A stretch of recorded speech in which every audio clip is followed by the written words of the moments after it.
Good morning, ladies and gentlemen. Welcome along. Hands up. My fault. I slept through 2 alarms this morning. I mean, I didn't throw you under the bus in the chat room. I just said, look, we're running a bit late. We'll see how it goes. I was like, I'll see how Barzy approaches this. Yeah, straight in. Bang. I'm phoning Barzy at 5-2 going, mate, where are you? Slept through 2 alarms. On the upside, I was working on the Super Series last night, and I was just like, yeah. On the upside, we haven't missed a single result. We've missed some moments. In just Germany, fire everything up now. Not been a 9 dart or anything. A fair few people fired in 14 dart legs to open, but nobody has secured a win in Germany so far. Players that are close to doing so, Dirk Telnikers is 5-1 up on Mark Vlaghert. Jelle Klassen 5-1 up on Roy van der Glint. Moreno Blom 4-2 up on John Michael. And Diego Portela finds himself 4-2 behind to Titus Kanik. Max Hopp also on 4 legs already against Christopher Tunders. And Patrick Plutz has just gone 4-0 up on Jan de Vert. The big story today then is, can Fallon Sherrock secure her tour card in the UK? Currently 18th on the order of merit overnight. She will start the day on board 16, match number 1 against the World Youth Championship runner-up, Nathan Gervin. It's not very nice, is it? Could have been better. Q-School, there's no such thing as nice. Klassen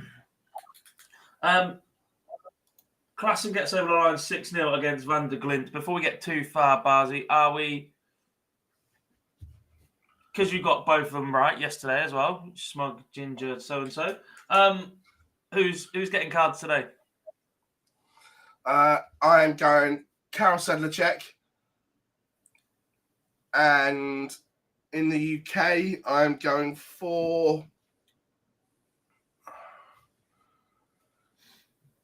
John Henderson. Oh, do you know what? I was looking at his name. But because of that, I'm going to go Andy Hamilton. And in Germany, is it cheating to say Pascal Ruprecht will have a tour card by the end of the day? Yeah, he's already got one. Yeah, he's already got one. Well, I'm not having that one. I'm not having it. I will go for... I'm not having it.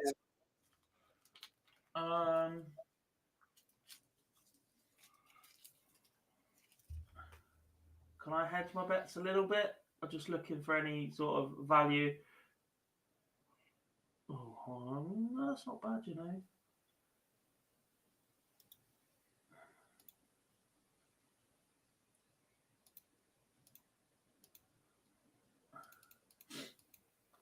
A Frenchman. There's only 2 of them. I'm taking that as the picks. Allez les Bleus. As Telnikers joins Klassen in the last 64 with a 6-2 victory over Mark Vlaghert. Your pick, Baz, he's in a bit of trouble here at 4 apiece against Viteslav Sedlak. Maybe not. Not in this leg.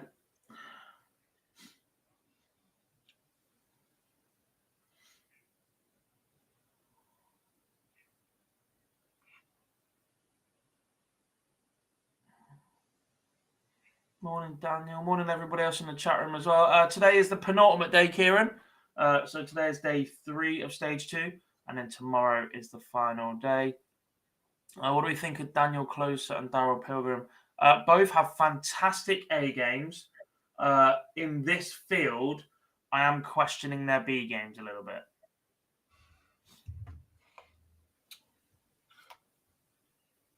Yeah, and the thing is, that goes back to what we've said time and time again, that the reason that these players are back at Q-School is because they don't have a B game. Yeah. Davy Prouston beats Andreas Toft Jorgensen 6-1. He can't have done a lot this week, and that'll be a bit of a surprise.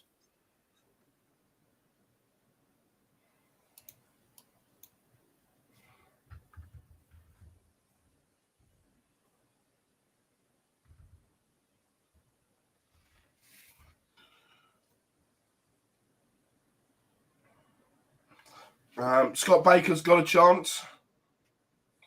Look, again, fantastic A game.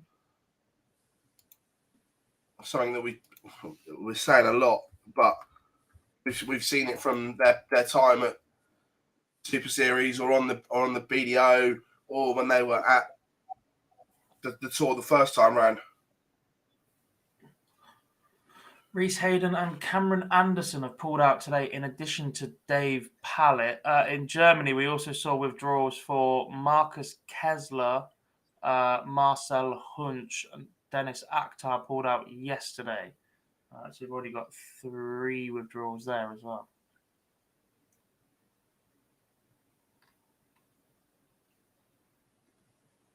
What venue do you think is easier of the two? I still think at the top end. There are a handful of players in Germany that I think are more exciting and very capable, but I think the overall level of UK is much more difficult. Yesterday was the first day in history, not just for the entire event, just one day in history where Europe had a higher average of the day than UK. I don't expect that trend to continue at the moment.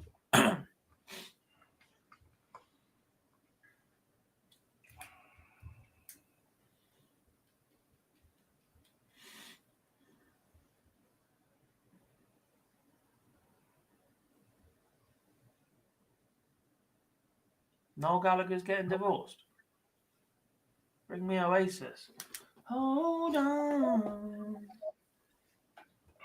Do I think Oasis will get back to? I'd love one day. I think I'm not saying they get back for any period of time, but I think one day they will play together again, even if it's just once.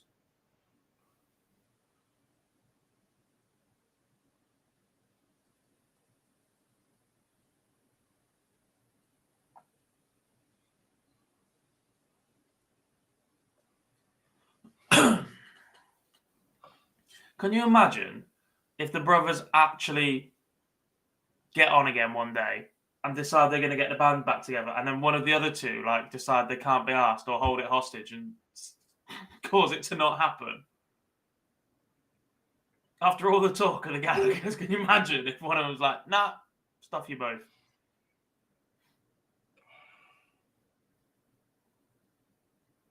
Max Hopp beats Christopher Tunders 6-1.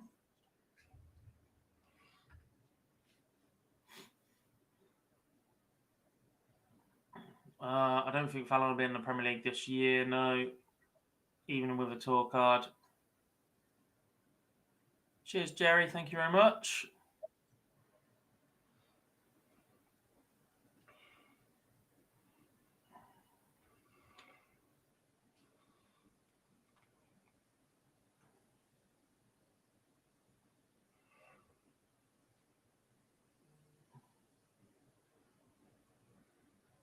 An overview somewhere of people who got their tour card over the years and if they still have it or not. Ooh. Could have a look at Wikipedia. I don't know about anything else. Jordy van den Broek beats Heikki Haivonen 6-3 in Germany. And there's a win for Daniel Closer over Jody Toback as well.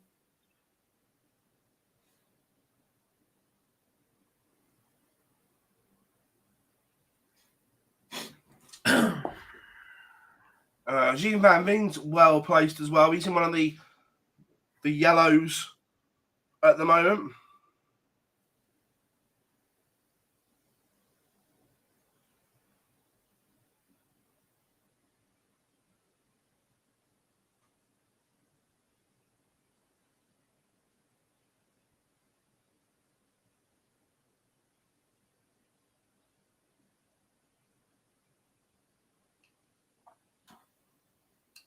Darts was on Joe Rogan, the podcast.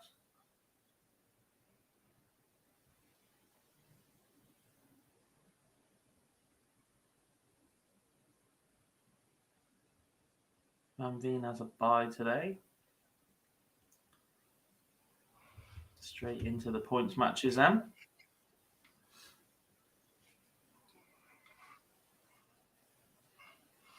The UK draws up early today as well.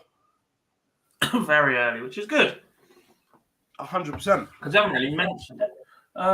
Should we have a quick look through the rest of it? while we're here, board 1 is where we will find Chris Wickenden against Justin Hood, John Bowles, Benjamin Johnson, Chris Quantock, Jim McEwen, and James Horrell has a bye. Bugger, Jar, today's moving day, Phil. That's what we've decided, like the Masters. 6-5 win for Moreno Blom against John Michael in Germany.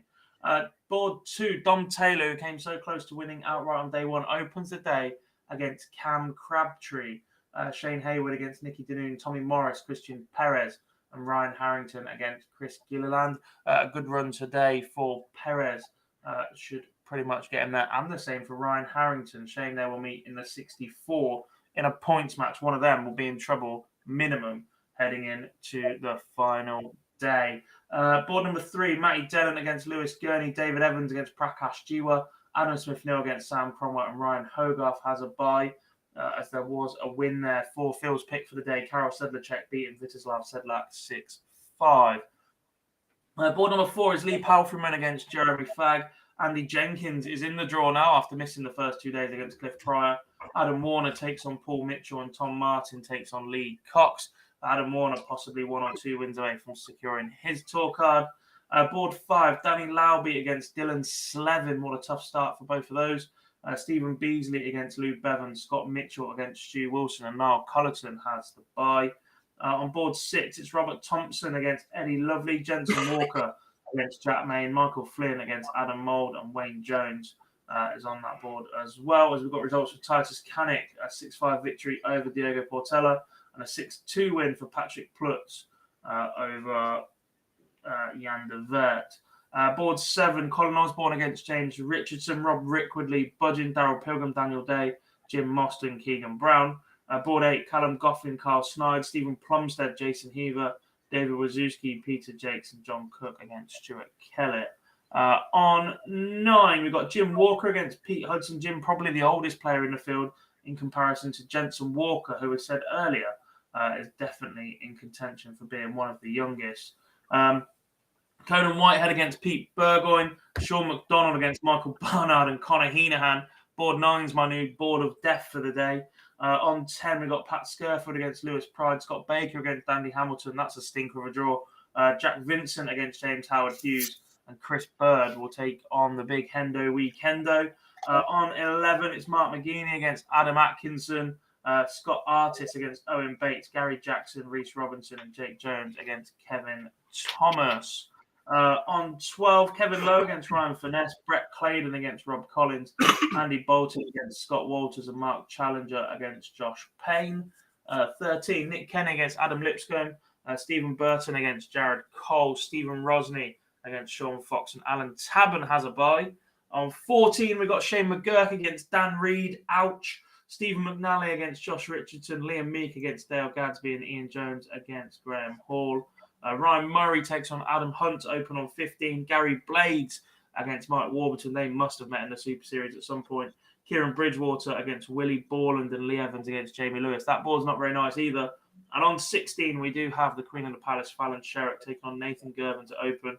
Luke Smith against Thomas Lovely. Christopher Holt against David Sumner, and Michael Huntley against Alec Small. Kyvenhoven against Bilowetsky. Ouch for both of them. That's not nice. Gurdon against Alcinas. We've got David Venkin 1-3-0 up. Vincent Vandermeer beats Jamie Lawrence 6-5. Back to Hollywood for him.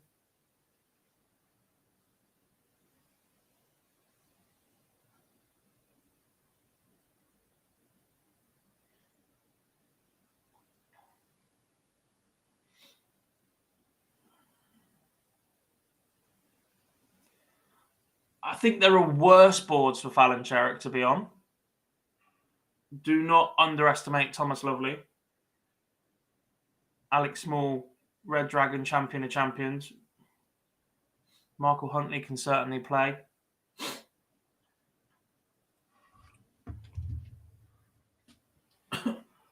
Kyvenhoven Bielewski winner plays Max Hopp. Holy.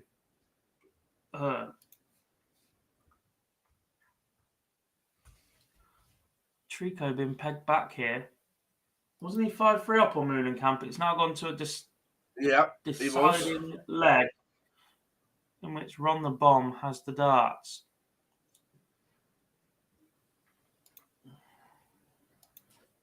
Morning, Stephen. How are we doing? How are we doing, everyone? Hope everyone is well. Final up on Stephen Morrison.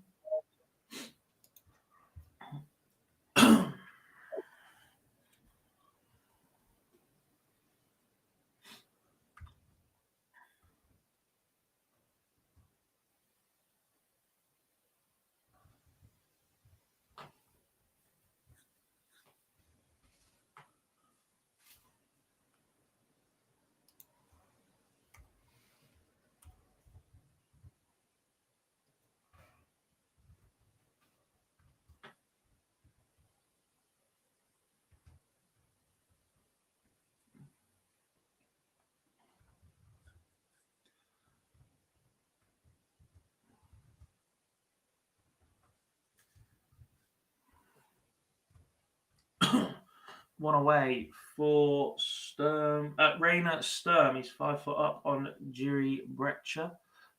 Tricot stolen the darts.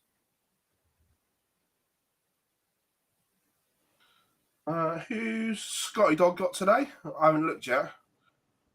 Tough board. Mitchell was further back.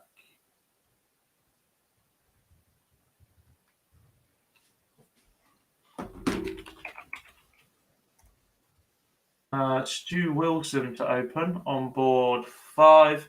We'll play the winner. The winner of that will play Stephen Beasley or Lou Bevan. Noel Cullerton has a bye, so he'll play the winner of Danny Lauby and Dylan Slevin. Jose Marquez is a 6-4 winner. Tricol has just missed 3 match darts. Of course he has. Moolenkamp at 180 to leave 12, and Tricol could not find the answers. But Moolenkamp has gone round the board. Big result for both of these.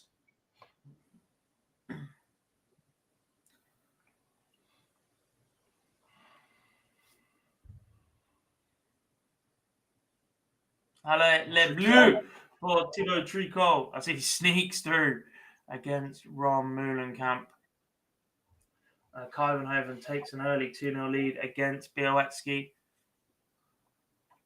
Tom says, just open a cheeky bottle of 2023 San Pellegrino. Can't quite see you drinking that in Reading in a couple of weeks' time, mate. Morning, Niall. How we doing, buddy? Morning to the werewolf. Before you're on. How you feeling about your draw?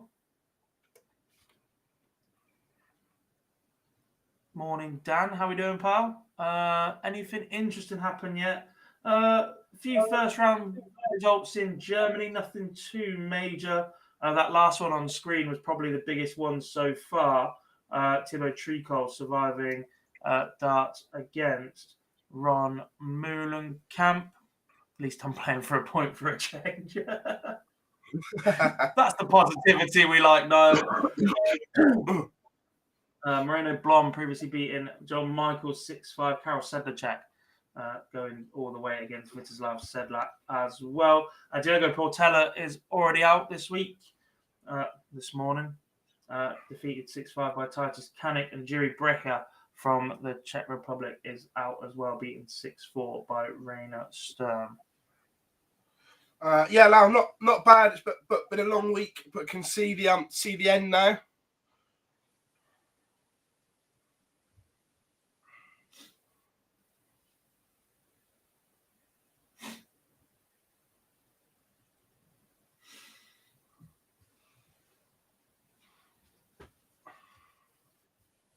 Morning, Sam. Nice, how are we doing? How are we doing?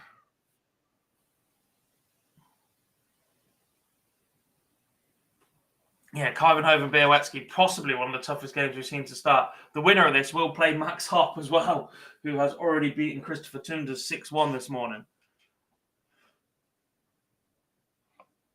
Travis says, Spellman for a run today. We're due an American presence. It's not been the best stage 2 for North America so far. Early exits for Spellman. Larry Butler, Danny Lauby struggled to get going. Jacob Taylor hasn't been anywhere near as productive as he was in stage 1.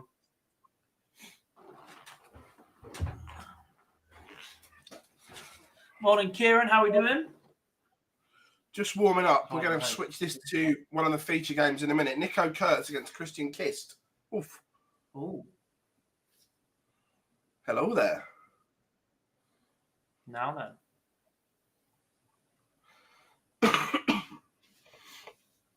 I had a nice little chat with Graham Usher last night on WhatsApp as well. He is absolutely buzzing. He was like, what have I just done? Duh. What's he just done? He's just broken the hearts of thousands of darting students up and down the country.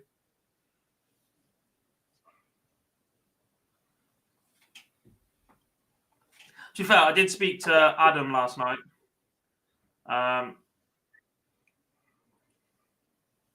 Said I couldn't got much closer. Fair play to me at 3 quality legs at the end, and I didn't up it enough. Still in a great position though. Another couple of points will do.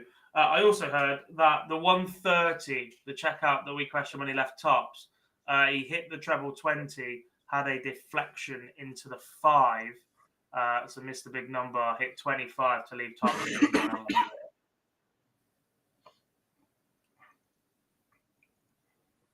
Sleeping Pete.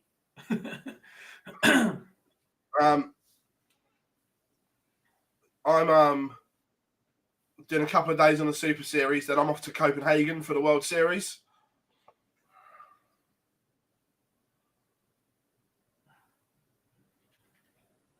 And I've got some photos to send you, actually. Way off the pace here.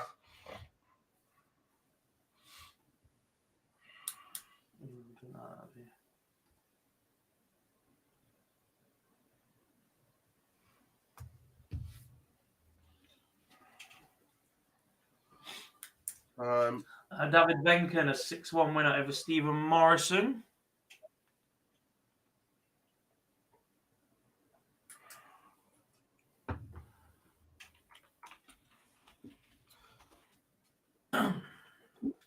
Lau, if you stop, people catch you up and you stay still.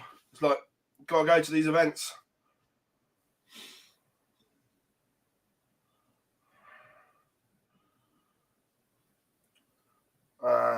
Jonathan, the answer is we don't know what the visa status is. We were talking about it yesterday. We genuinely don't know.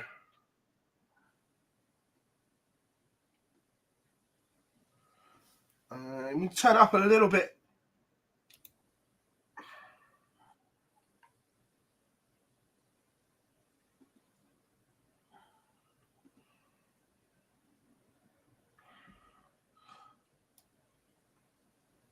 Just turn it up a little bit for you. Just I don't want it peeking out. Yes, Mark, I'm in Portsmouth this evening, streaming here. Quick shower and then down to Portsmouth. I'm quite lucky. It's only 45, 50 minutes away from me. Yeah, it's a bit further. Yeah. Who will be at the seniors? So Boise and Gob will be there on the Thursday, and then I'll join them on the Friday.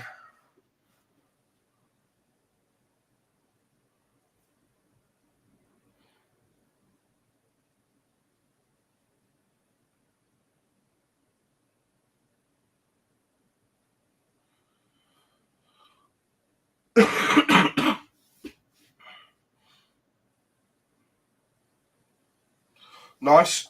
Super stuff. Yeah, Dan's going on the Friday as well. Yeah, look, Jonathan, I genuinely think if he was applying for a normal visa, as in if it was you and me or anyone else, I think he'd have problems. But sporting visas work slightly different, and we've seen from the past, Gob, that sportsmen with checkered pasts seem to get into places. Yeah, I mean, look, there are plenty of footballers that have got shady pasts in the Premier League. just to start. Look at boxing. Mike Tyson was convicted of rape, and still managed to. And if there is one management company that have a history of dealing with this, it is the one that Corey is with. They had it with Kyle. They had it with Corey initially. Yeah.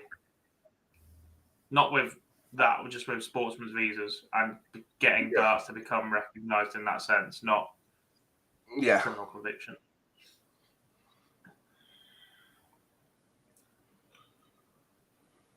Thoughts on Bahrain last night? I thought it was okay. I didn't think it was anything special, but I didn't think it was crap either. I thought that it was just an okay tournament. I didn't watch. I was playing.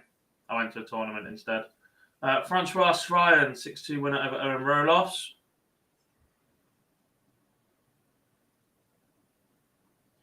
There was also a win for Joaquin Goncalves against Kenny Nyan, 6-4.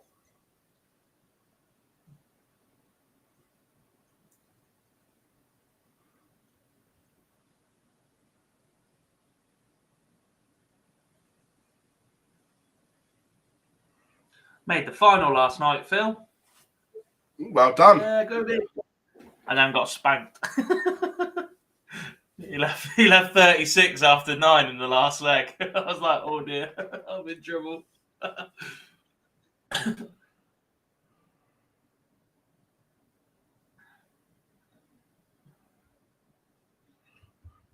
Was the setup okay?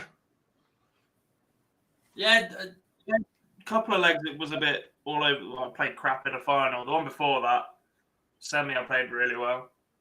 Had a 15 darter at one point, a couple of 180s, some questionable finishing at times, but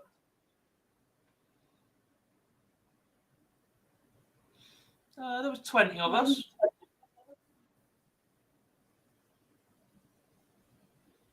Four groups of 5. I finished joint top of my board, won the playoff, then won my semi-final and got beat in the final by a County A player. I'll take it.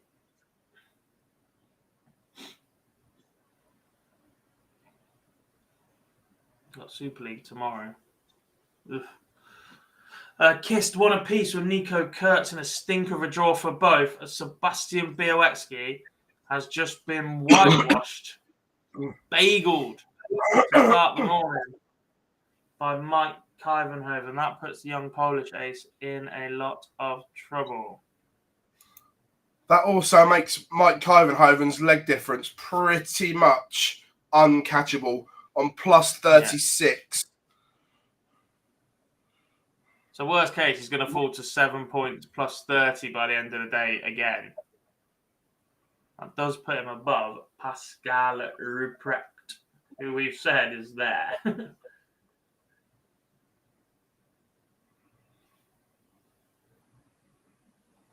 So the worst Kyvenhoven can finish between now and the end of the week is 7 points plus 24 legs.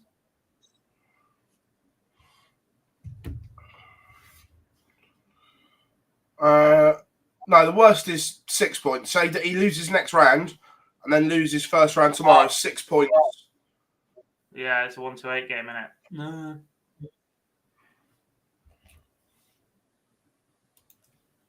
Yeah, too early.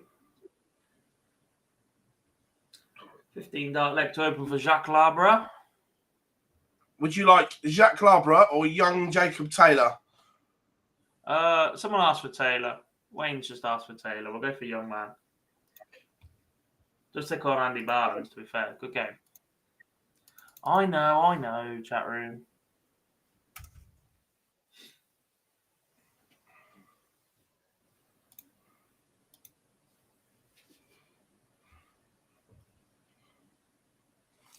I don't know. It depends how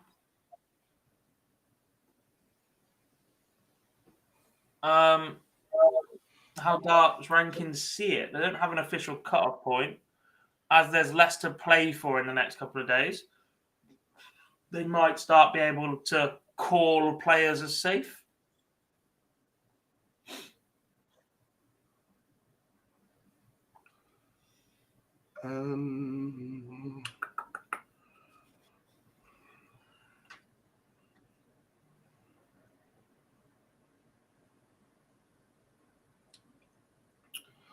Now 2 seconds.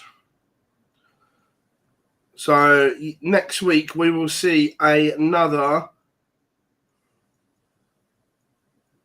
1, 2,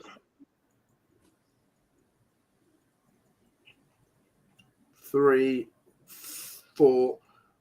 Definitely 4. Oh, 5. Definitely 5. I don't know about some of them. Some of them have played seniors God, but some of them have also done other things as well and would be there on their own right anyway. I count 9 that have tour cards.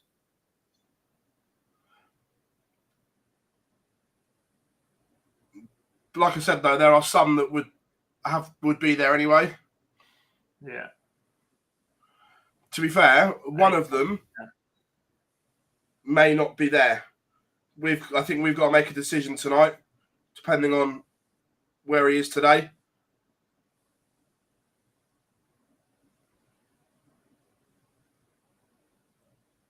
First name in Group A. Third, yeah.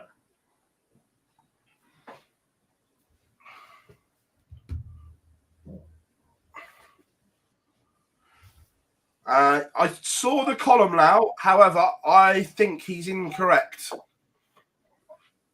I'm led to believe we will have an announcement on the Premier League before the Masters. Nothing official, just what I was told.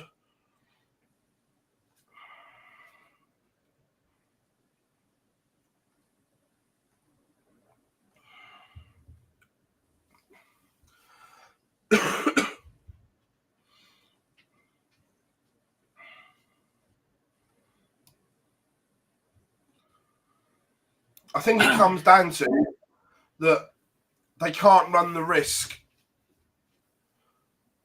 on the Masters this year because the pool is already so big. Yeah.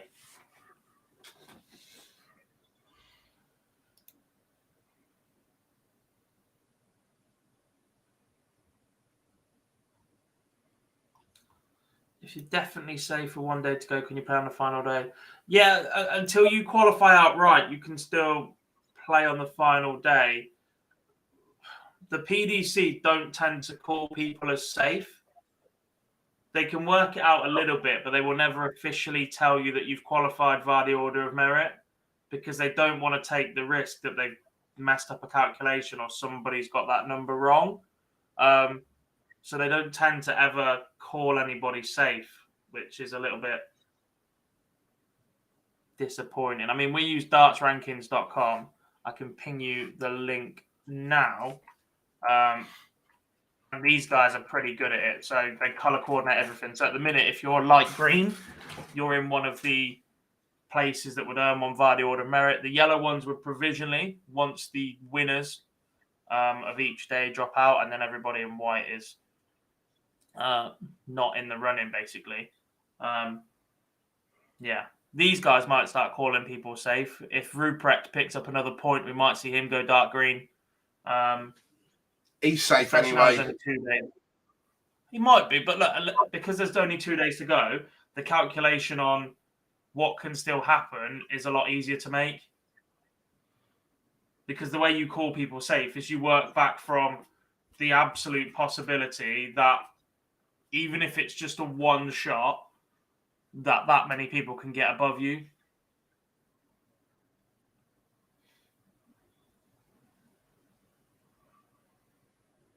Sometimes that can be undone just by the draw tomorrow.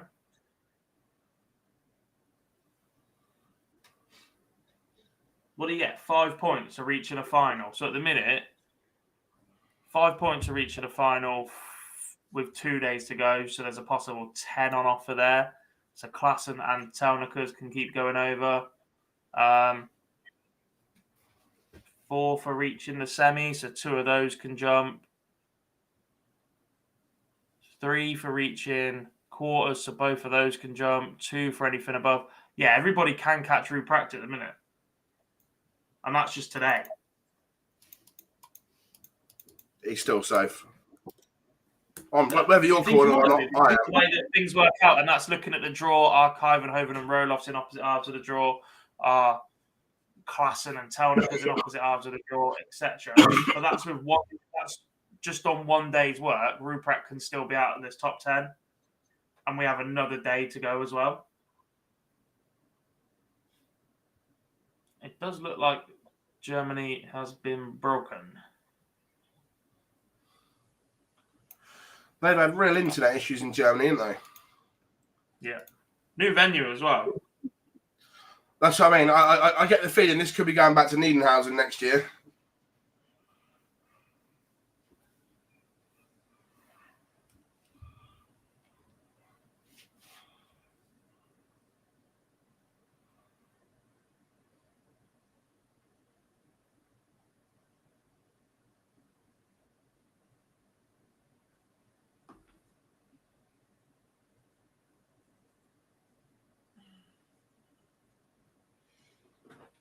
How many points would you probably call as safe in the UK? I mean, it's the same predicament until tomorrow, and we see the draw, and today plays out a bit more. You're not really calling anything less than 8 safe, but the way that the day plays out, that's providing that the next 8 players in the order of merit that can jump above you are all in different parts of the draw and can get as far as needed to pick up enough points.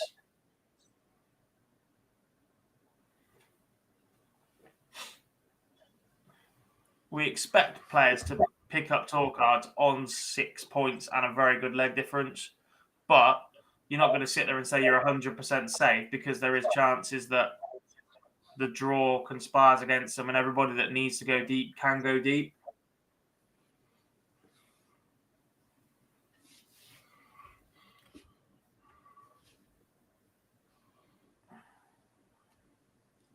Don't think Niederhausen. I heard they wanted to go back to Hildesheim. The venue just wasn't available this week, so they had to pick something else. Interesting. Yeah, Hildesheim's a good venue as well. Maybe the Wunderland isn't quite as wonderful as we thought. To be fair, I've been to Niedenhausen. The actual venue is nice. It's just in the middle of nowhere. Yeah.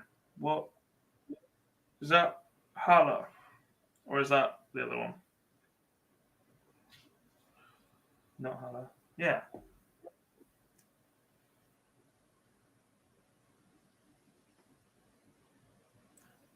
I don't think you can get to 13 from here, Matthew. The most anybody can be on at the end of the day is 10. And at that point, I'd be very, very surprised if Adam Warner or Dom Taylor or Ryan Harrington pick their darts up again. In the UK, Germany, they can get to 12. That would be 100% secure. I think once you're 8 points or more, you might start having a look and making that consideration before tomorrow.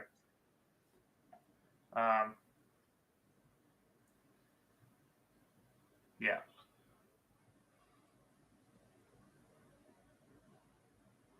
We won't get to that point until tomorrow, will we, Lendl, to declare 100% in, because of the way that everybody else that's already accumulated points over 2 or 3 days would be there.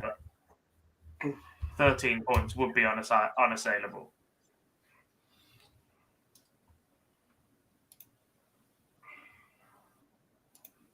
How do we know Jacob Taylor's 4-2 up? You're still moving, ours aren't.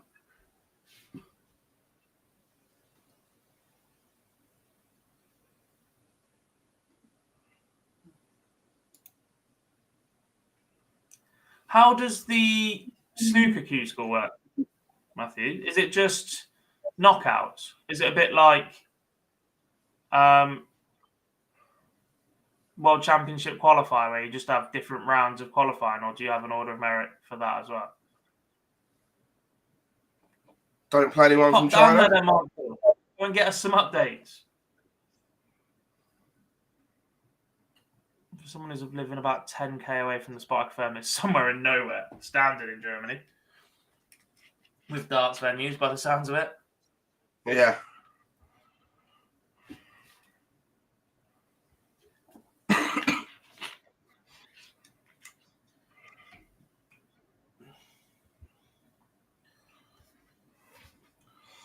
Again, I know Matthew's in the chat room. It's great to have you along, buddy. What's your take on the scandal in snooker at the moment is it repairable? That I get that the lower ranked players, why the temptation is there, but the two high profile ones is quite damning.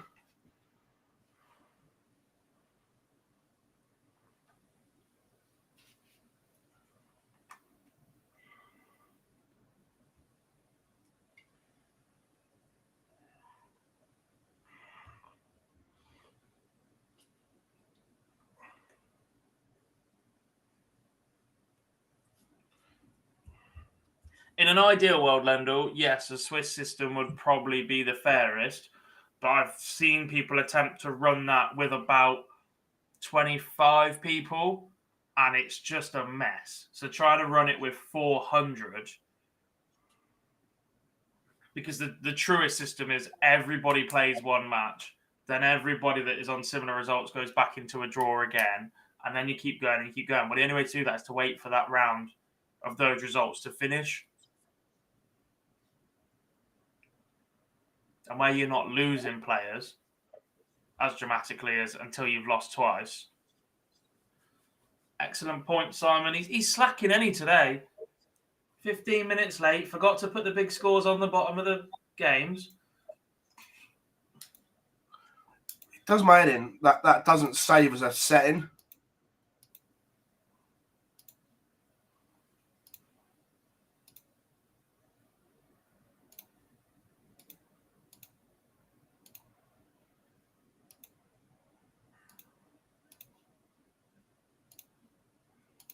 There we go. The UK will be underway at midday or close enough. Very strange. Yeah, Andrew, I've seen Swiss systems work with like trials and stuff where you've got like a 15, 16 people that have been selected to qualify for 3 or 4 spots. That's definitely the fairest way to run it, but large scale would just be crazy. We have a game warming up in the UK, so the board officials are out and about tapping some iPad screens. Jacob Taylor is 5-3 up, and we have some green on Dark Connect, so scores are back in Germany. Looks like somebody has turned the Wi-Fi back on. Someone put 50p in the meter. It'd be euro over there. I think there's a 50. No, there's a 50-cent coin. Many men. Jacques Labra is a 6-1 winner over Arno Lyon. That was horrific. That was 50 cent, wasn't it? Yeah. That's what Brian Robinson walked back out to after he got shot 3 weeks later playing for the Commanders.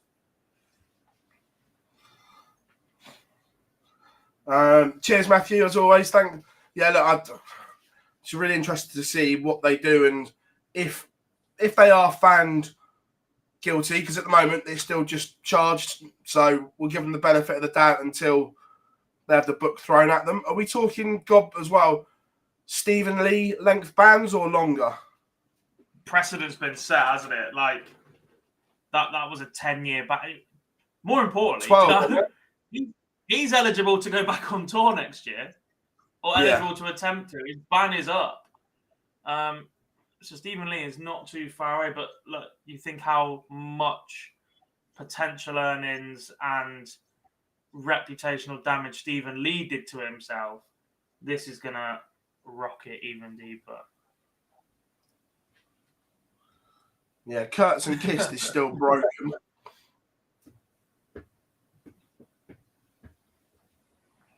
I'll listen to any music. Dark Connect's having a weird one here. Have you seen what it's doing? Apparently, Miroslav Grzycki has beaten Nils Zonneveld 6-4. Neither of them have any flags, and the round is called at NBSP. Yeah. To be fair, Matthew, Stephen Lee doesn't actually live that far from me. Trowbridge is about 45 minutes.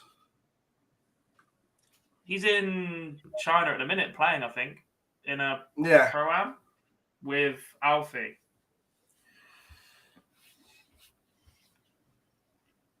Alfie can queue as well.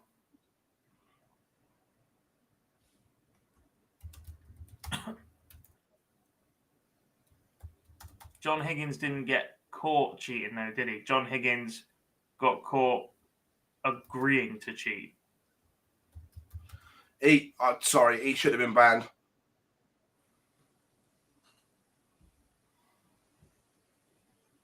He got away with one there. He did and he didn't, because you still can't prove his intentions after that. If it was take the meeting and then report it. The worst thing is that we allowed our press to do that to somebody. The same way they did it with Sam Allardyce. Why are you running stinger operations on your own sports people? Pathetic. It is, but it also that if they are willing to do that, they should be exposed as well.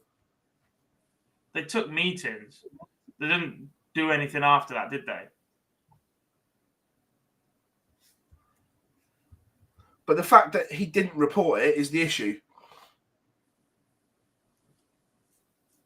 I don't know how soon after that meeting he didn't, is the point. As Jacob Taylor takes out 140 for the match against Andy Bartons.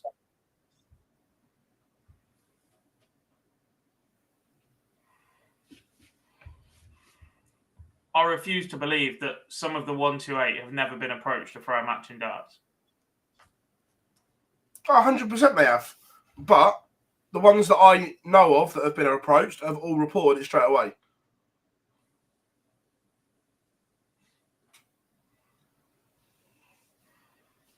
No comment.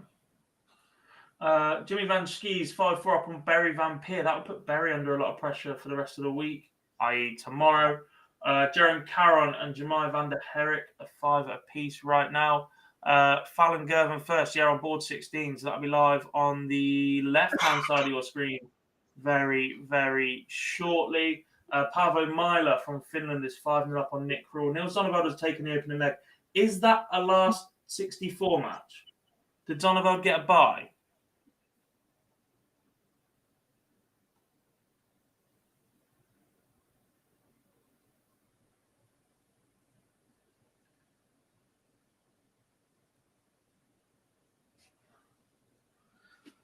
Looks like we've got 2 games in play on board 14. Yeah, I'm just sorting out the games on screen, and we'll jump back into the chat room.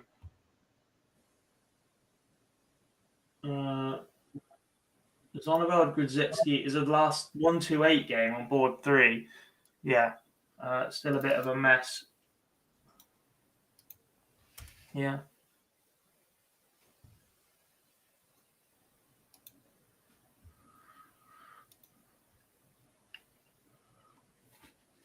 I don't want to talk about Liang Wenbo. He started to play for my local club back home. It was massive for us, and now he's cleared off. Dickhead.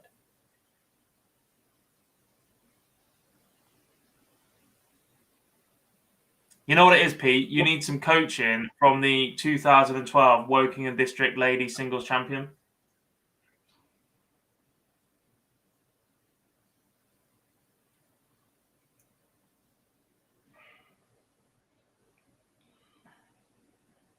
Tam, it's in the player's contract that they have to report any approaches to the DRA. In darts, it is. And these results, Daniel Ziegler against Martijn Wonders and Arjen Konteman against Bram van Dijk, or are these new games loading up and they're having a mess again? Sebastian Steyr is a result. That's a 6-2 win over Julio Barbaro Gonzalez.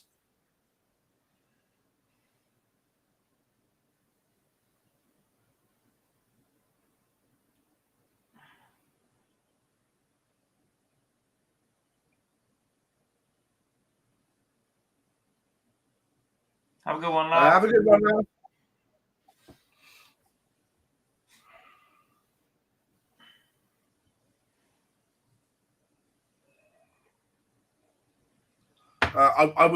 I've never seen the snooker contract, but I would assume it's fairly similar to the darts one.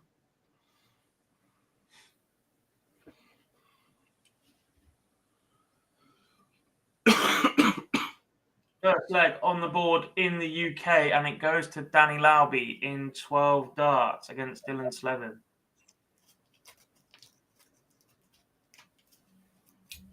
Not bad. Tom, if Helen played seniors, then you'd have to present, and I know which way round I'd rather see that.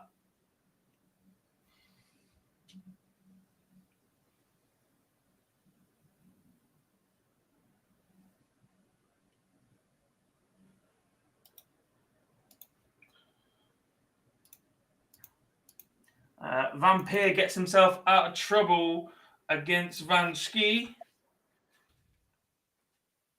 We know Fallon's coming on. Don't you lot worry. You do know who sat next to me on screen, don't you?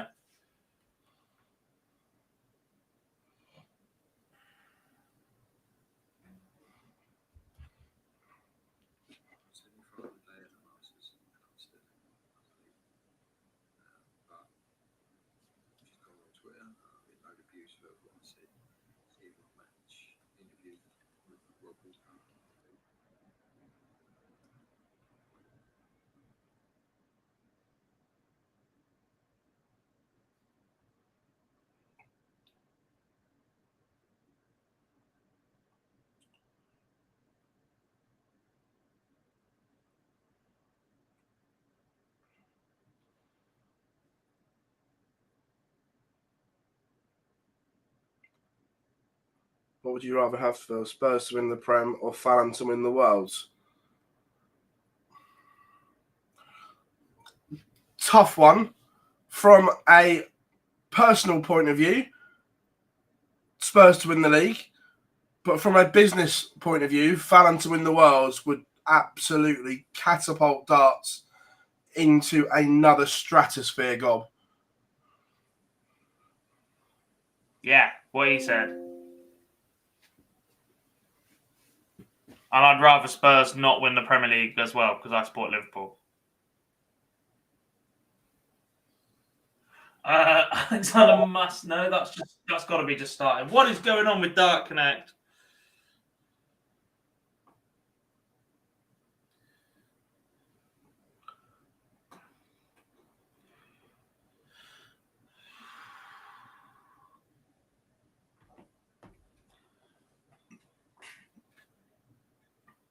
Morning, James, or afternoon now. It's just gone midday.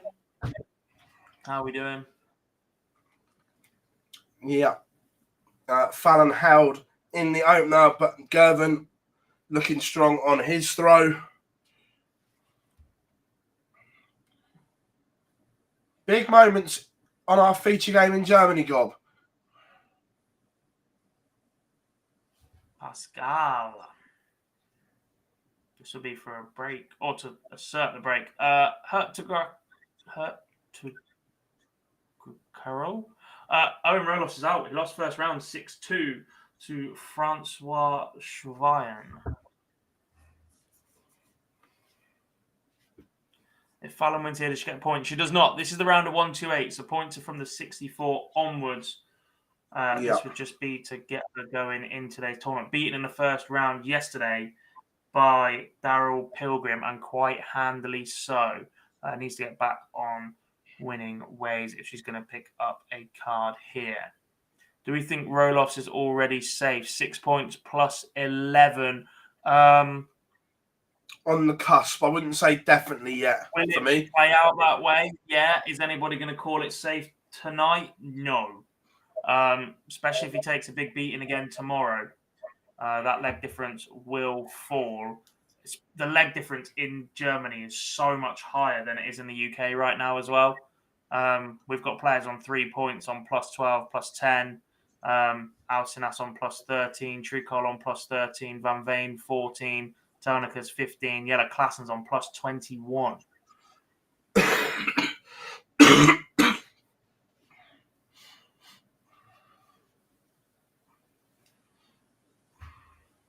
Yoshihisa Baba has beaten Jens Ziegler 6-5.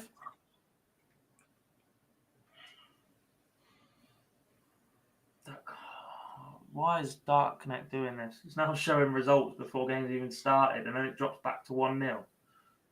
Talking of 1-0, Alex Spellman with a 13 dart leg to open against Alexander Masek. Baba was trailing 5-2, brings it back to 6-5 victory for him. Dan Reed beat Shane McGurk 2-1. The Gremlins are definitely in Germany. Yes. Fallon Sherrock 70 to hold and go 2-1 in front.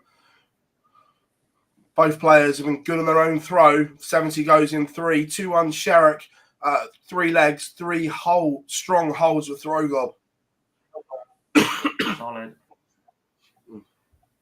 Averages don't look great because there's not been a lot of resistance against the darts, but yeah.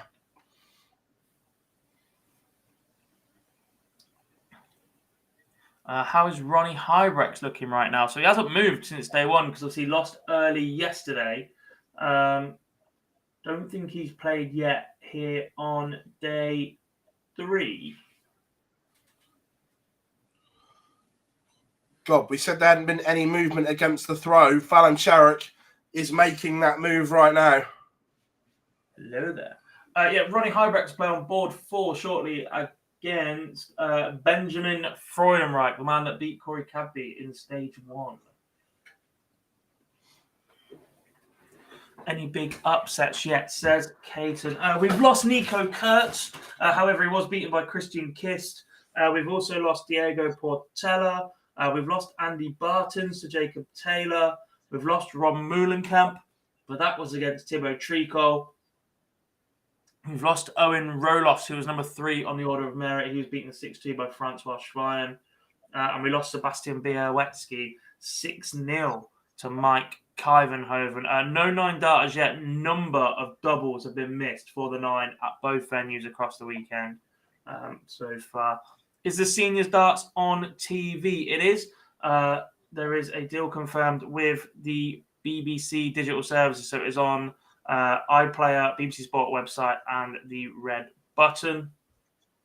Hopefully a bit more to come in the next couple of weeks. Sherrock missed the chance, but she comes back. This is what happened yesterday. Can't pass up these opportunities, and she's doing it again, Gob. Finishing on days 1 and 2. Sorry, from the round before, days 3 and 1 was faultless.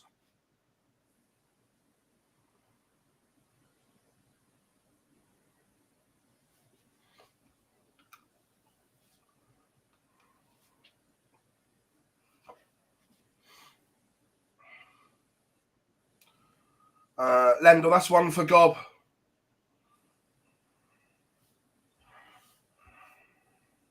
Possibly. You'll have to ask Phil. We'll ask Phil. When you spend the amount of money that Phil Taylor has to get his eyes corrected so he can continue to play darts, you'd expect he wants to play darts with them. So we shall certainly see.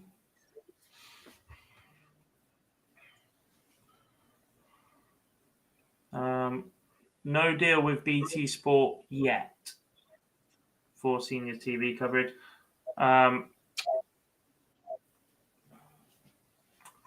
There is Channel 5 for the Champion of Champions in March in Blackpool. There are a few more things being worked on in the background.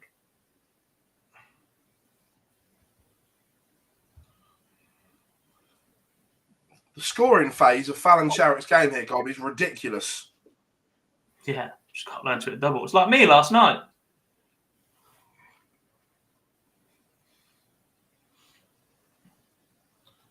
And it goes 3-2. But in fairness, this should be 4-1. Nathan Gerben just surviving at the moment. Have Channel 5 covered darts before? I don't know. I don't think so.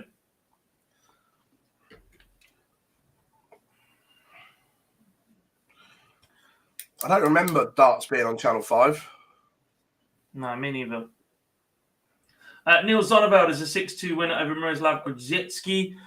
Is the Larry Butler on the European site the real Larry Butler? If you mean the bald eagle from America who won the match play, yes.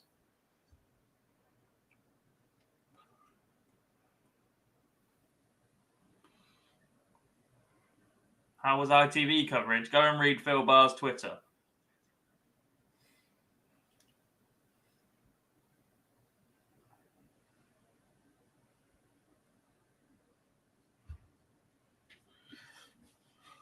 Gervin in control here on his own throw.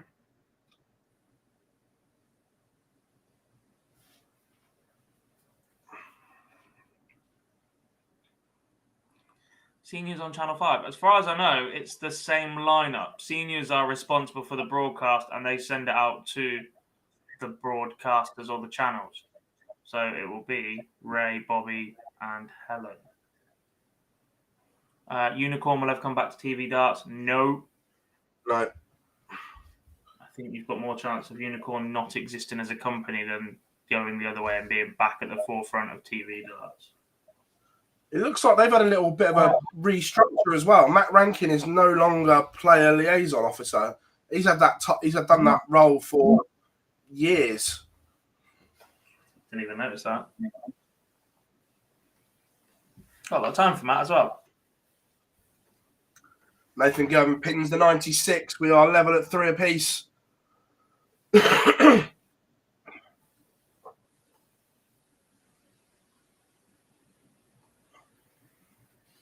Ruprecht won away against Lucas Weinig.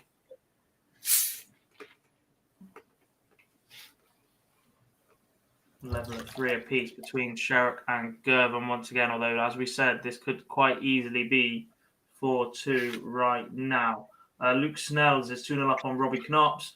We've got Nevin Rosetta 2-0 up on Kevin van der Varwe.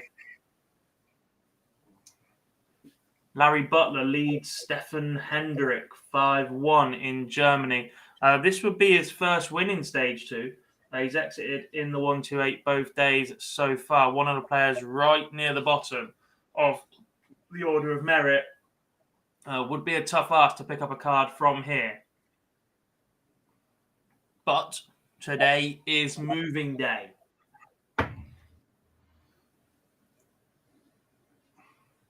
In the words of Ellie Goulding, anything can happen. What a reference that is. Just chucking it in there. I spent the morning watching TikTok with people comparing. Have you seen Miley Cyrus's latest song? Yeah. Big fan of the absolute shithousery and the story behind that as well.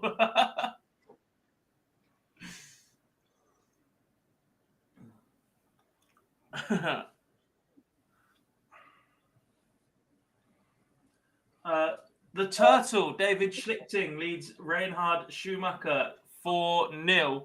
It will not be the best performance of the week by a long way, still averaging just 70 to Schumacher's 60. However, just get on the board, I think is the solution here right now. 2 early losses for the Turtle so far this week, I believe. Patrick Mart is a 6-1 winner over Marco Obst. The Dutchman beating the German in Kalkar.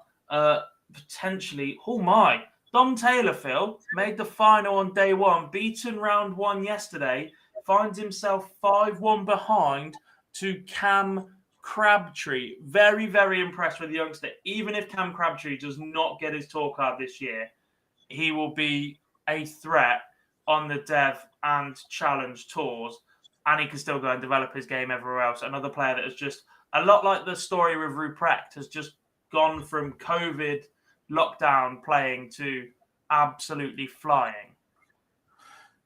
Is Taylor doing a Menzies?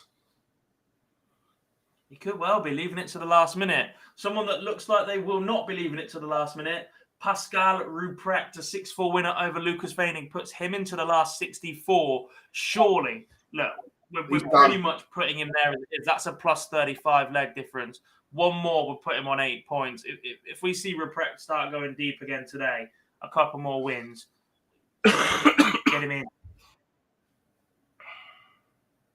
We'll get Mr. Nathan King in from Gervin. CNN and he will call it for us.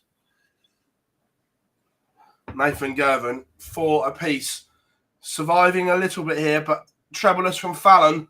Is that the opportunity for Gervin to step in?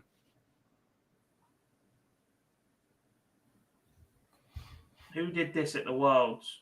Never looked like breaking until the very, very last leg. Dirk van Dijvenbode. There is Nathan Gervin playing the Dirk van Dijvenbode card. Yes, because now the door is ajar. Arjan Konteman is a winner 6-4 over Bram van Dijk.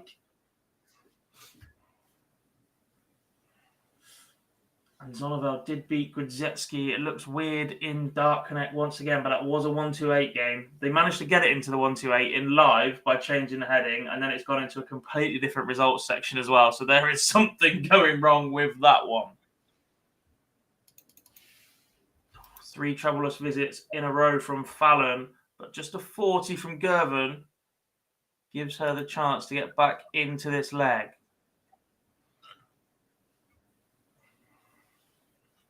No idea about the late side deal. That's in December next year, so we'll have to wait for the WDF on that one.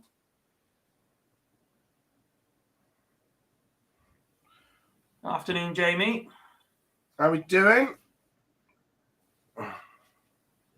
First to a finish is Fallon in some minor, slight stage of a recovery in this leg. However, a ton or better from Gervin means he is in the ascendancy here. We have 2 results in the UK. The first 2 players into the 64 that have won their way there, not received a bye, are Dylan Slevin, who recovers from trailing Danny Lauby in the early stage of this match to win 6-4, and Cam Crabtree, a 6-1 winner over Dom Taylor. That absolutely hammers Taylor's leg difference now. He's on 5 points and +7.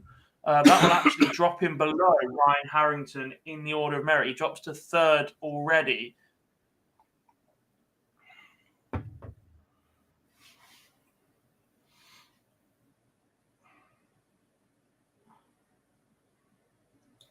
Lewis Gurney into the 64 as well. Beats Matty Dennant 6-4. The Scholar in a little bit of trouble. It's a chance here for Gervin. 114. It's only 1 treble to double. Has he stayed there? Double 14. No, double 17. He stayed there. Oh, that's what I meant double 17. I was thinking 34. Strange. Yeah. Fallon got away with that.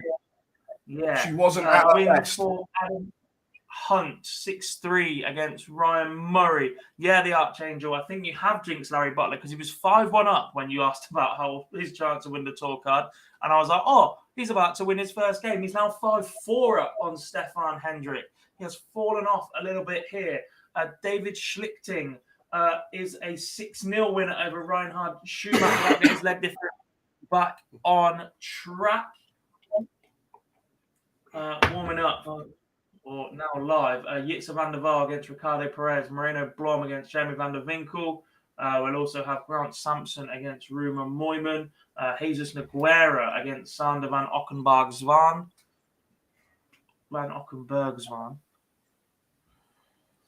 First to a finish in leg. And to a finish. That's a slip from Gervin. This is now advantage to Fallon Sherrock. You expect 6 from 164 here. The 156 will be a heartbreaker. Oh, not enough. That just relieves the pressure a little bit. However, Gervin has this in the locker. Oh, I don't know, you know. Might only get a dart at the ball from 91. Which route are you going for 104, Phil? Are you 18s, man? I'm a 20s, man.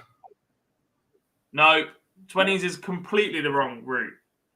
Because if you miss either side, you do not leave a finish. You do not leave a 2-dart combination when you inevitably drag it into the 5 or the 1. I'm not missing, though. I'm not missing. You ain't good enough to say you're not missing. I've seen you play. Gervin does miss a dart at touch. If he's had one, he might have just scored the 51 to leave it. Sherrock wants 48. It goes in 2, and she's into the next round after being beaten early yesterday by Daryl Pilgrim. The Queen of the Palace defeats Nathan Gervin, who was 7th on the order of merit. A tough start to the day for the Queen of the Palace, but she survives it. Adam Hunt picking up a 6-3 win over Ryan Murray. There was a win for Adam Lipscombe against Nick Kenny. Another player had a half-decent run yesterday. There's a win in there for Colin Osborne against James Richardson. Callum Goffin beats Carl Snide 6-3. Also, Colin Osborne has beaten James Richardson 6-3. If you're professional, Shane McGurk. missing big numbers. I know you can't be missing big numbers at professional, but it does happen, and we've seen it happen. So if you get used to routes where you get the chance to be bailed out a little bit, 104, if you go for 19s, 7 leaves you 97, 3 leaves you 101, treble 19 is fine, single 19 is fine, treble 3 is fine, treble 7 is fine. You've got 16s if you miss by an absolute mile. You can't not leave a finish. Warming up, should we go for a bit of Prakash Jiwar against David Evans? Yeah. Or Andy Hamilton, Scott Baker.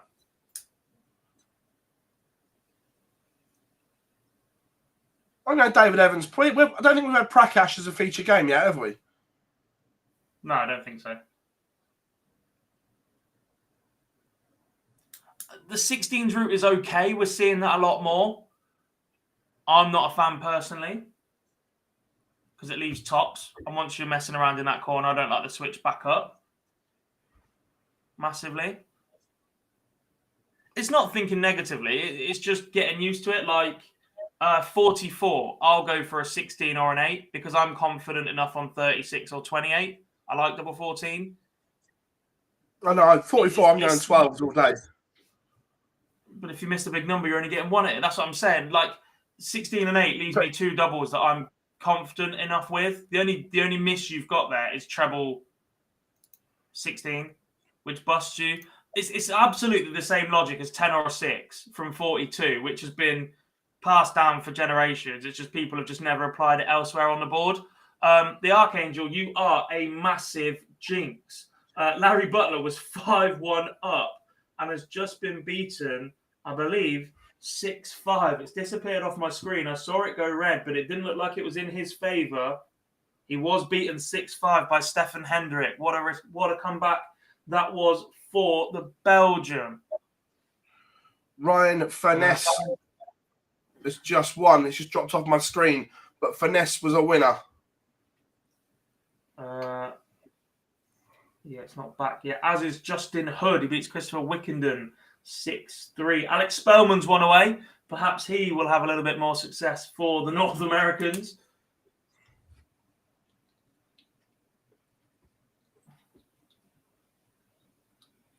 Is 7 points enough for a card? Which school?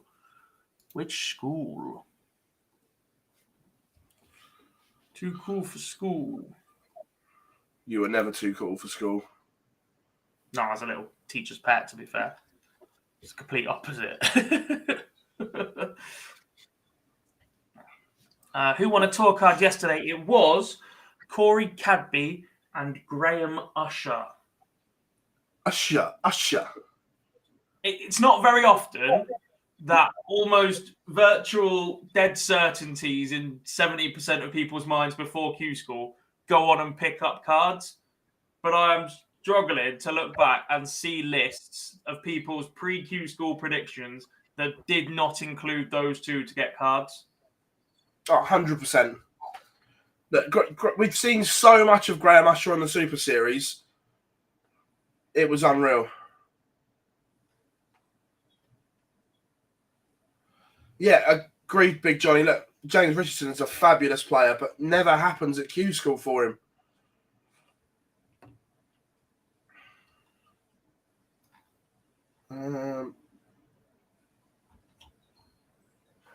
God might know off the top of his head, Adam Warner is playing today, isn't he? Yeah. Yeah. He knows what he's got to do.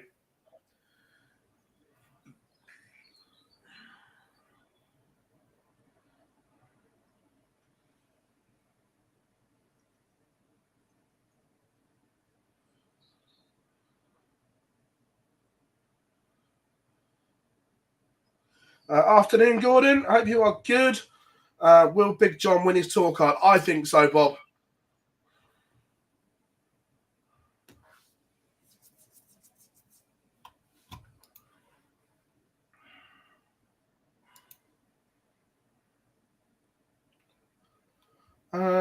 Dean Reynolds, I don't know, Wayne. However, Jason Askew's been in the chat room a few times this week. He's just started to pick them back up again and playing some stuff at home and locally. So fingers crossed we see Jason back out playing, because when he's on, Gob, what a player. Correct. Still holds the Super Series Stroke Live League record average. Which is mad when you think of some of the performances we've seen from Usher, Josh Payne, and the like. Yeah. Has Max Hott played yet? Yeah, he was a winner earlier. He was defeated Christopher Toonders 6-1. He will play Mike Kyvenhoven in the 64.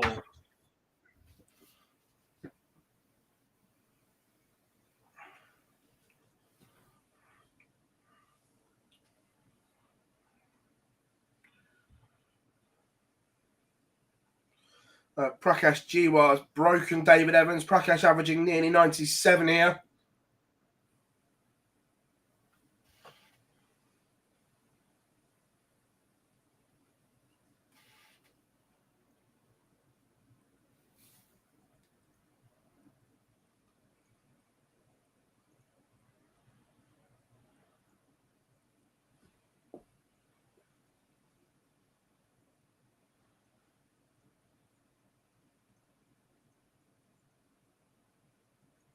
John Desramo beats Marcel Hausotter 6-3.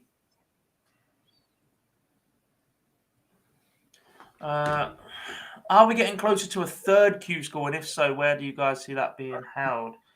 I don't mind the shout of Asia/Australia. I don't think the tour's global enough to warrant putting one there. And look, just my opinion, I think right now the standard is stronger in North America as well.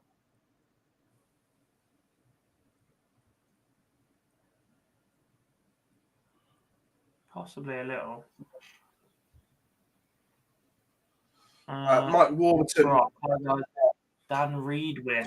No, Dan Reed was beaten 6-5 by Shane McGurk. 6 points higher in the averages.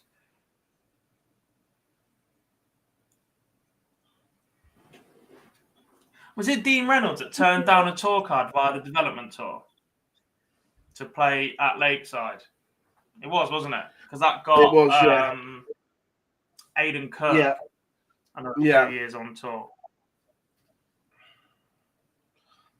Oh yeah, I agree then. I think Australia is very strong. I just think at the moment, out of the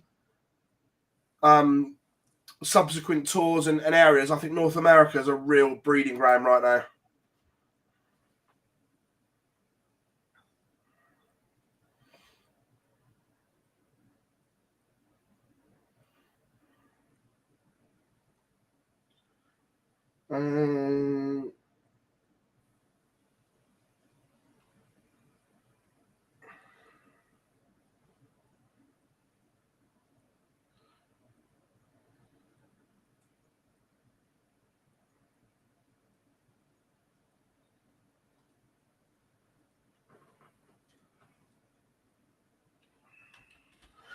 Yes, Wayne, we can put Daniel closer on when this one's done. Evans has completely fluffed his lines here. This was for a break back.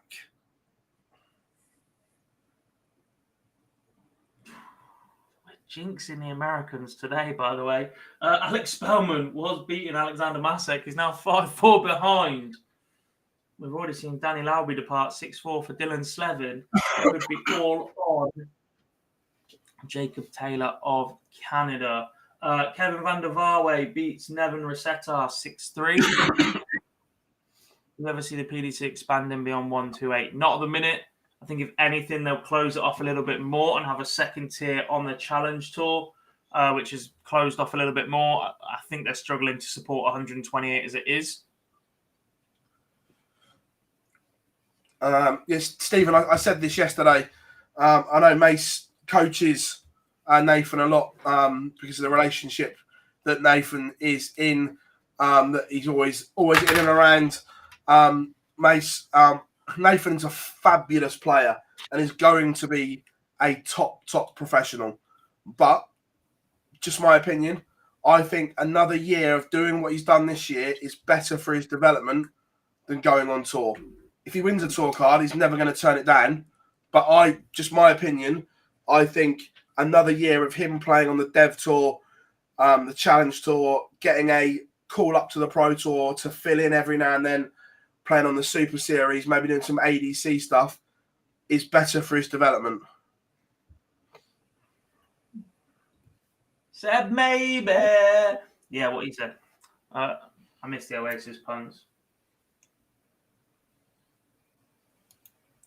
We can go with a "Isn't he lovely?" one, as Eddie Lovely has beaten Robert Thompson 6-5. Isn't he lovely? Ed. Isn't Ed lovely? I'm not sure he's ever been called Ed. He's just definitely Eddie, but it'll do. It's close enough. We'll make it work. It fits the narrative. It's fine. Yeah. There are way too many people currently sat watching us badly butcher "Isn't he lovely?" with Eddie Lovely's name in instead. Don't get this anywhere else. Is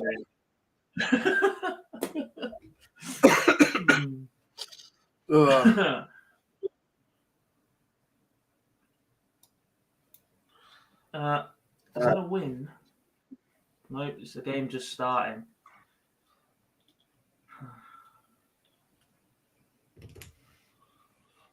Prakash Jiwar breaks straight back and leads David Evans 3-1. Yeah. The more this Q-School goes on and the more that we saw the back end of last year and the last 18 months on tour, etc., I think not being a tour card holder for a year might do David Evans a world of good.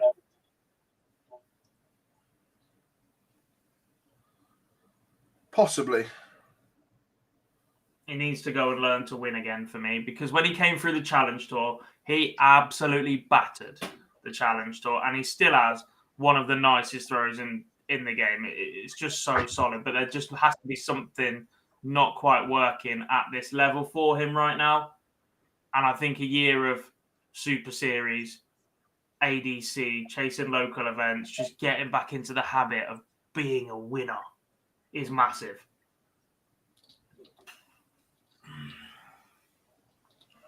The Spellman gets one back. And it's a break. His game. And it's a break back. Also, Gob, the King of Cosham is averaging 107. He's 2-0 up. He ain't the king. He ain't the king when I go through it on the train and start sending Snapchats. Who the bloody hell is he? There's a win for Jim Walker, 6-2 over Peter Hudson. I think we've got all the other UK results called in so far. And we have a last 64 result in Kalkar. It is Teemu Harju of Finland with a 6-3 victory over Dirk Salonakes.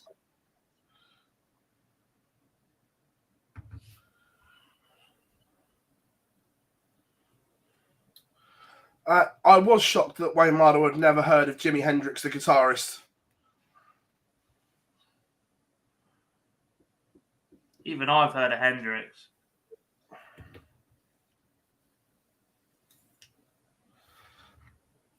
I see Dev Peterson losing. Result? Is that a 107 average for Davy Prouston in a 6-0 victory over David Venkin, or is Dark Connect messing up?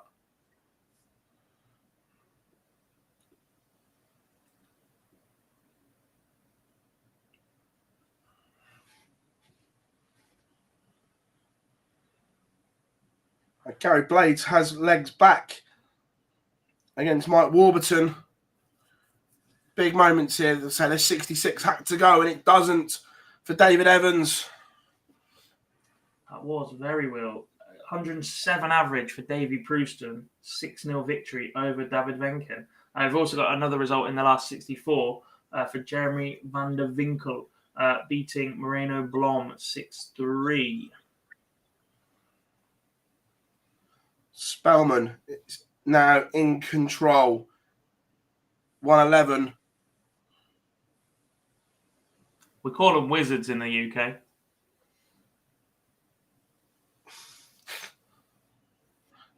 Oh, the 111 goes. Oh, it goes up. That is magical from Spellman at 111 to put him into the last 64. Yes, I'm here all day. He's just looked across at Alexander Merckx and gone, Expelliarmus! Get rid of him. It'd be even better if that was an Alexander Masek instead of Alexander Merckx. But yeah, solid work, mate. Is it Masek? I can only see it in little. I'm not looking at the big screen. Wrong one.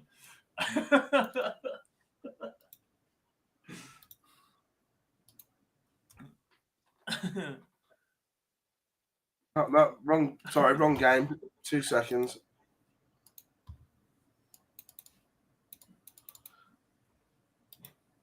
That's got the. Have you seen the Michael McIntyre sketch where he's like pavement, sidewalk? Yeah. Where he's explaining the different, like Spellman, wizard, Boot, and trunk. Close up on Alcinas.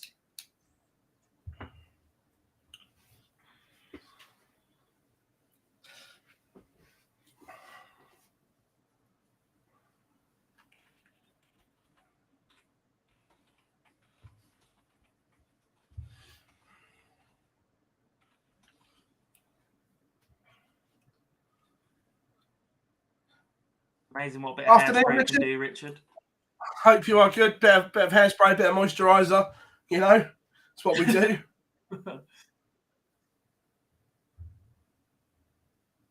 Yetzer has posted that Lucas Veinig has 0 points after running into Cadby, Ruprecht, and Kyvenhoven. Yeah, he's in a bit of trouble. Well, he's in more of a bit of trouble. Yeah, look, that draw's been horrific. He is 115th out of 126 people. When he is one of the best players there as well. Lucas Veinig is an exceptional talent. Mm-hmm.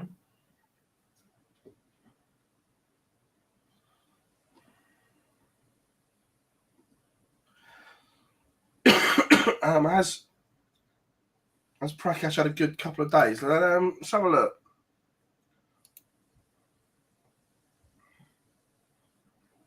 Veinig was overall shortest odds to win a card as well at 1-5.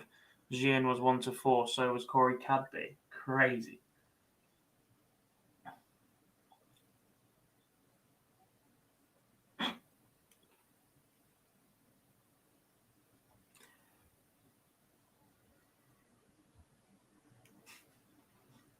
Try saying that 5 times fast.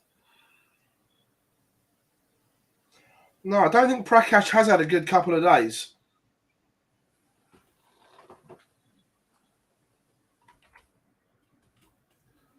Well, he's on 0 points and a -3 leg difference, and he's only won 11 legs, so no. No. There might have been a win in there. Stephen Burton beats Jared Cole. King of the Castle in trouble a little bit. Did start the day on 3 points and +9. So that'll drop to a +7. Still in the top 20 for now, but that will start to slip. Have a good afternoon, Andrew. Don't think AFC Wimbledon have ever been called mighty before, though, mate. But yeah, class. See you a bit. I'll tell you what, God, just whilst we're on football quickly, I've just seen the team lineups from the Manchester derby. I understand they're on a massive winning run and everything like that, but picking Luke Shaw at centre-half over Martinez against your rivals, big call. Is Martinez fit? Yeah, he's on the bench. Is he? Did he play the last game? Yeah. Or is it? Yeah, is he fit enough to be on the bench if desperate, rather than? No, I think he's played. Start? He's played since the World Cup. Still doesn't answer the question. Prakash Jiwa, 6-1 winner over David Evans. Not looking good for Stretch in his hope for an instant return to the PDC Tour. Tony Alcinas is 1 apiece with Daniel Closer. We have Pete Burgoyne and Conan Whitehead underway. 1 apiece in that one as Shane Hayward gets a 6-4 win over Nicky Danoon. I don't think we could chuck Rickwood budging on shortly. That's what I'm going for. Emma was asking for that one. Paulo Ferreira is 3 apiece with Remo Mandial. As we're nearing the end of the 128. I say that we've got a few games in play, a few 64s already complete. We do have one more 128 warming up in Germany. Thomas Hudek against Patrick van der Bogaard. Jose Marquez and Jonas Masselin also warming up in a 64. Jacques Labra against Stefan Hendrick is underway in the 64 also. Martinez is not fit to play a whole game. Yeah. Ta-da. If you're fit enough for the bench, you're fit enough to play. No. Gian Van Veen 4-1 up on Joaquin Goncalves.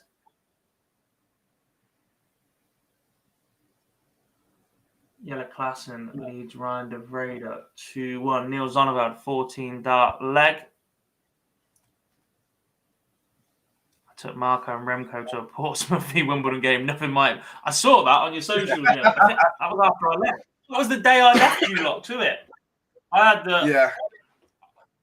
I don't want to say mispleasure, but I went and watched an F1 race with them boys, and yeah. Fair to say they're all Max Verstappen fans. The next women's series is the end of February, I want to say. 24th and 25th. Oh. In Leicester. Ooh. Hello there. Ooh, Tony Alcinas, 145. Check out. Turn up on Daniel Porter. Luke Smith has just gone 5-4 up on Thomas Lovely, averaging 77. Lovely 78, but apparently Fallon's 86 would not be enough from the previous round. Ruma Moyman is a 6-4 winner over Grant Sampson. That leaves the South Africans struggling a bit heading into the final day.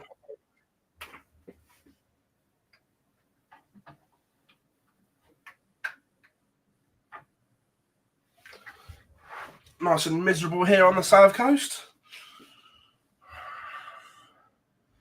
You're not on the coast.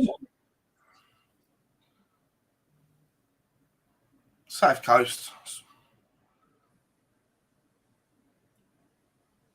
You're an hour away from the sea. That is not on the coast. Actually, that's incorrect. I can get to the sea in 35 minutes. Go on then. Bye. I'm going solo.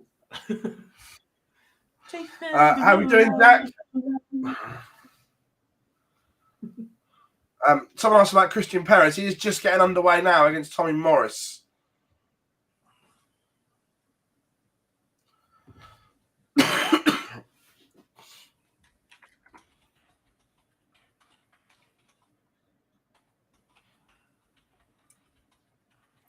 Simon, although Lloris isn't the best, he's not the worst keeper in the Prem. He's crap. I'm not saying he's good, but he's not the worst. He's crap.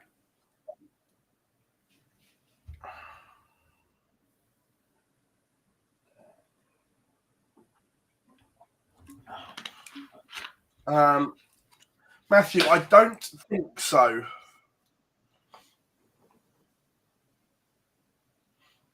Nice, Helen. Nice. Commiserations. I don't do the seaside. Not for me.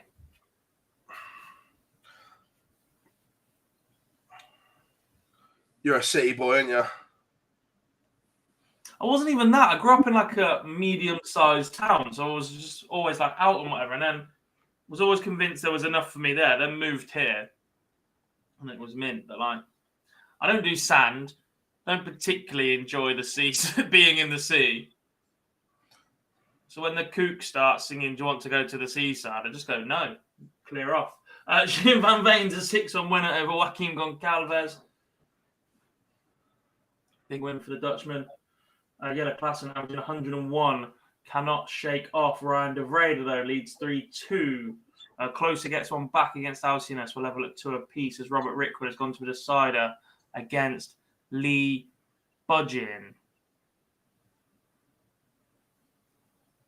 I live near the coast with my girlfriend. Can't see the sea, but can smell it every day. Nice. You know when you read about, you're like, "Oh dear, I shouldn't have done that." Snorlax says, I can see the sea from my house. It's legit. 30 seconds walk. I live in Klaksvik, Faroe Islands. Holy crap! Class. Stu's in Bournemouth. Sorry. Gary Blade beaten Mike Warburton, and Robert Rickwood has missed some match starts. We'll have some more, but it's just got a little bit interesting as Lee Budgeon bangs in a 180 to leave 76, but it doesn't matter as Robert Rickwood is over the line. God, just warming up. Shall we go Scott Mitchell against Stu Wilson? Oh, go on then. No, we'll stick Christian Perez on. 1-0 behind Tommy Morris to a 15 dart leg as Owen Bates beats Scott Artist 6-1. And Thomas Lovely comes from behind against Luke Smith, winning the last 2 legs to set up a last 64 clash with Fallon Sherrock. How many points has Rob Collins got? I'll take a quick look. Not many, I don't think. I have to spell his name right. 0, -4 leg difference.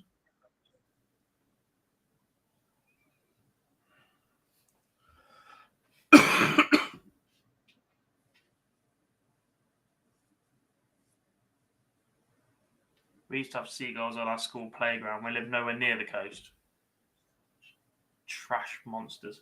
Ricardo Perez is a 6-4 winner over Jitse van der Waal. We're a leg away from losing Jesus Nogueira today against Xander van Ockenberg-Zwan.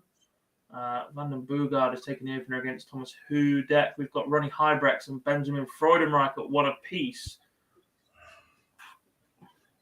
If Ronnie loses again here, will frustration just start to settle in a bit for him after going all the way to the final on day 1? Possibly. We've already seen Dom Taylor go to the final on day 1 and then lose first round twice in the UK. Lovely was 5-3 down. Even worse. Brett Claydon beats Rob Collins, and not only was he on 0 points, he's going to stay there and lose another leg off his leg difference. 6-5 win for Brett.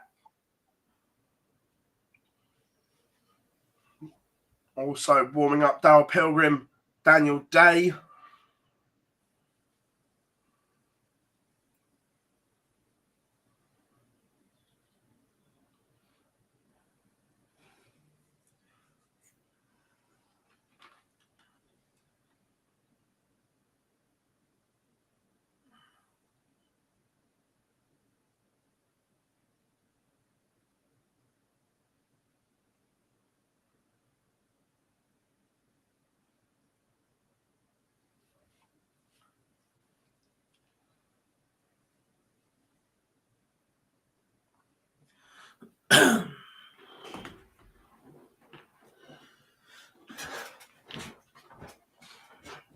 Is Aaron Monk related to Colin Monk? He is. He's his son.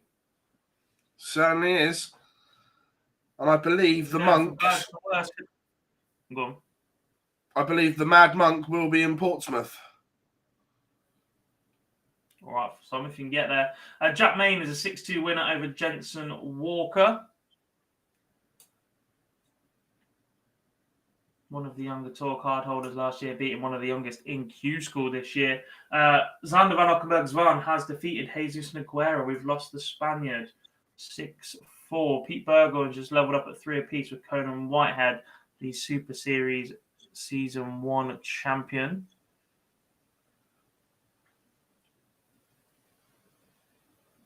Van der Pass finds himself 4-2 behind to Niels Zonneveld. Mike Kuyvenhoven is doing the job on Max Hopp. He's 5-1 up, averaging 92.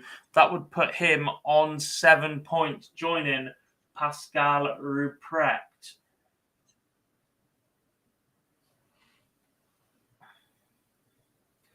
Josh Richardson is into the last 64, beating Stephen McNally 6-4.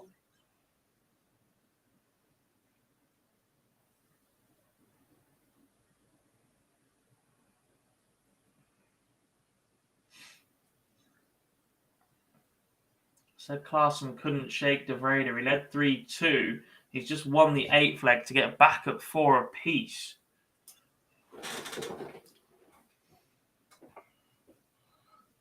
Mitchell and Wilson underway.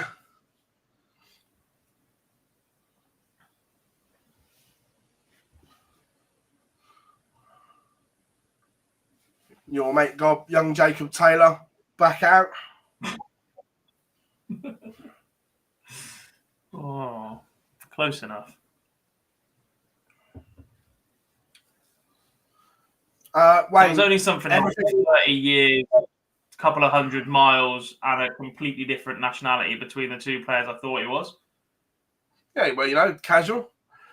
Yeah, look, Wayne, for the Super Series, everything becomes clearer after tomorrow.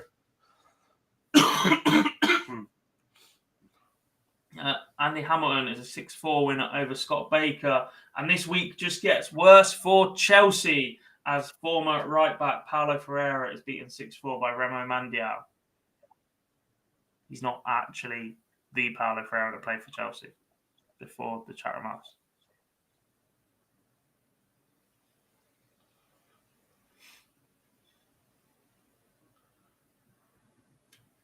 $13 leg for Scott Mitchell to open up against Stu Wilson.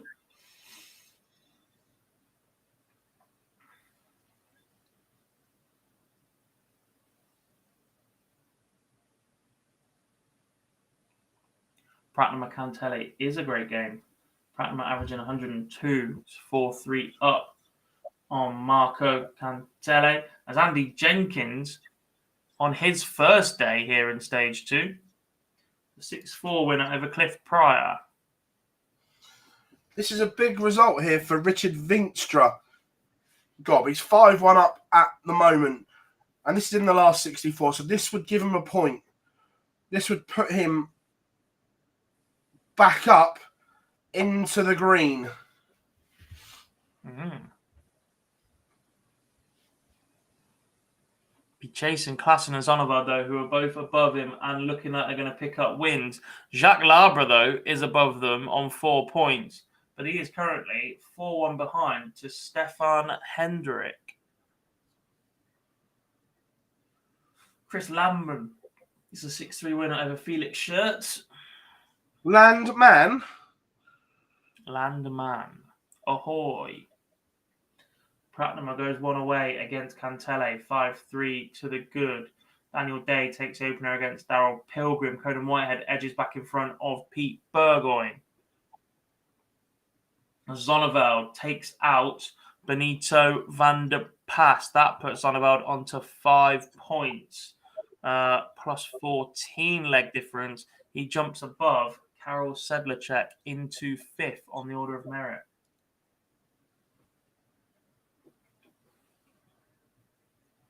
As Hendrick goes one away against Labra. 5-1 now.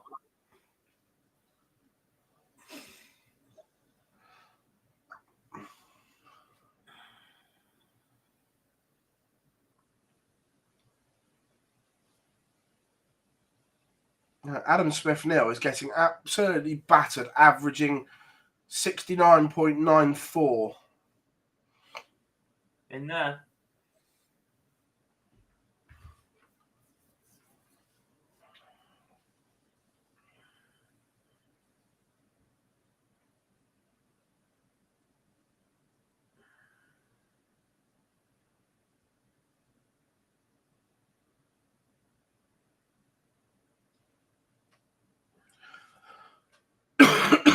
Scott Waters levels it up with Andy Bolton. That's 1 apiece. And Willie Borland is in all kinds of problem. And look, we don't know how good Willie actually is.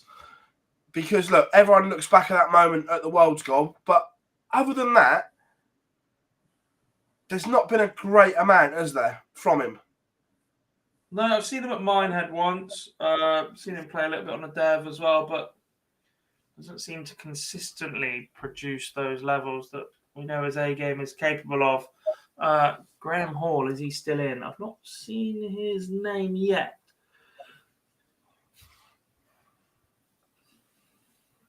So I don't think he's played at all. Wins for Ryan de Vrede, 6-5 against Yellow Class, and both of those players averaging 96. And a 91.5 average for Stefan Hendrick is enough to see off Jacques Labre, 6-1.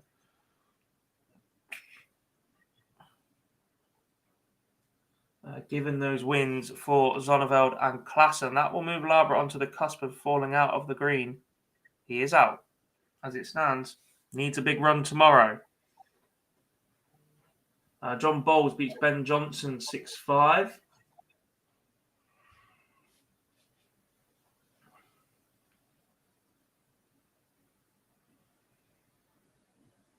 And I need to go and find a jump on my head. Freezing.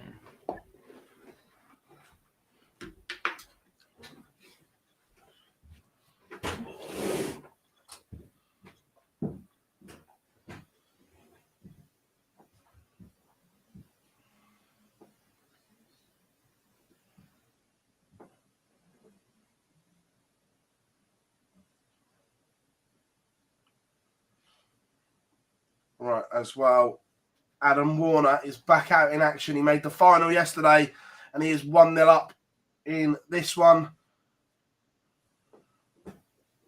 Andy Bolton back in front against Scott Williams. Adam Smith-Neal mounting some sort of a comeback. 1-2 on the spin, back to 3-2 behind. Conan Whitehead, Pete Burgoyne for a piece. Daniel Closer has 1 away from meeting Tony Alcinas. K.O. Kellett. Let's have a look.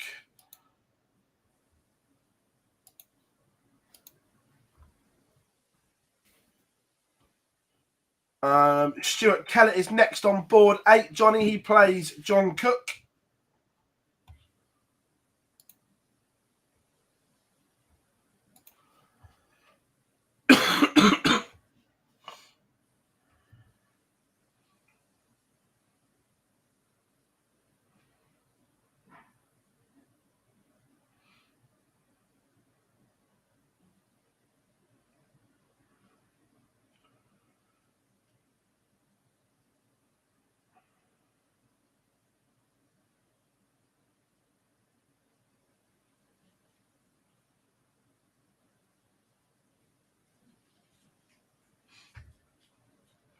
Where else are we in the UK right now?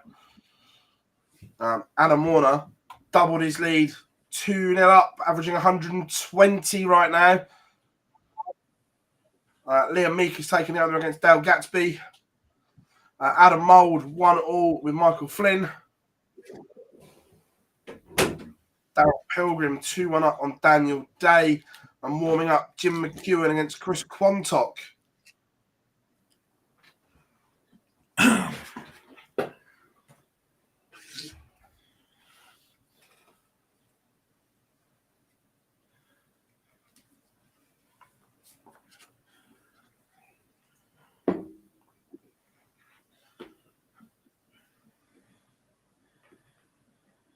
I always have Lucozade.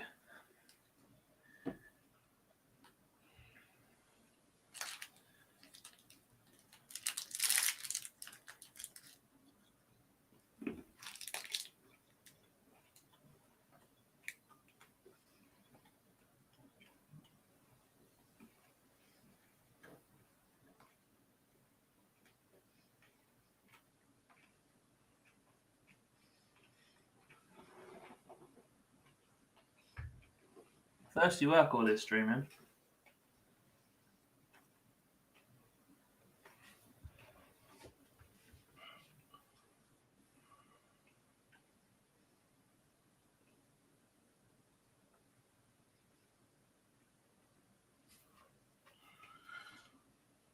Michael Flynn has leveled up with Adam Mould. Jim McEwen is underway. We had Adam Warner got 2-0 up, averaging 120. No hangover from yesterday. Must be that. Well, not in that regards.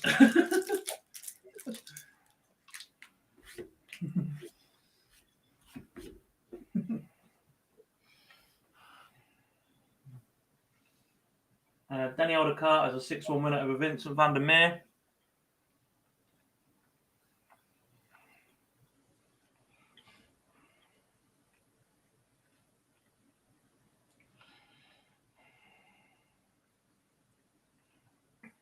New year, new darts, Chris. That's what's going on.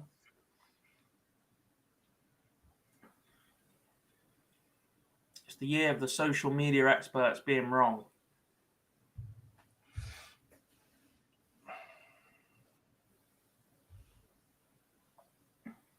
I love Mace. That line made it into his punditry the other day, didn't he? Yeah. Big fan. Scotty Mitchell is 4-0 up on Stu Wilson.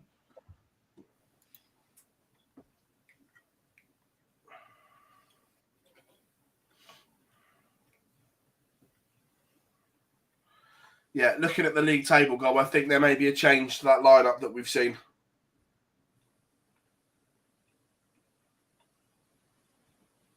Yeah.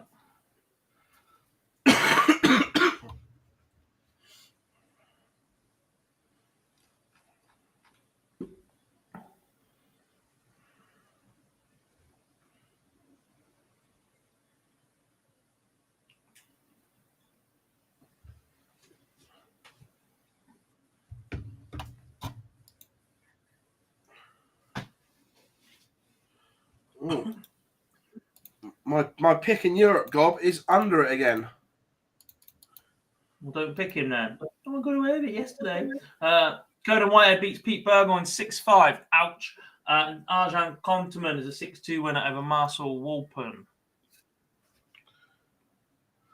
My pick under it after already losing Jacques Labre. Thibaut Tricot finds himself 2-0 behind to Barry Van Peer. Michele Toretta 3-1 down to Christian Kist. That we saw in the Super Series, Yaran Miach can play as well. Mm-hmm. Did you just pronounce a non-English name? Yeah, only because he told me how to pronounce it. Could we ask him?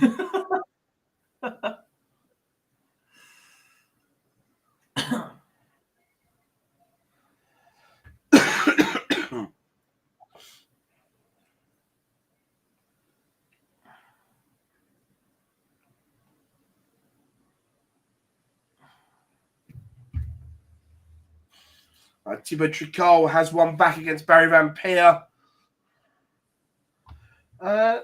Haven't seen Connor yet today.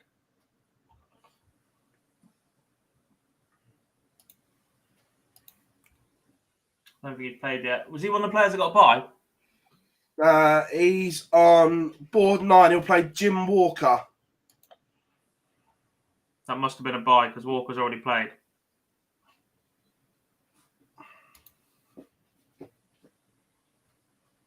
I wouldn't say it's either, Bjorn. Thomas Lovely is very capable. Yeah, look, it's a winnable game, but it's not a gimme. Yeah. Jose Marquez takes a 3-1 lead on Jonas Masselin. Jacob Taylor won away against Patrick Mart. Titus Kanik has taken the opener against Alexander Merksville, not Masek, Merks. David Wazowski, 6-3 winner over Peter Yates.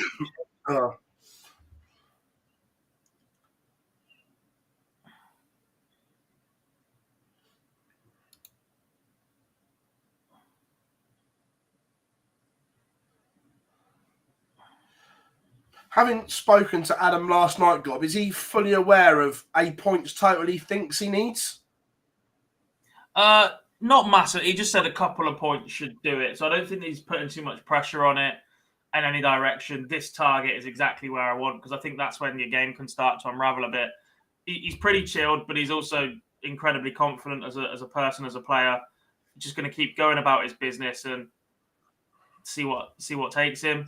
If he hadn't have won the week at the MODUS Super Series, he would not be here. He had no intention of being at Q-School.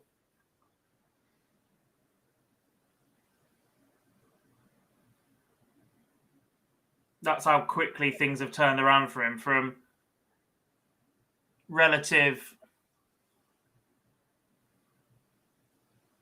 unknown in the pro rank and the amateur game almost, to climbing up the ADC rankings, to getting a shot at the MODUS Super Series, to winning that week, has now taken him to Q-School and top of the order of merit.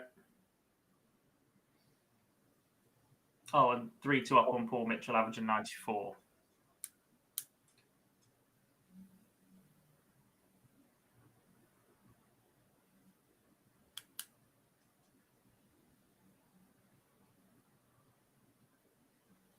Jacob Taylor beats Patrick Mart 6-2, and Andy Bolton has a win on the board today. He's a 6-1 winner over Scotty Walters.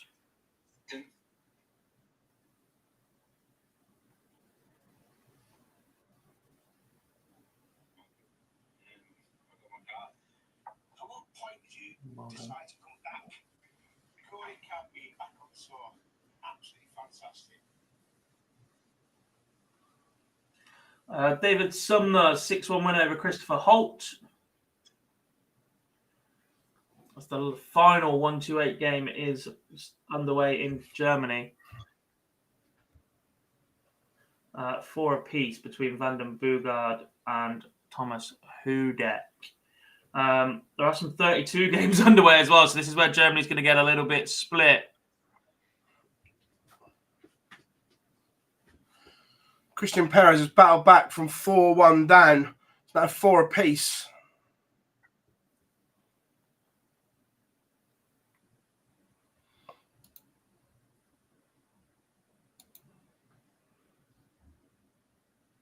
Willie Borland's fought back to level at 5 apiece with Kieran Bridgewater.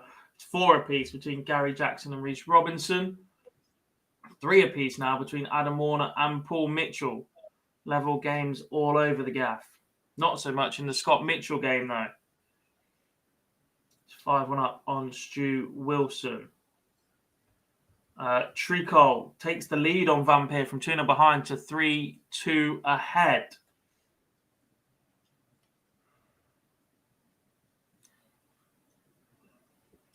Shawnee Mack just getting underway against Michael Barr. That's not going to be quick.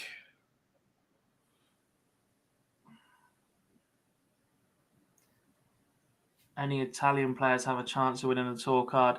Not about just producing a run for the day, I'm afraid, Bob. Michele Torretta, probably the most promising of the lot, but he finds himself 4-2 down to Christian Kiss. We've seen early exits for Gabriel Rollo for most of the stage 2. There was quite a few that looked handy in stage 1, but not quite able to make the step up to stage 2, or the level required to get them through that so far. Usher does have his tour card. Yeah, he won it yesterday outright.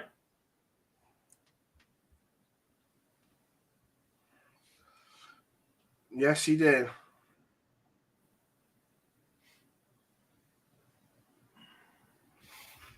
Willie Borland is back to 5 apiece. He looked dead and buried in this game, but now he's missed a match start at the ball. Can Kieran Bridgewater take out 103? No, he can't. So Borland is coming back for 33 and a skin saver.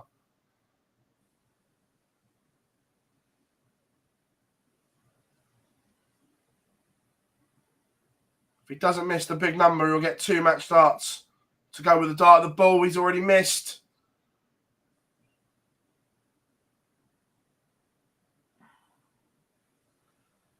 And Willie Borland fluffs his lines. He was dead and buried, found a way back into the game. And now Kieran Bridgewater, 3 darts in hand at 8-8 to seal the deal. And he's bust gob. That says to me he's dragged it into the double 16. Quite possibly. Michael Flynn's a 6-3 winner over Adam Mould. A few more things going on right now. Borland's missed again. Sedlacek finds himself behind to Miok. We've got Perez. Oh my! What is going on? Willie Borland. Oh my! This is all going on here. Willie Borland has missed at least 10 match darts. Kieran Bridgewater busts 16 twice, and in the end gets over the line. Borland is out. And I've got to say, Mace, it's a damn nice Range Rover as well.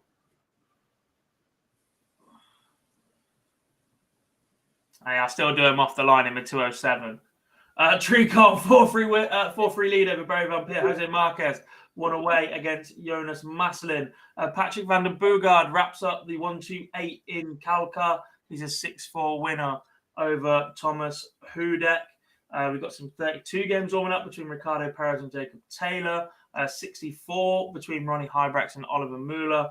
Pascal Ruprecht and Ruben Moyman, 64 game warming up as well. So 2 players quite highly placed on the order of merit. Vainstra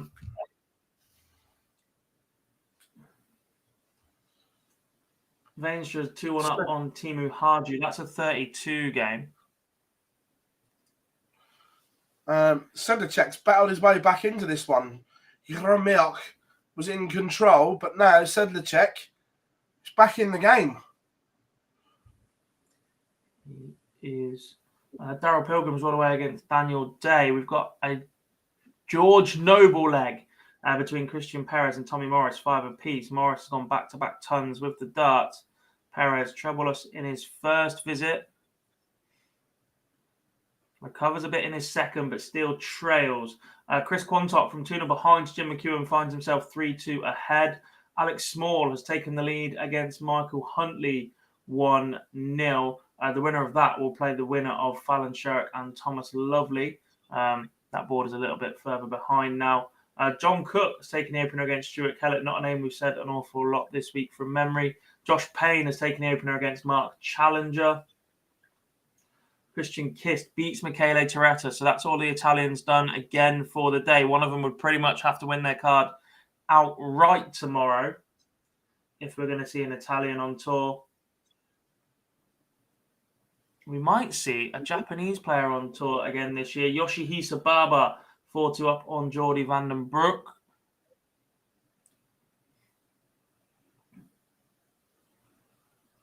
Karol Sedlacek goes 1 ahead again. Phil, you're getting away with this. Perez fires in a 180 at a crucial time to leave 39.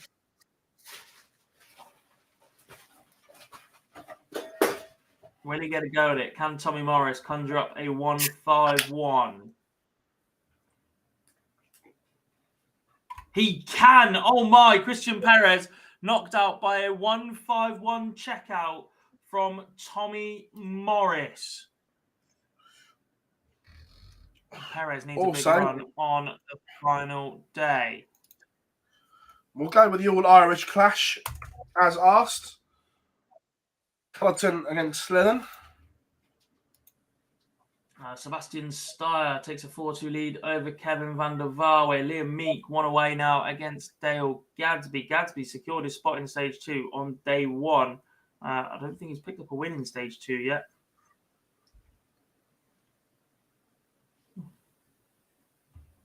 Pop round and see him next week. Give him a slap.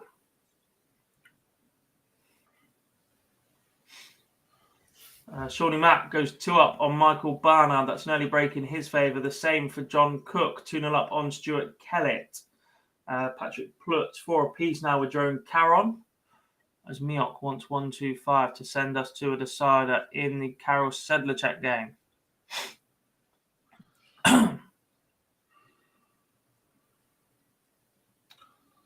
God, in Europe, Kyvenhoven, 7 points plus 40. Reprep, 7 points plus 35. Surely they're done. It's a bit like Rhinesell at the match play. You expect them to be at that level, but until it's 100% in, especially when this is as so important as it is, you're not going to sit here and tell them to take the rest of the tournament off. I know, we're not If telling there's them to even take a it off, 1% but chance they can be caught, then I'm not touching it. I'm going. They're both in. They're done. I've said it. They're in. 2 multiplied by 10 plus 1. Romeo done.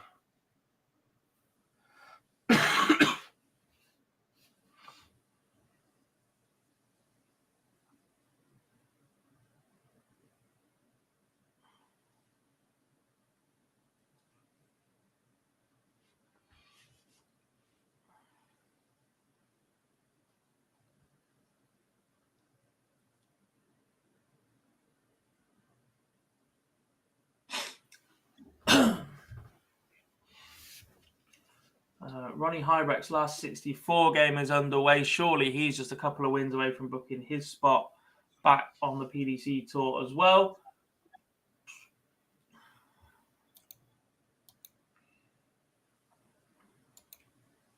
As Liam Meek wraps up a 6-3 victory over Dale Gadsby. Yoshihisa Baba, a 6-2 winner over Geordie Van Den Broek. Where does that put Baba?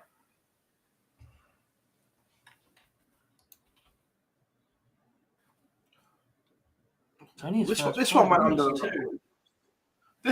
the radar in the first round. Lee Evans against Jamie Lewis.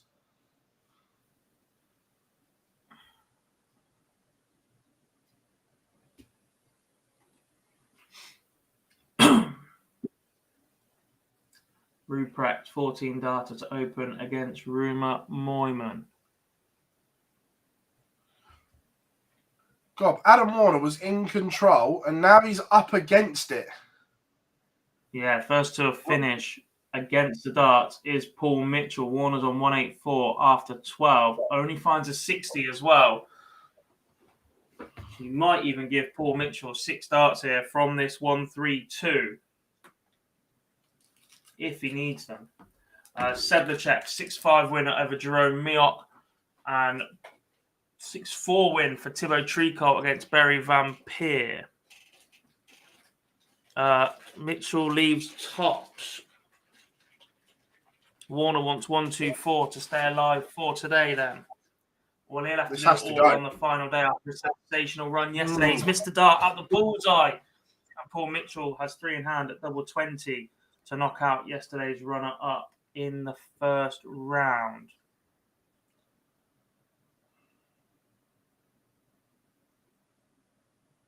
Will it go yellow? No. Inside. Chance for Warner to clean up 25 and stay in today's action.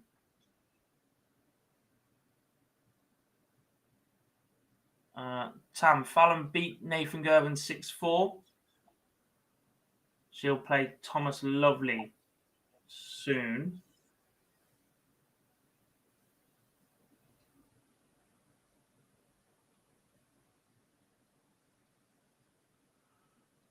Warner composing himself, or has he made a mess of it? Oh, it's gone in 2. Adam Warner survives. Big result for Adam Warner. Big result. Big result for Neil Zonneveld. He's into the last 16 already in Germany. That puts him up to 6 points as well. Results also for Alexander Merckx and Jerome Caron. Already said that one. Pain in the ass. Chris Gilliland, Ryan Harrington underway, as is Keegan Brown and Jim Mostyn.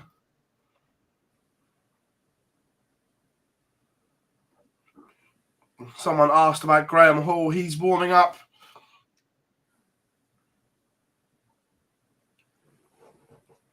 No, Cullerton's warming up. He made a joke earlier about having not played a match for a point yet. He is 3-0 up on Dylan Slevin in this one.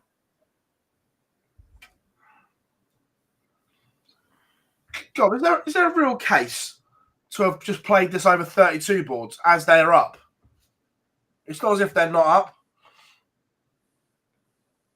I mean, you're paying for an extra 16 markers, and after the 64 round, so what? You played 2 games on this one, then the winner straight back on again after their first one. Not really. When you've just taken 400 grand, paying markers isn't an argument. Well, they don't do it in Germany, and as far as I know, they didn't know what rate they were on heading into the week.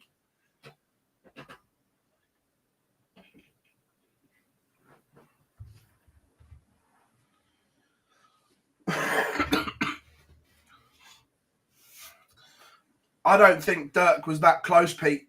If I'm being in terms of like the pecking order, I don't think Dirk was that close.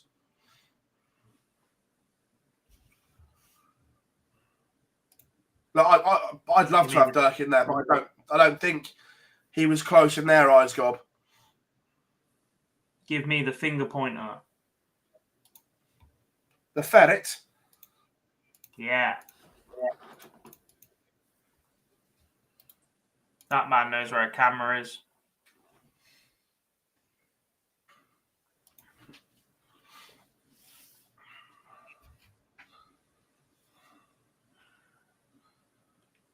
The final lineup's not been announced yet.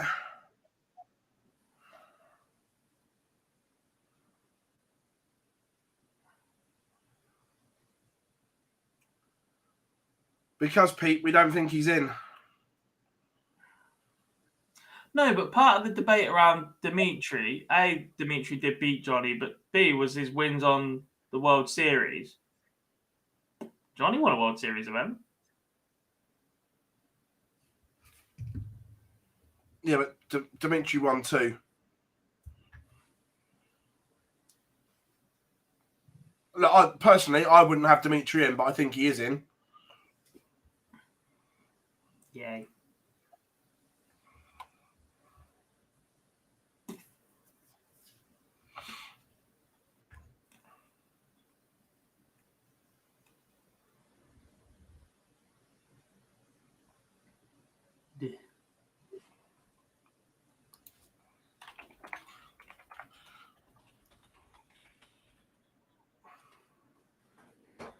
Don't give anyone the microphone. Never, ever let go of the microphone. Ever. Then you get terrible karaoke renditions and all sorts. Board 6, Wayne Jones is under it.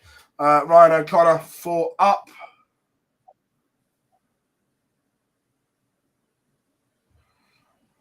Yeah, and the thing with Dimitri, Mace, as well, he can speak 5 languages fluently. He ticks all the boxes for the media days and everything like that.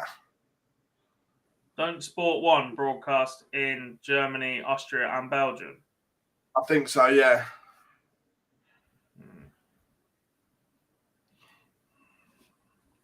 John Cook is a 6-0 winner over Stuart Kellett. Also, Dylan Slevin is back in this one. He was 3-0 behind one back-to-back legs, back to 3-2.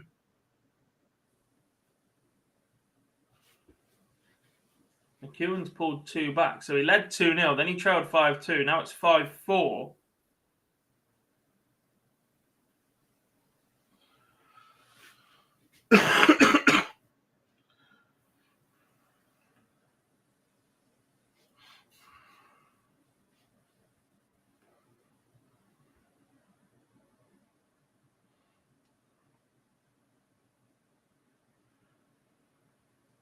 The magician Alex Spellman takes the opener against Patrick van den Boogaard.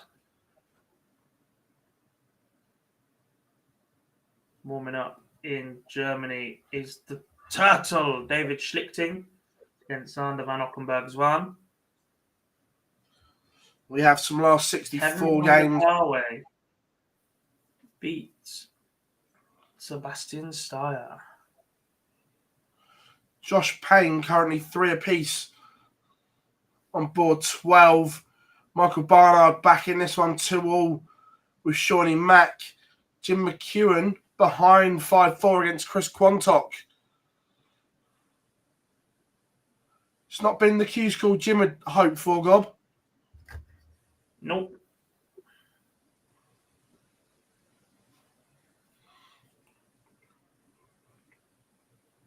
John Henderson damage on the team now. has won the opener. Is that an 11 dart leg for Vainstra? He was definitely on a 9 then, and we would have missed it.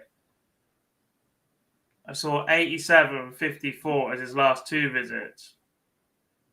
He was on a 9. Hello, Sam. How are we doing, mate? Good to have you back. Craig, I think he was representing the USA. I might be wrong. Yeah, he was. Alan Tabern is a 6-1 winner over Adam Lipscombe. That's the first 64 game complete in the UK. USA. USA. America.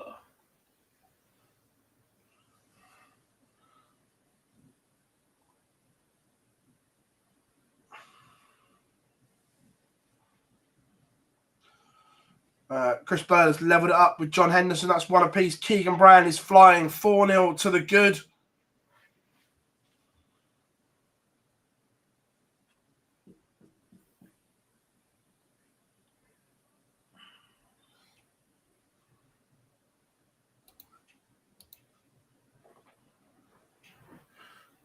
What was that? That was a win for Davy Prouston against Stefan Hendrick in the last 32.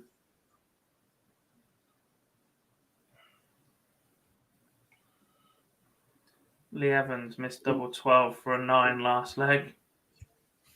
We've seen so many doubles. Yeah.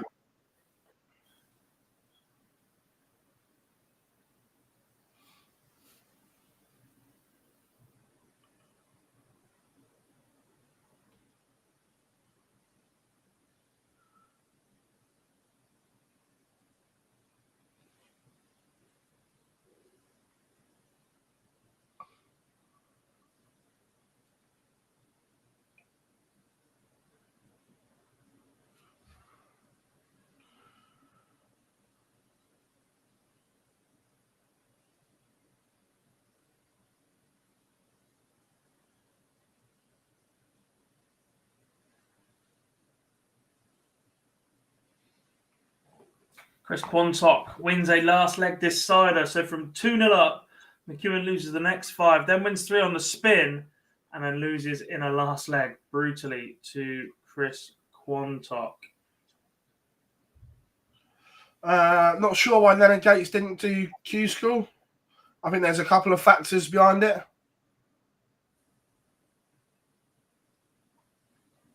One of them is that he might end up playing against Chris Mason at the Circus Tavern in a couple of weeks. Get your tickets now.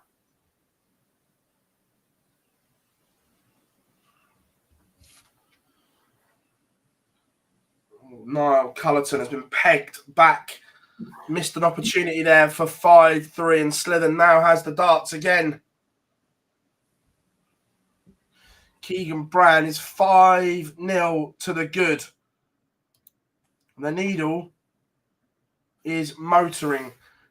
Hendo, for a 3rd break of throw in this game, wants 48. And it goes. Hendo leads again. 3 legs, 3 breaks of throw.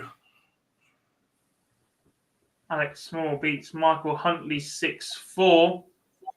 It's the last game on board 16 in the 128, which means we will see a last 64 tie between Fallon Sherrock and Thomas Lovely very, very soon.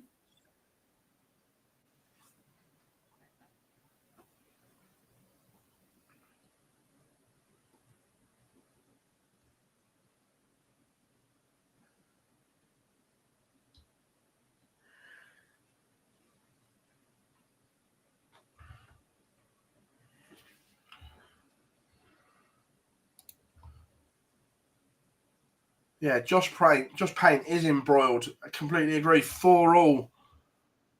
He needs a run as well. Mardelin, that's his word.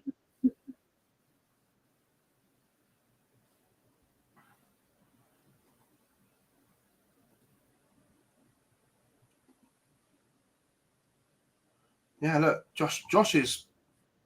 He needs points and needs points quickly.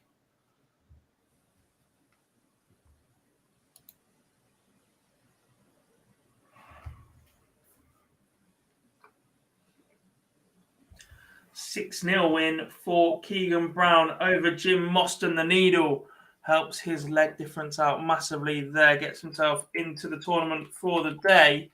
And he's already on 4 points as well. That'll put him up to a plus 17 leg difference. And 51 legs on, level exactly with Adam Hunt.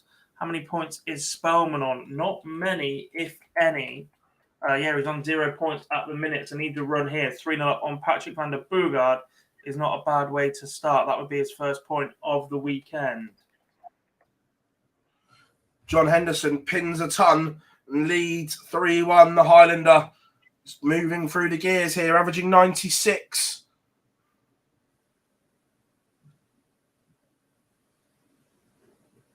I think we just have to start calling them Weekendo. Weekendo. Forget the Highlander. Forget the Highlander. It's just the Hendo Weekendo.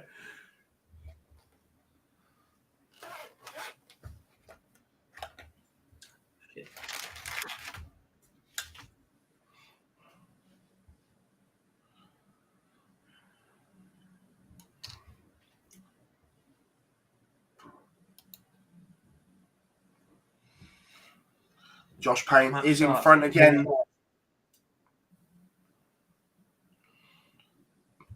Match starts taken for Richard Veenstra over Timu Harju. That puts him into the last 16. 5 points now for Veenstra. 2 big results from MK. I've just banished off my screen, but Jamie Lewis is out. Well beaten.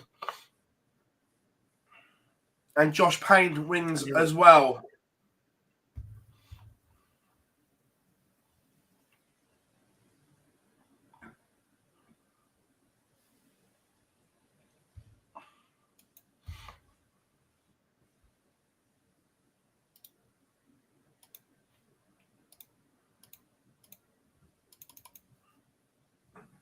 I can get behind a Van Veen kissed. Shout. Who is the Perminator?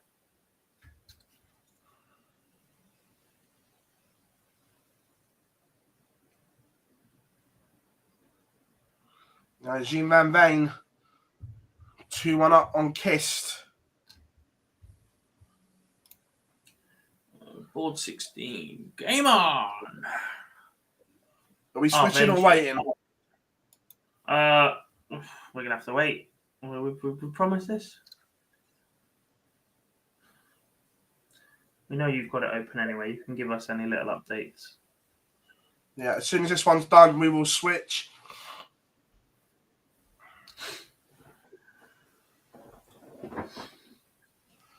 Thomas Lovely has won the ball.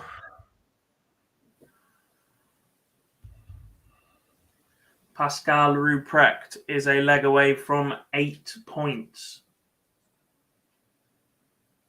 Romeo done.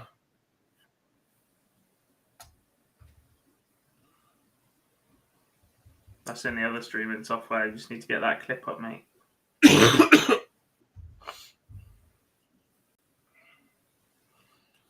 Strong start from both here. Thomas Lovely leaves 32 after 12.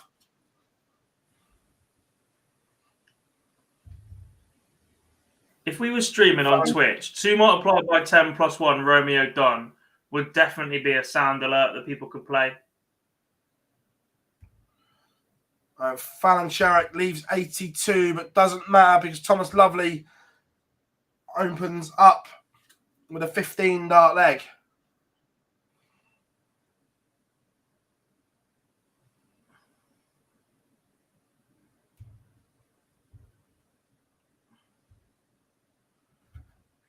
As with Chris. Carlin going another one. The Winter Gardens all day long.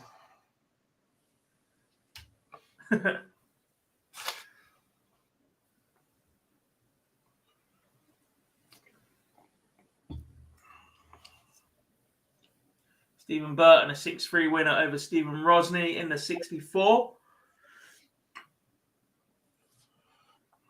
Alex Spellman averaging 102 on his way to his first point of the weekend if he carries on.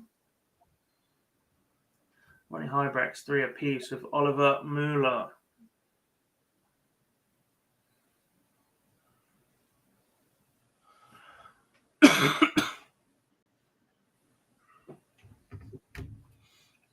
No cameras, Sam. They are both quite slow, Simon.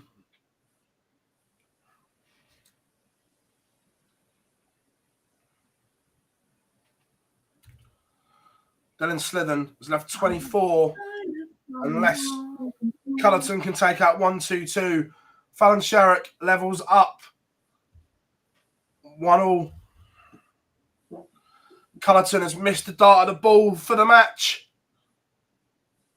And Slithen clears up.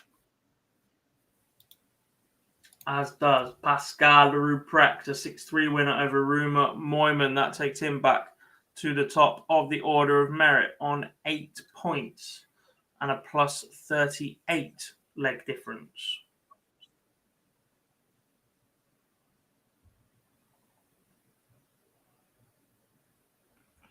The lowest he can fall to now is 8 points plus 26 leg difference.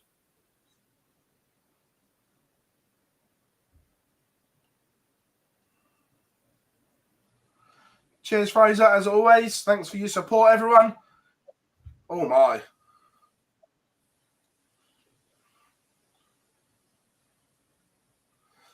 If you haven't yet, make sure you drop us a like and subscribe to Online Darts.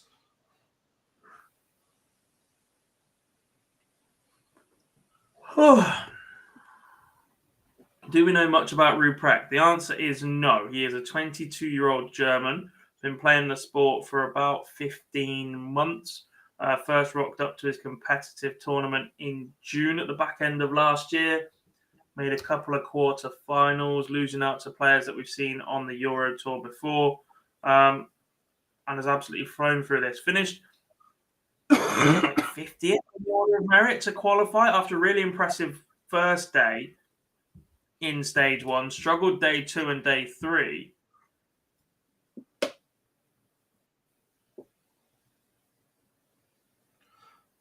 Fallon Sherrock has broken the lovely throw. Leads 2-1. She's averaging 102 right now, Gob. Tidy.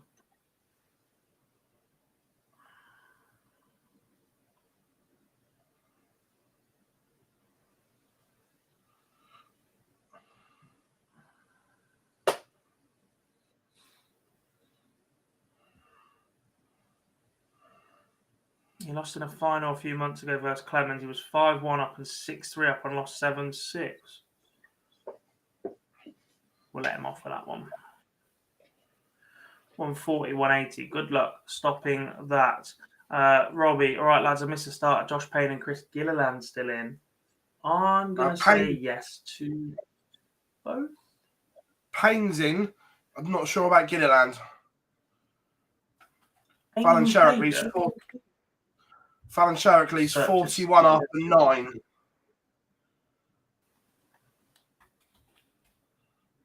Payne beat Mark Challenger. Gilliland beat Ryan Harrington 6-4.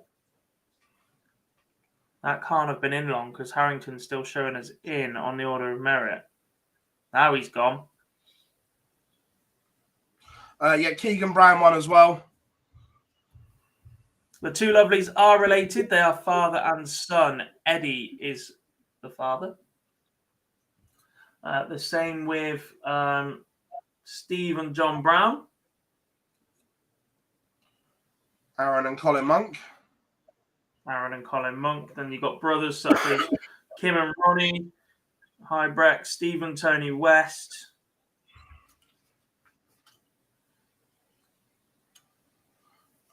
James, the hype around Fallon is, one, she can play, and she's a very good player.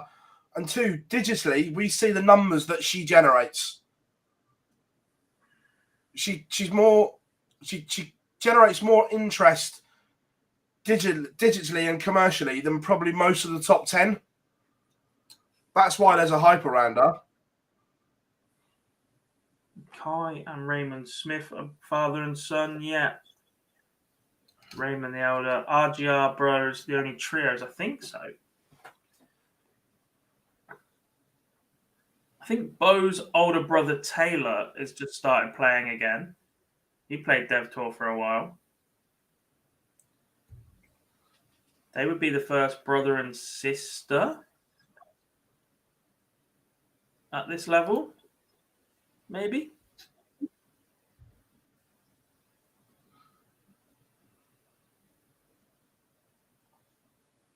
Yeah, Steve Brown. Steve Brown's head of the ADC. Kevin Thomas, 6-5 winner over Jake Jones, probably gets a hold on board. That was a huge hold from Thomas Lovely there. Fallon Sherrock was poised on 36 for a double break and Lovely pins the 76. Their average is going up. How come Bo didn't enter? We don't really know, to be fair. Just didn't fancy it. Fallon and Felicia are sisters. Great shout, Lendl. Which also brings into mother and daughter conversations. You've got Lorraine Winstanley, Josie Patterson. You've got Lisa Ashton with Lindsay and Danielle Ashton. Are Aileen and Jeffrey related? I don't think they are they? Don't think so.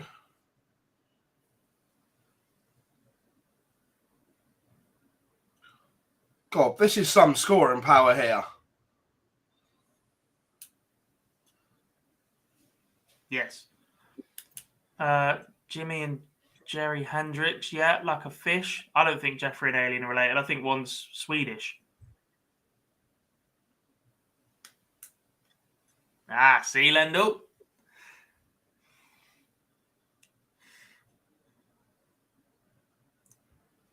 Ooh. Lorraine and Dean are husband and wife, yeah. Would Fallon and Menzies be the first couple on the tour? Yes. Slip. Thomas Lovely has Yeah. hung in there, and this is a chance to break back. Doesn't go.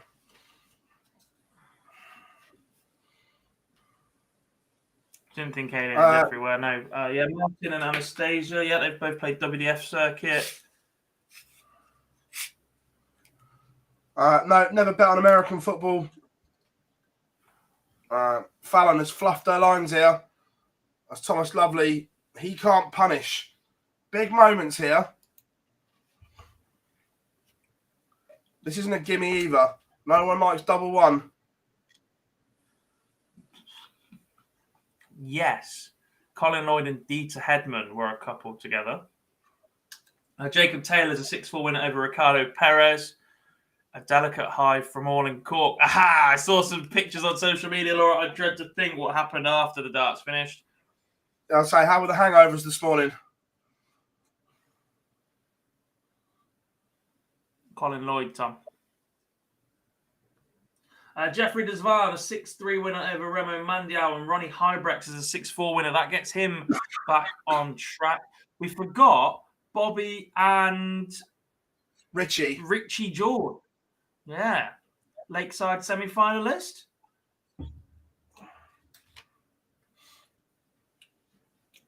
He had a weird action, didn't he? One away against Kist. Say again. Richie George had a weird action as well. Yeah. Kyle and how the hell did I ever forget about Kyle and Bo?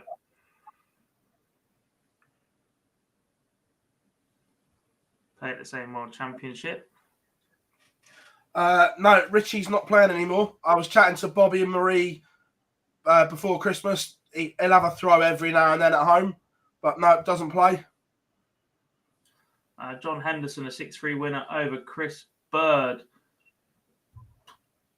Just 2 games in the 128 still going in the UK. One of them is Sean McDonald against Michael Barnard. Shawnee Mack leads 5-4. And Lee Cox is a leg away against Tom Martin. Alex Spellman still a leg away from the last 32. It's a 5-4 leader over Patrick van der Boogard.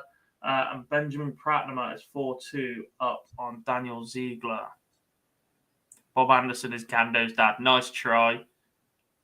Sandra and Sean, great match. Yes, Sandra. Is Sandra still playing county? Double break for Fallon Sherrock, 5-2. The average is around 96, God. That's very tidy. Yeah. Are there any Scousers in Q-School? Is Lee Palfreman still in? I believe he plays for Merseyside County. Joey played as well, but he was beaten in stage 1. Aaron and Laura Turner. Yeah, someone said Martin. Sandra and Sean both passed away. Kevin and Vincent as well, Van der Voort. Yeah. Peter says, Ruprecht is a good friend of mine. Good, because the rest of us don't know a great deal about him, Peter, so the floor is yours. As Christian Kist goes 5 apiece with Jean Van Veen. Also, I can't remember what I was going to say now. Lost my train of thought. It'll come back to me. That was it. I don't know if it was granted or not, but Vincent had asked for permission to play in the Dutch Open pairs with his son this year. Oh, that'll be interesting. The RJR trio, yeah, Duff, Neil. Me and my brother made the local league pairs final the other week. Got bashed. James and Josh Richardson. How did I forget about that? And I suggest the former may be the only one to hit a 9 darter against a family member. You might not be wrong there. No, Michael. No.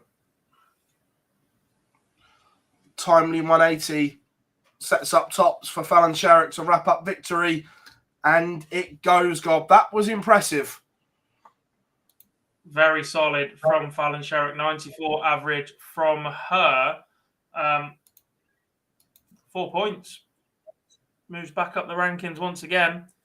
4 points plus 10 leg difference now. That's good enough for 8th spot.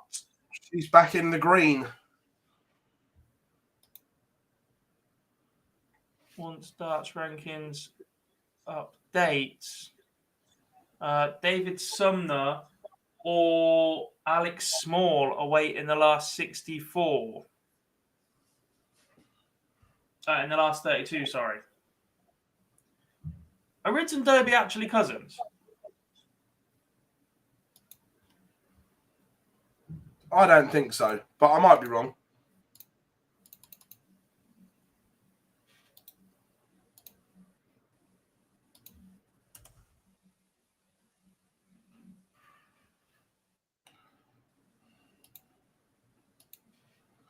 Jean Van Veen pinned 136, Gob, to win it in a decider.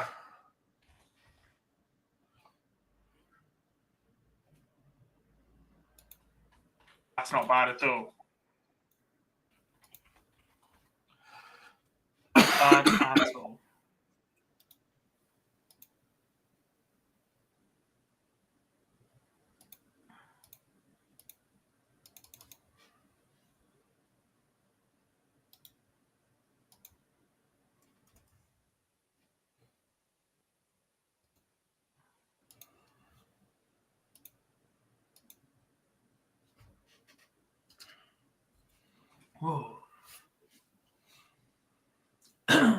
One game in the last 64 still going on in Germany. It is Benjamin Pratnam against Daniel Ziegler, currently 4-3 to Pratnam as Mike Kyvenhoven wraps up a 6-0 win over Vinay Ramnath. That's 8 points for him and a plus 46 leg difference. Lendl, he's not being caught there, is he? 8 points plus 46. Nah. Worst he can fall to is 8 points plus 34. That ain't happening. Happy birthday to you, Kevin.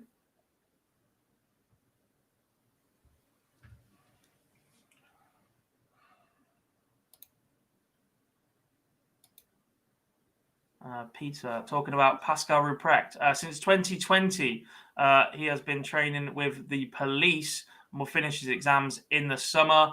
He bought his first dartboard in early 2021 and played through the summer. Led against Clemens 5-1 in a final in November.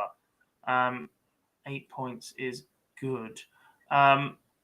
With Pascal, Peter, is he intending to do both if he gets a tour card?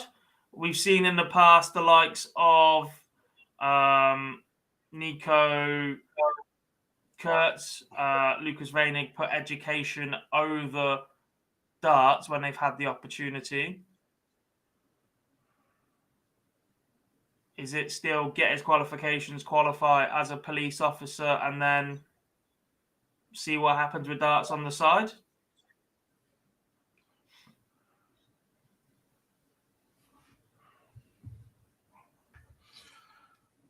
And I'd just like to correct you there, Gob. It's not if he gets a tour card, he has a tour card. No.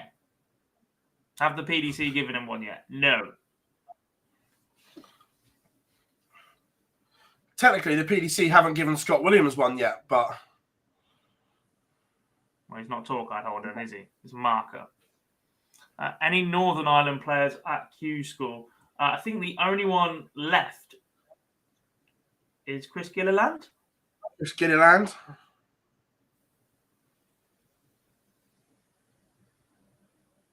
Are there any others? I don't want to get somebody wrong. There's a few Britain flags that might be some of those.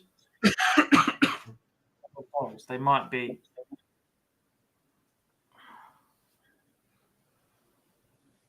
From Northern Ireland. I think that's it.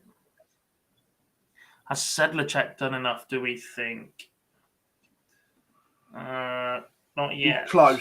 Not yet. I wouldn't be calling Sedlacek yet. He's close. No, 6 plus 9.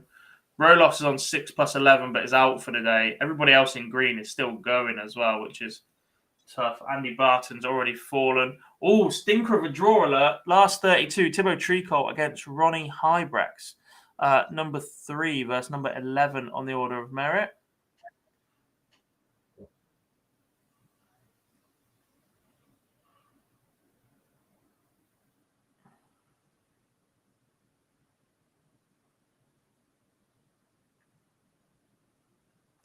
Lewis Pride currently averaging 115, 2-0 up on Andy Hamilton. Daniel Closer just banked John Desremo 6-1 to 90 average from him.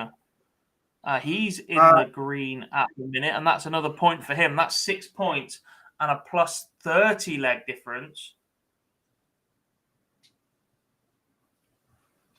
As Sam Cromwell beats Prakash Jiwa 6-4. Scott Williams is keeping his money and going with the 1-year option.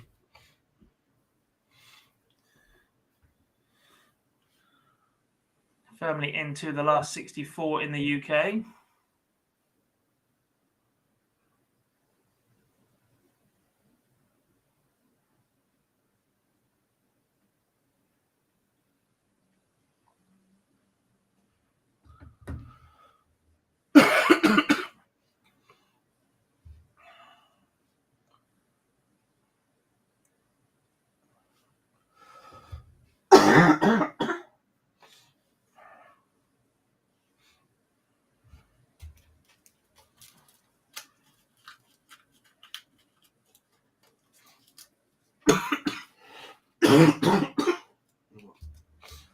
Said to me he wants to get the tour card and they will look, but I think he will leave in future, please, to focus on darts.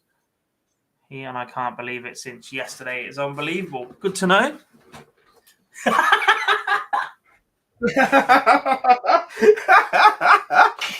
Oh, I love Mace. Mace typing that message is just sat there going like this.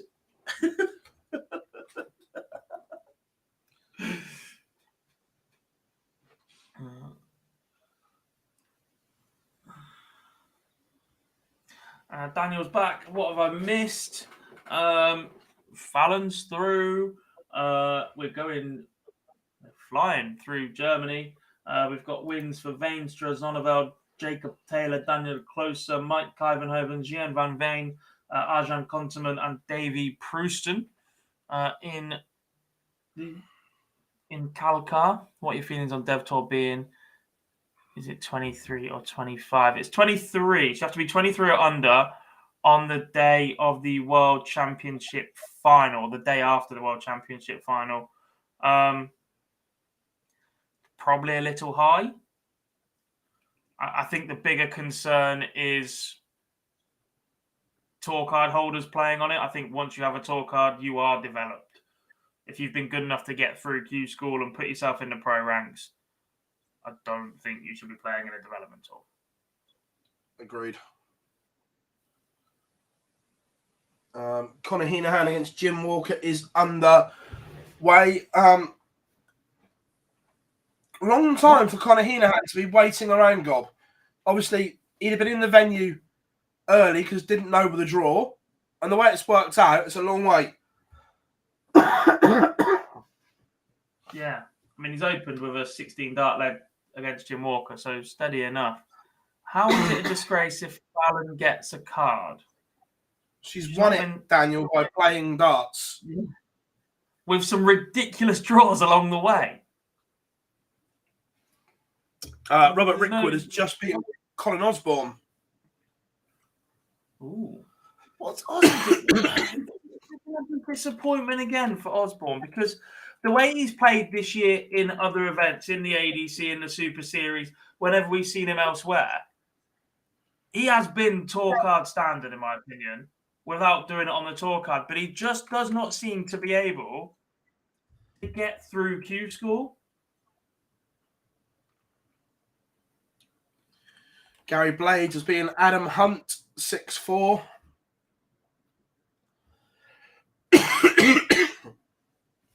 And he's still got 3 years before he can play seniors. Ozzy's just going to get stuck in limbo a bit, I think.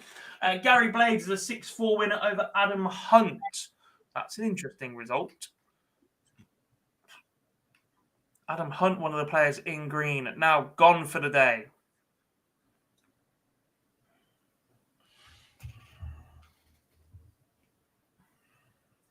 Pascal Ruprecht is 4-0 down to Denny Aldercarter. I mean, Denny's averaging 4.95, so he's good for it.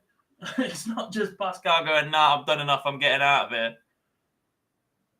You'd still go all the way and make sure you're secure. Eddie Lovely is 6-4 winner over Jack Main. Ryan de Vrede 108 against Kevin van der Vaarwe. We're underway between Jose Marquez and Alex Spellman. Probably the two standout players from their respective nations in at the minute. A win for either one of these would go a long way to getting one of them a tour card. Sedlacek against Lamman underway. And Jeffrey Desvan has taken the opener against Yoshihisa Baba, another player that dropped off the tour last year that is possibly too good to not be on the tour right now. Where can you watch us? There is absolutely no live cameras on any of the boards, Kevin, so we are just taking results from Dart Connect. That is the online scoring system. So stay exactly where you are, and we'll give you as many updates as we possibly can. You can check out the order of merits at dartsrankings.com.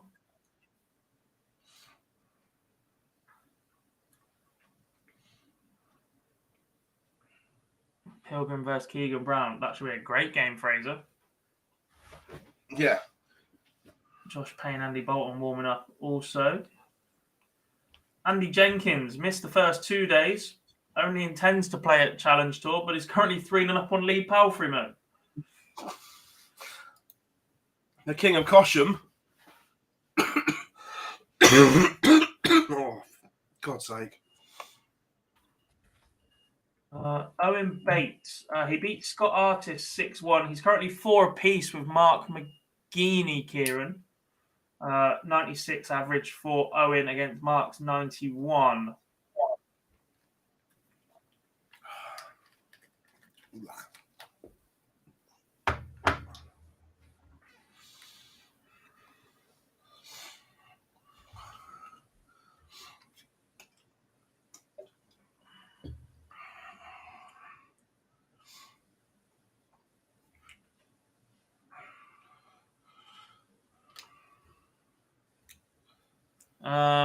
If Owen Bates gets a tour card, will he have to change his nickname? I think broadcasters will have to be very careful talking about him. 100%, Johnny Mack would not be allowed to introduce him with that nickname. He would. He'd just call him the Master Owen Bates. It would never be Owen the Master.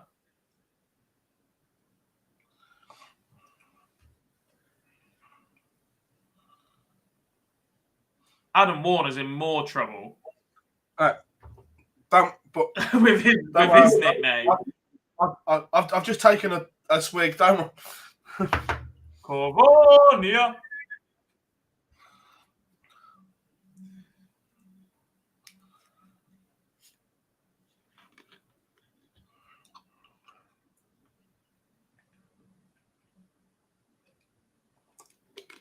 Shane McGurk beats Josh Richardson 6-3.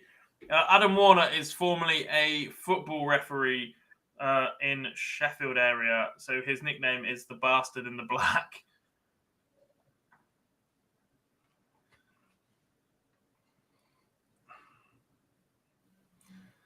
Adam Warner's gone by the Creamy Dream for the past few months. Oh, the chinos are wrong. That's on par with Gary Anderson's Dream Boy. But the Creamy Dream as well. Oh, no. That gives Owen Bates. Ryan de Vrede beats Kevin Van Varway 6-4.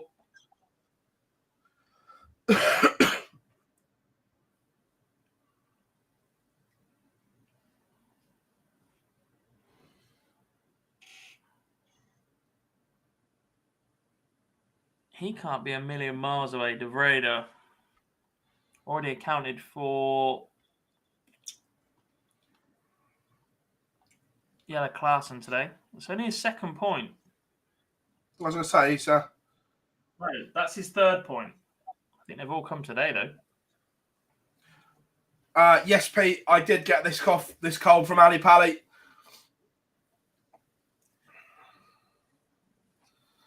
Yeah, it's definitely the Ali Pally cold. Didn't go anywhere, buddy. Didn't go anywhere. Master Bates and the Creamy Dream live on Sky. Yeah, not good. Not good. Moving on. Oh, my. We all got there in the end.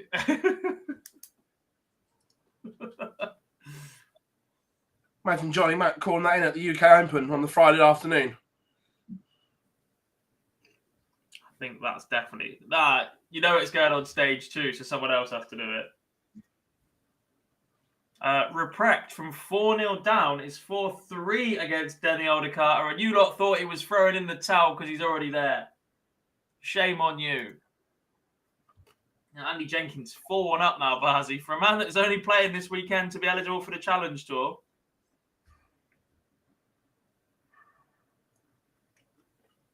Playing all right. Chris, afternoon, gents. What big names look in trouble going into day 4? Who have we got? I'll go through the bottom of the UK one. The penultimate name in the order of merit in the UK is Stuart Kelly. Willie Borland trying to regain his tour card. He's on 0 points, -10 so far. Michael Barnard played at the World Championship. He's down at the bottom, as is Jason Heaver. Liam Meek needs a run. Brett Claydon trying to regain his tour card. He's in trouble. Danny Lauby still pointless through 3 days. Ryan Murray, one of the best nicknames in darts. He's in trouble. Rob Collins, Adam Smith-Neal, pointless. James Richardson, pointless. Jim McEwen, Pete Burgoyne, pointless. David Evans, pointless. Reece Hayden, pointless and withdrawn for the day. Osborne, pointless. Michael Huntley, pointless. Adam Atkinson, 0 points. Peter Jake, 0 points. On 1 point, but out for the day, so need a big run. Matty Denon, Adam Lipscombe, Ian Jones, Dave Pallett, Peter Hudson and Thomas Lovely, Mike Warburton, Dan Reed on 1 point. Jamie Lewis is on 3 points, but he's out for the day, as is Jared Cole. This goes back to what we were saying, though, Gob. A lot of those names that you've mentioned there have had good results in the last 1 to 8. This is where it needs to change. Yeah. Because they'd have points on the board. If you get to stage 2, you have to be accumulating points from the out. Yeah. Dom Taylor's fine at the minute. He's still 4th on the order of merit, 5 points plus 7. Atkinson struggled a bit. Really impressive what he's done in the ADC. Just not got going here. Same with Adam Mould. Ruben Moyman is out for today. They lost in the last 64-6-3 to Pascal Ruprecht, who from 4-0 down has fought back to 4 apiece against Denny Carter. Jeffrey Desvan leads Yoshihisa Baba 3-1. Karol Sedlacek, the same scoreline ahead against Chris Lamman. Thibaut Tricot, my pick for the day, 2-0 up on Ronnie Highbrecht. The Turtle, David Schlichting, 2-1 up on Jerome Karen. We're about to get a match between Alexander Merckx and Benjamin Pratnamer. Jacob Taylor and Daniel Close are also warming up in the last 16, so Germany not hanging around. Alex Small, the Red Dragon Champion of Champions winner from 2022, has just beaten David Sumner 6-2. That will set up a last 32 match with Fallon Sherrock. Also, Alex Spellman is now 3-1 up on Jose Marquez. The American having a good run.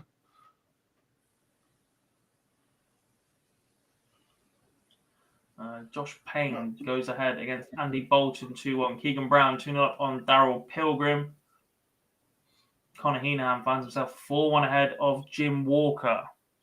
Big age gap between those two. Couple of questions in the chat room as well. Yes, Fallon did win. Also, a couple of people have asked, do we think about Tricot and Labra getting their cards, and will they put France in the World Cup? France have to be in the World Cup this year. Yeah, I think even if they don't get a card, those two are high profile enough to demand it, even if the French don't want to watch.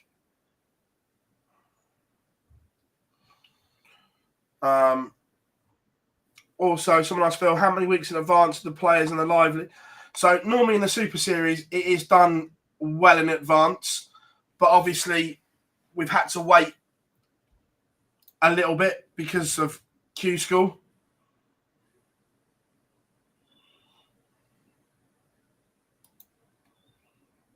Ruprecht 5 on the spin for the young German against Denny Carter as Andy Hamilton produces a sensational 12-dart leg 1-2-1 to go 5-2 up on Lewis Pride. Barber gets a leg back against Desvan, now 3-2. Oh my.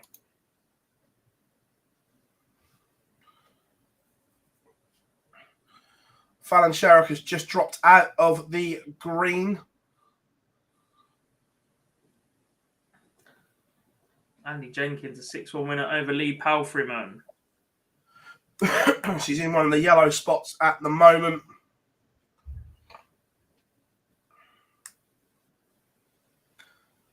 Five and a good leg difference may be enough. We'll know more tomorrow. May be enough.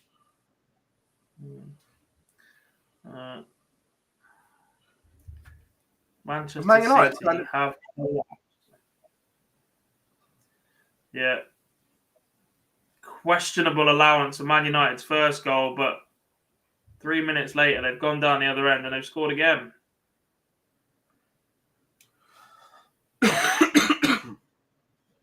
Sedlacek 4-2 win, 4-2 lead over Chris Lamb. We've got last 16 game.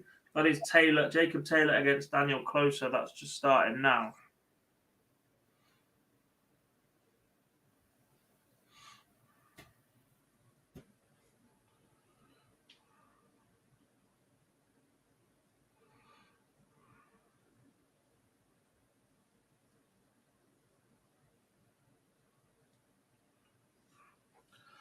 Graham Hall 2-0 up on Liam Meek.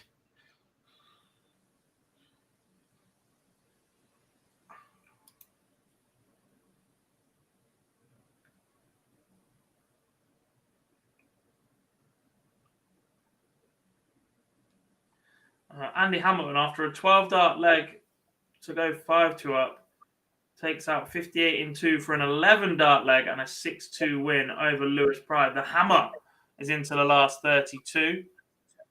That should jump him back up into the green in the order of merit, as he has a plus 21 leg difference now, 4 points. That jumps him from 13th all the way up to 5th.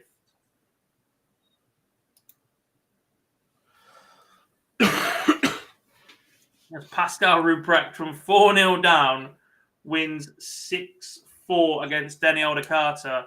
That puts him on 9 points.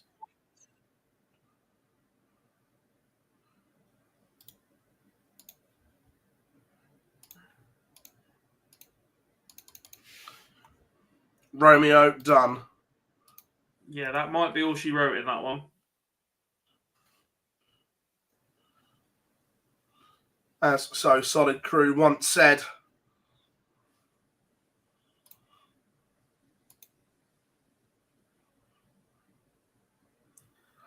No, Pascal is 100%.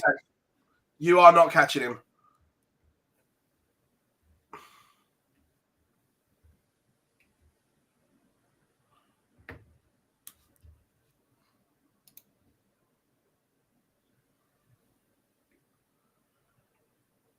Some tidy games warming up.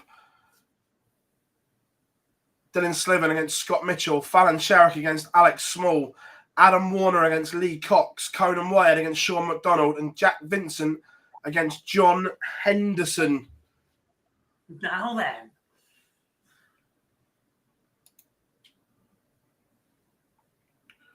A couple of these players are just outside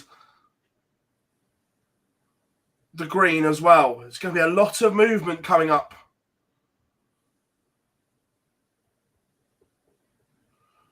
If you're Dom Taylor right now, you're sweating.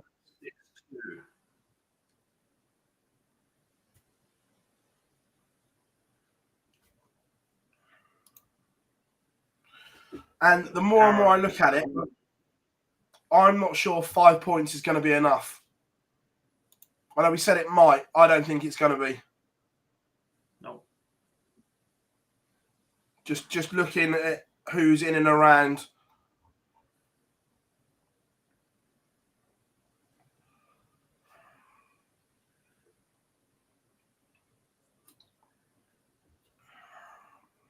Well, 5 players that are on 4 points are still in the tournament today. If they all pick up one, that's 5. That's everybody on 5 at least in the UK. There's only one player on 4 points currently in that standing in Germany. That's Andy Barton, but he's already out. Thibaut Tricot is through and up on Ronnie Hybrex. A win here would mean every single player in the order of merit there is on 5 points.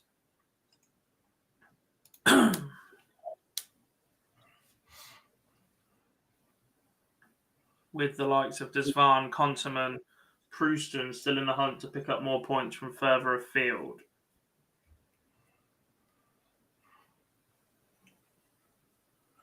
Right, nice to see the break didn't put Fallon off. Steady. Did Ronnie Hybrex just take out Shanghai for 3-2? I think he might have.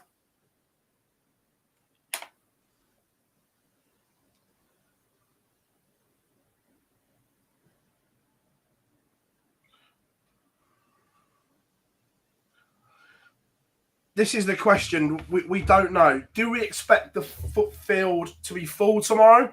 No. I think there may be one or two that go home that are out of contention. I don't know, because you still can win outright on the day. It's only one game to stick around for. And in previous years, when we've seen that, it's been a county weekend or there's been something else on. So people have gone back to play for their county sides. That's not going to happen this weekend. There is no county. Sherrock missed 5-6 darts there to break the Alex Small throw to start with. And Small does hold for a 1-0 lead. Tim says, hey guys, I like your coverage. We'll be broadcast a Pro Tour event the same way. Pro Tour and Women's Series for 2023.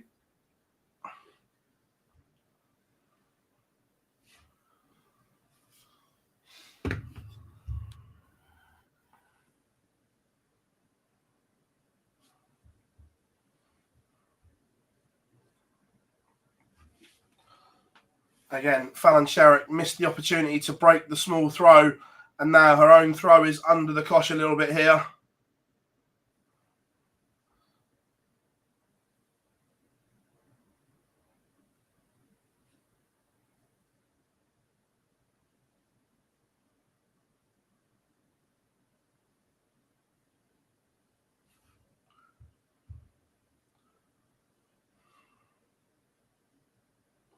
That's not enough. And we've seen from the Super Series job that Alex Small is one of these players that if you let him get in front and let him dictate, he's very good. But I don't think he's a particularly good chaser from what we've seen in the Super Series. I don't know, because the other big thing that we've seen Alex Small in is that Red Dragon Champion of Champions, and it's so cutthroat, it's so nervy that he's just going to hold it together.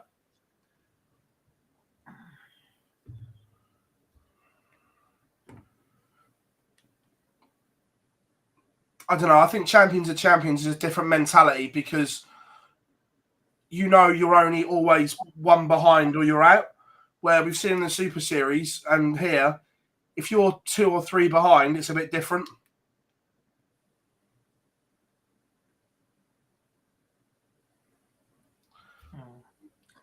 Fallon levels up at 1 apiece, though. Small offering the chance straight back. Here we go then. Ronnie Hybrecht's 3 apiece now with Thibaut Tricot. DTB says, trying to remember the name of the young Canadian who was in a few events then disappeared. I think you might mean Dawson Michelle.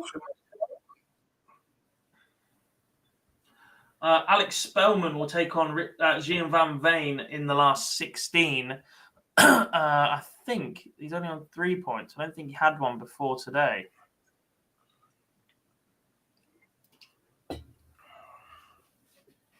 Where are you?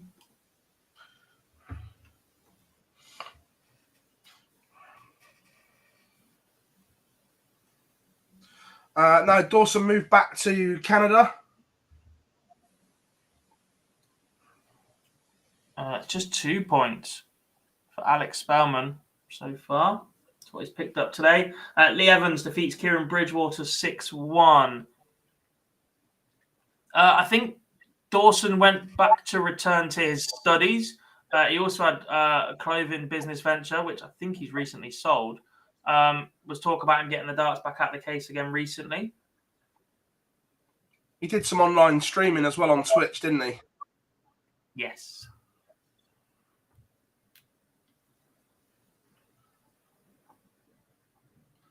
This is finally poised. Is that a mistake from Small? He's left 88. He should get a dart at the ball unless this 136 goes. Ooh. What's she done there? 71. Scored 65 and then hit the bullseye. 1 in the treble, 1 in the 5, possibly as a deflection, and then hit the bullseye instead of the 25 from 71. Tricot edges ahead of Ronnie Hybrecht once again, 4-3 up now. Small takes out again. Fallon Sherrock had opportunities. Jerome Caron leads. David Schlichting 5-4. The Turtle in trouble in the last 32. No, Spellman's still on just 2 points, so I don't think he picked up any yesterday.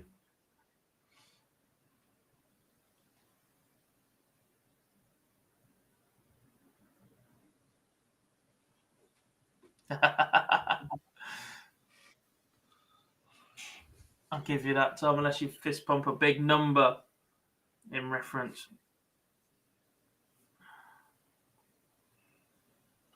I remember being in the Tropicana when he beat James Wade. Michelle. Yeah. Yeah. Yeah, Michael Flynn is through. He's a 6-2 victor, averaging 90 in the process.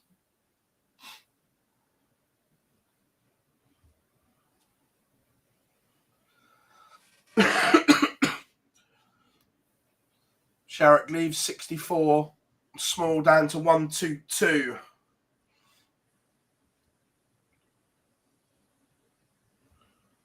Shaky. I was there at the Tropicana as well.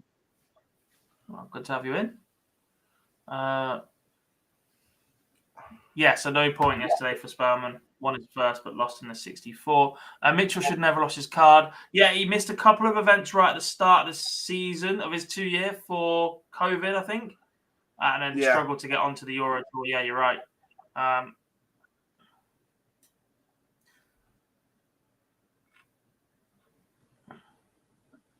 Some big names just outside the Order of Merit in Germany. Franz Roch, Jack Labra, Jelle Klaas, and Jacob Taylor still on the hunt right now. Tony Alcinas. Then we'll fall to Dirk Telnikes, John Michael, Chris Lambert, and Ricardo Perez as well. As Keegan Brown beats Darrell Pilgrim 6-3.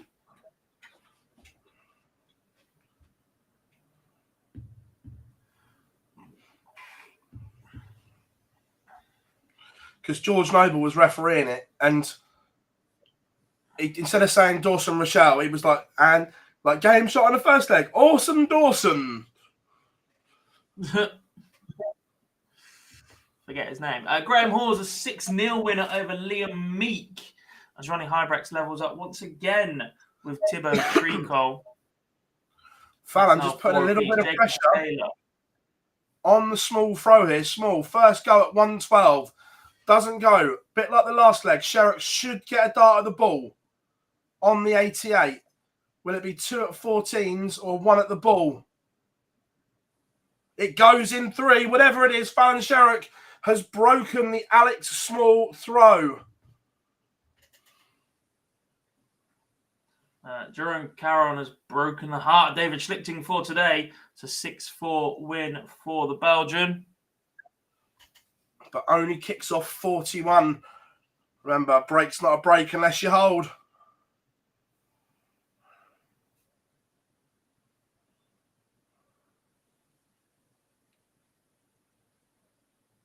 Chris Gilliland, the only player from Northern Ireland in the draw, finds himself in trouble. 5-3 down to Tommy Morris. It's 3 each between Reece Robinson and Kevin Thomas. Andy Bolton and Josh Payne, 5 apiece. 2 players that have had tour cards before. John Henderson, 3-2 up on Jack Vincent with 1 apiece between Sean McDonald and Conan Whitehead. Adam Warner leads Lee Cox 3-1. They're all 64 games. In the 32, Stephen Burton racing towards the last 16, 3-0 up. Made that 3-1 up on Alan Tabban. Fallon leading 3-2 here, and with a massive 180, looks like she should go 4-2 up, at least 6 from 194, if not more. Scott Mitchell leads Dylan Slevin 3-0. Are we about to see Scotty Dog make an instant return to the tour? And Sam Cromwell 3-2 up on Lewis Gurney. James Horrell's just got underway against Chris Quantock. We'll also see Robert Rickwood against Keegan Brown very shortly. Do you think there is any player under more pressure to make it through Q-School than Fallon? No. And yet I think this is the year she's been under the least amount of pressure to get through. Yeah, I agree. And I think it's showing. Josh Payne does beat Andy Bolton 6-5. That puts him into the last 32. He'll start climbing the order of merit now. As Ronnie Hybrex has taken the lead on Thibaut Tricol. That's 2 straight legs for the Belgian. He's throwing for the match. Fallon Sherrock has daylight. Now then, Tug, how we doing, mate?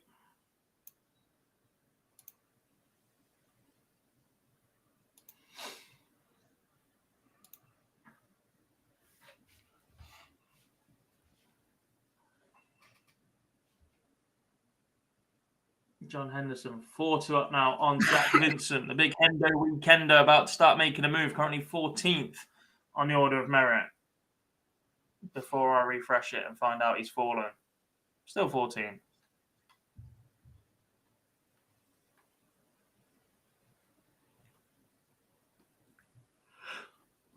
Slip from Sherrock, just take some of the pressure off the small throw here. Should be able to set up this 1-8-65. It's okay. However, a huge visit from Sherrock puts it under a little bit of pressure. A 140 is good. No, not enough. It's not. What does Warner need to do today to confirm apart from win? I mean, he's on 5 points plus 19 at the minute, currently leading Lee Cox 3-2. If he wins this match, that would be 6 points. That would put him top of the order of merit again outright.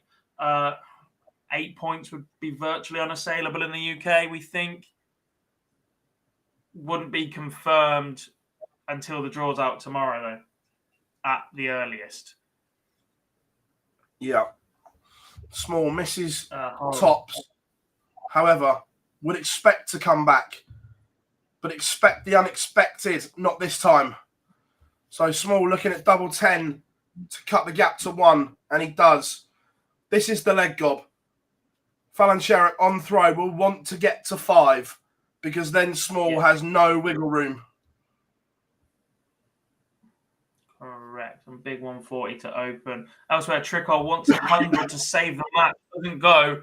Ronnie Hybrex with a chance to knock out the French touch. That would leave both Tricol and Labra just outside of the top 10 on the order of merit in Kalkar. And it does go Ronnie Hybrex back to winning ways after making the final on day 1, losing in round 1 yesterday, is into the last 16 today. Ronnie start to climb the order of merit. That puts him on 7 points. Will take him above Karol Sedlacek into 3rd place. For our American viewers, we're going to put Alex Spellman against Jean Van Veen on. And then once that's done, we'll go to Jeffrey Dejuan against Pascal. Good with that? Yes. Because this one's underway. Can you explain what Fallon has to do to get a card? So there's 2 ways of winning a card, Kevin. One is to win outright on any of the 4 days of stage 2. We're on day 3 at the minute. Or the other is via the order of merit. There are 9 spots via the order of merit in the UK. You get a point per game you win from the last 64 onwards. So Fallon has already accumulated 4 points and has a plus 10 leg difference over the weekend. Since then, a win here would put her on 5 points and put her, she wins this 6-4, shall we say, plus 12. I would sneak her up to 4th on the order of merit. Are Veenstra and Carol both on 6 points or 5? Well, Carol's on 7 and a plus 13 leg difference. Veenstra's on 5 points.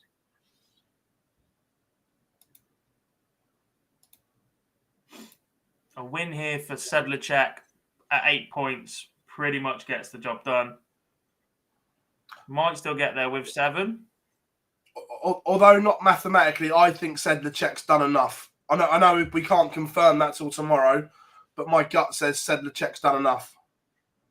His leg difference is, well, it's plus 13 at the minute, but it's poor in comparison to everyone else around him. So I'm going to say not yet. Oh my, is that a mistake from Alex Small? 42 leaves a bogey number. Sherrock has 6 for 167. None to count. Robert Rickwood is on 1 point minus 1 leg difference, but is still in today, Emma. And that's one thing Fallon Sherrock can do is can. Not a 3 bad setup from match Alex Small, but it starts. might be his last visit. And it is. Oh, She's done it again. God. She is motoring. Fallon Sherrock is potentially 1 win away from a tour card. Potentially. And I'll tell you what. Do we have a result in that? No, we don't yet. She will play either Lee Evans or Gary Blades in that match.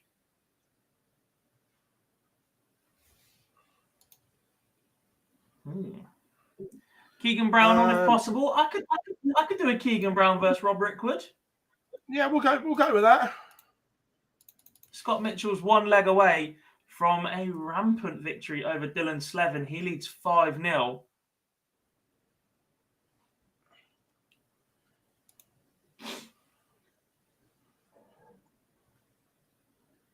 Another win on another 90-plus average. What's going on? Someone's poisoned everybody else. Yeah, someone's bribed the marker just to put the scores in, Mace. John Hendo missing opportunities here. We have now.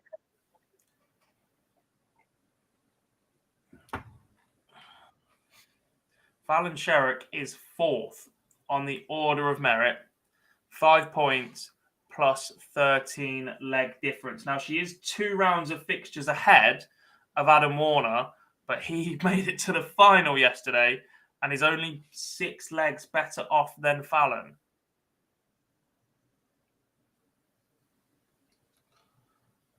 God, she's been outstanding. Ryan Harrington on 5 points is already out, as is Dom Taylor, another finalist on day 1.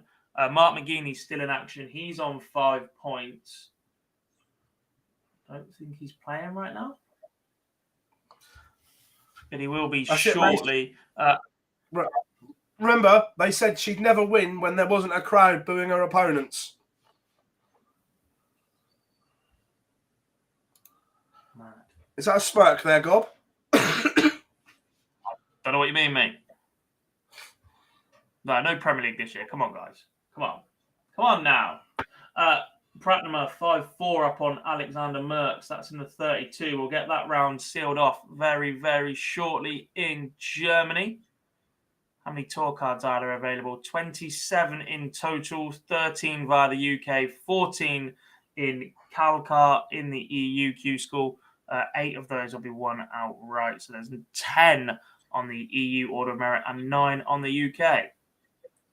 Kevin Thomas beats Reece Robinson. Daniel Closer 1 away against victory.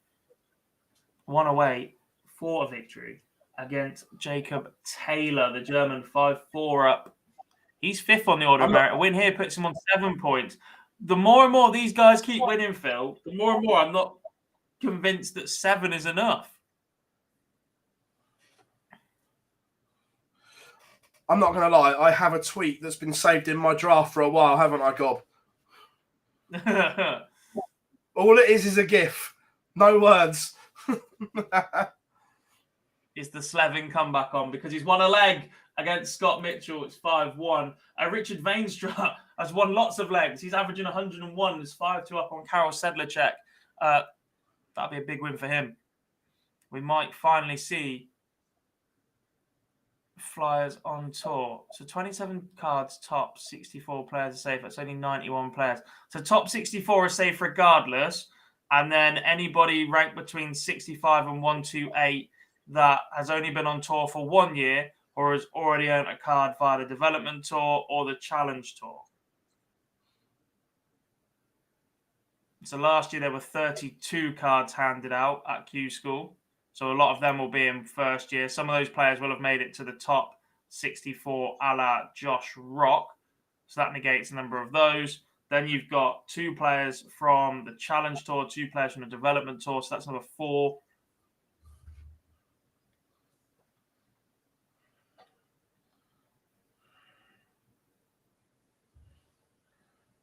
As Pratnama wraps up the top 32 with a 6-4 win over Alexander Merckx.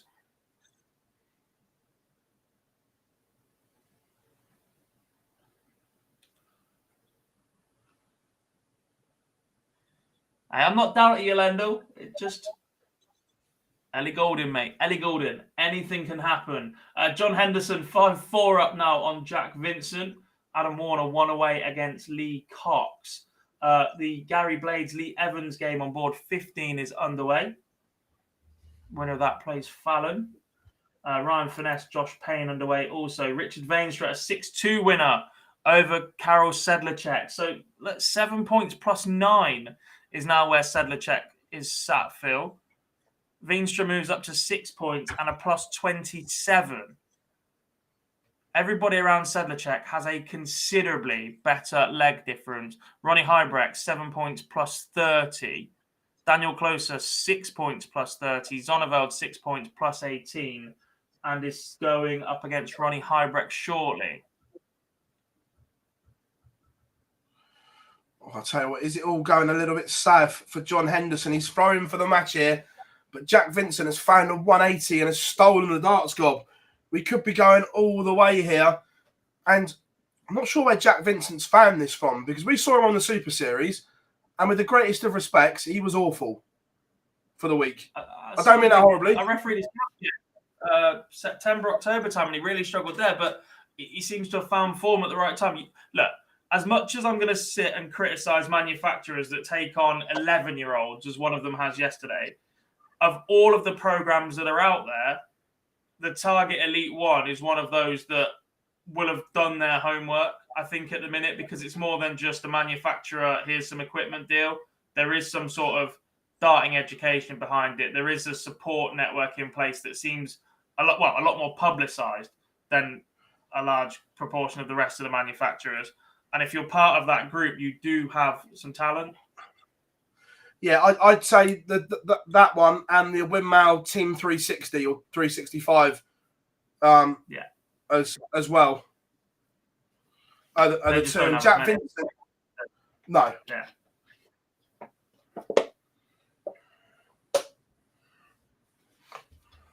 Yeah. Hendo is up against it. A manufacturer signing an 11-year-old yesterday just doesn't sit right with me. Stephen Burton beats Alan Tabern 6-5.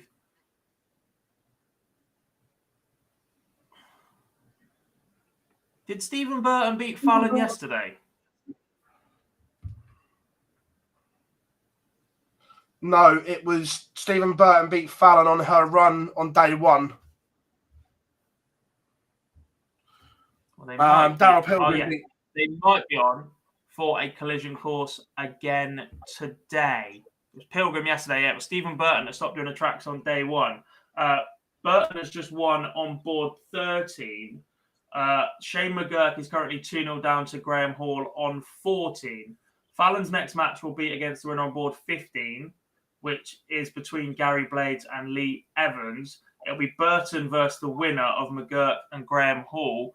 It could be another Fallon versus Burton showdown in the last 8. At which point, that could be for a tour card. Jeffrey Desvan, 3-2 up on Pascal Ruprecht, averaging 103. The German just won't go away, though, as the outright order of merit leader on 9 points. Jerome Caron has taken a 14-dart leg opener against Mike Kyvenhoven. Alex Spellman, 5-2 up on Gian Van Veen, the American, looking like he's going to do some damage today. A much-needed run for him. Ryan de Vrede, 1 leg away against Davy Prouston, 5-4. We've already got 2 results in the last 16. They are Richard Vainstra, a 60 winner over Karol Sedlacek, and Daniel Closer, a 6-4 winner over Jacob Taylor. 2 more games warming up in the last 16 is Neil Zonneveld against Ronnie Hybrecht and Arjan Konterman against Benjamin Pratnama. There's a kid playing in London Speed League and closing moments here. Jack Vincent has left 53. Hendo's on the Della. Hendo started the leg well, but then 3 trebleless visits has placed the Highlander in trouble, and it is advantage Vincent unless this whopper goes. It doesn't. Henderson tees up tops. Jack Vincent, over to you. Is it going to be heartbreak for Henderson or delight for Vincent? 2-match darts incoming. 2-match darts missed by the young man. John Henderson, is it your lucky day? Everyone needs a little bit of luck at some point. 3-match darts at tops for the Highlander. All you need is luck. He's missed. He's gone round the houses. 3-match darts have come and gone for John.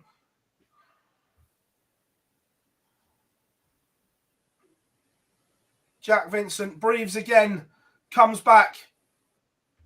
He's missed 2-match darts. He's got another 3, and this time he hits. Hendo departs.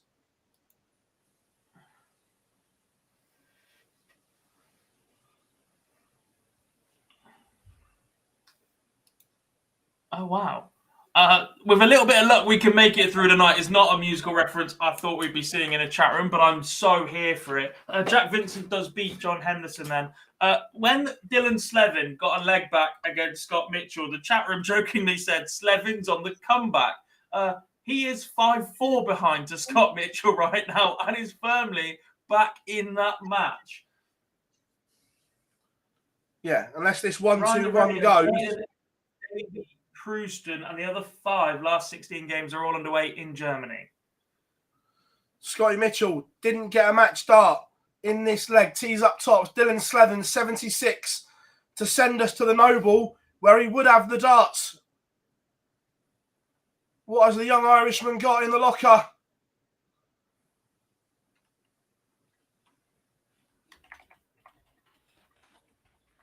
The suspense is killing us on Dart Connect. And it goes in 3. We're going all the way.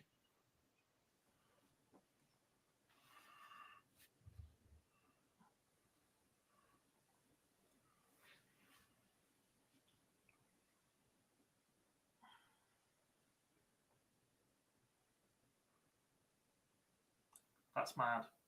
That could be the difference between a tour card or not for Scott Mitchell as well, this result. And Currently Slevin 10th in the order of merit, 4 points, plus 20. He was a leg away from a plus 26 leg difference that would have seen him jump up to 3rd on the order of merit. As it stands now, he might be staying in 10th. Sean McDonald is out. He's beaten by Conan Whitehead 6-3. Alex Spellman, though, is into the last 8. The American beat Gian Van Veen 6-2. He is climbing up the order of merit nicely. That's his 3rd point. And plus 10, that will jump him up to 24. Still needs more, though. We might catch the end of this one if we're quick.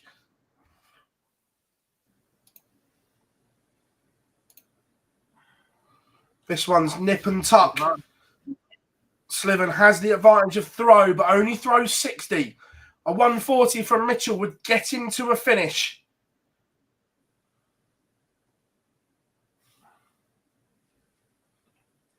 What do you think Hendo needs to do tomorrow for a card? Last 8 minimum. 3 points plus 20. Really nice leg difference. Needs a few wins, though. All right, Mitchell, 193. Slevin, 201. Slevin has the darts, but Trebulus again, 144. The door is open for Mitchell here. He's not on a finish, but he can leave this so handy. 12 dart leg for Jeffrey Desvan wraps up a 6-2 win over Pascal Ruprecht. Looks like the Black Cobra might be making his return to the Pro Tour. That puts him on 5 points, plus 21 leg difference. Doesn't move him up massively in the order of merit, but he is still in the hunt today. Oh my, Dylan Slevin! He's taken out 144 to complete the comeback. Mitchell hit a ton to leave 93, and Slevin has just pinned 144. What a comeback! Ridiculous. Keegan Brown's wrapped up a 60 win over Robert Rick when there's a win for Callum Goffin over David Wazowski, 6-3. Graham Hall is one away from a showdown with Stephen Burton. He's 5-0 up on Shane McGurk. Lee Evans, averaging 87, is 3-1 up on Gary Blades. Dylan, that's ridiculous. 144. That could basically cost Scott Mitchell his tour card. Robbie said he was unlucky 2 years as a tour card holder. It looks like he might be the same as a Q-School participant.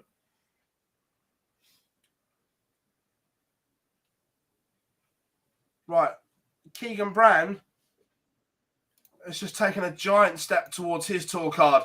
6 points plus 24, Gob. He's close now. Very close to returning at the first attempt. Yeah. He has played an extra round, but he does go top of the order of merit as well. Adam Warner will be looking to regain that spot very shortly against Andy Jenkins. Last four leg finishes from Slevin. 121, 118, 76, 144. What an absolute clinic that is to defeat the former world champion, Scotty Dog Mitchell.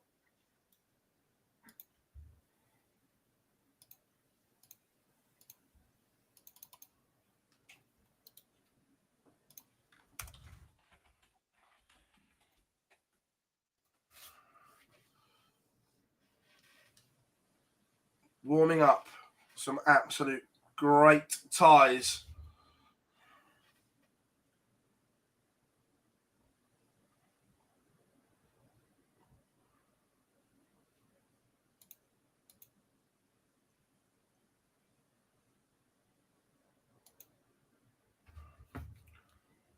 Lee Evans 4-1 up on Gary Blades.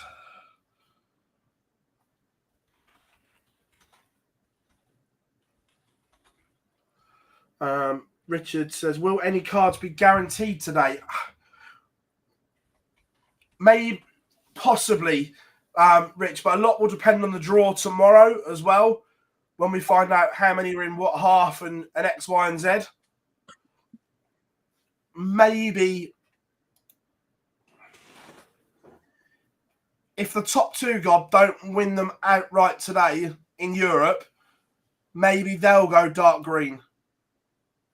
Potentially. Depends how much they're going. Now out. Kyvenhoven. What's he doing? 3-1 behind during Caron. Depends on the draw tomorrow, doesn't it?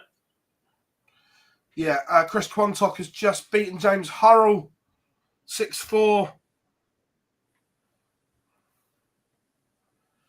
Williams has said, good morning from North Carolina. Welcome along, William. Oh, Carolina. Terrible reference. Yeah, I know, but it's that time of the day, isn't it?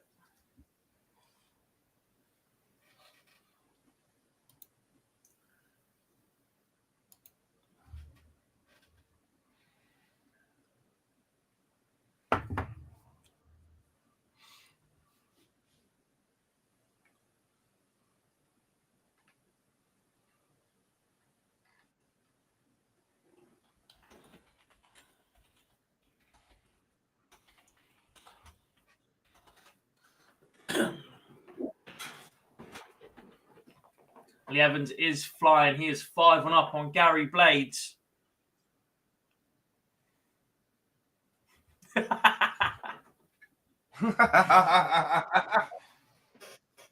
Speaking of, I'm starving. Someone send me a McDonald's. Go on. No, you don't need a McDonald's. I need something. KFC? Chicken? Banana. You're a what? Banana.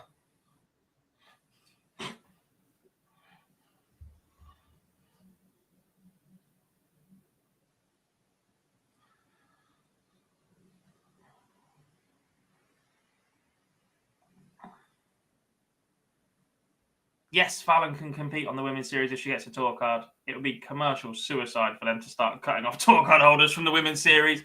They need them. Lisa did as a tour card holder. Andy Hamilton has just fired in. It's better than a 12 and 11. 136 average in the first leg against Jack Vincent.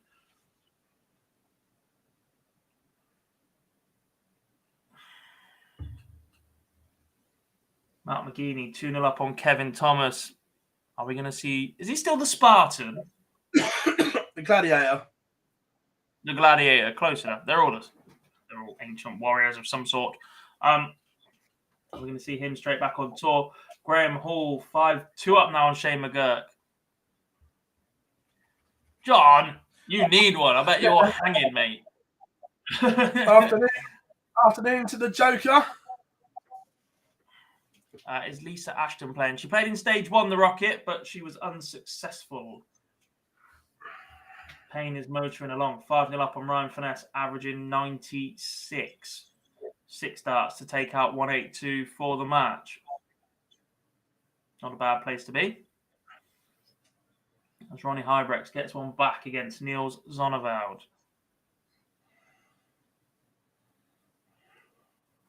Did Zonneveld win that leg? I don't know. 3-1, Niels. Lee Evans completes the job against Gary Blades. Fallon Sherrock awaits in the last 16. Josh Payne, a 6-0 winner over Ryan Finesse. He will play the winner of Mark McGeaney and Kevin Thomas. Why didn't Bo play Q-School? Your guess is as good as ours, Fireplace.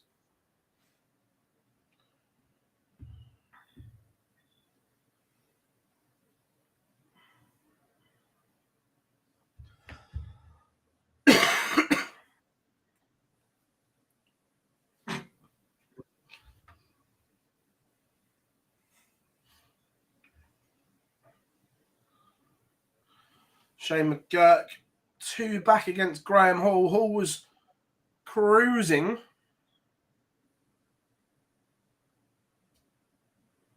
And Michael Flynn has been lovely. Yeah, I want to keep the Irish happy.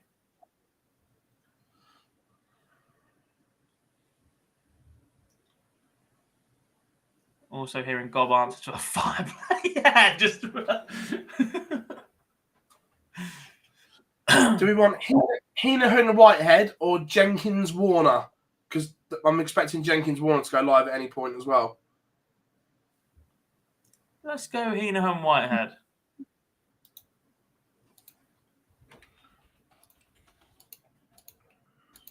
However, I'll apologise now because if another game goes live, we will switch. And I'm not even sorry.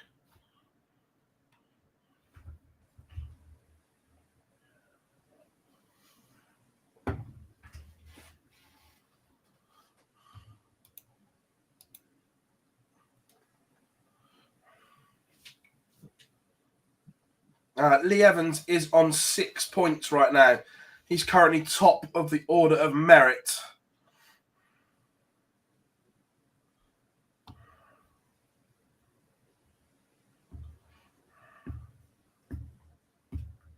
Again, I really like Lee, and he's a lovely bloke. He's just a tough watch.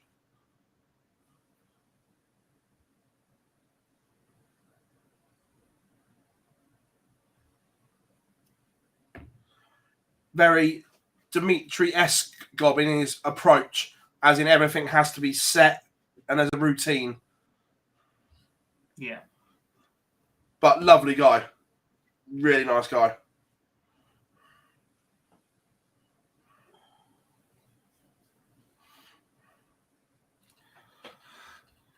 Oh, Burger King's a shout. Means I've got to drive, though. What an excuse. Fallon's on 5 points. How many more does she need for a card? 7, we're saying. Just. She's got half decent leg difference, plus 13.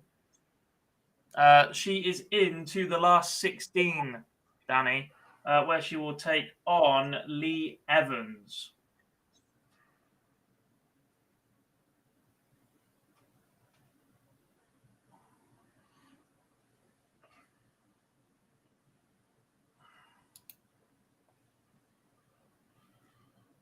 A couple of minutes' time. We're just waiting for it to go live.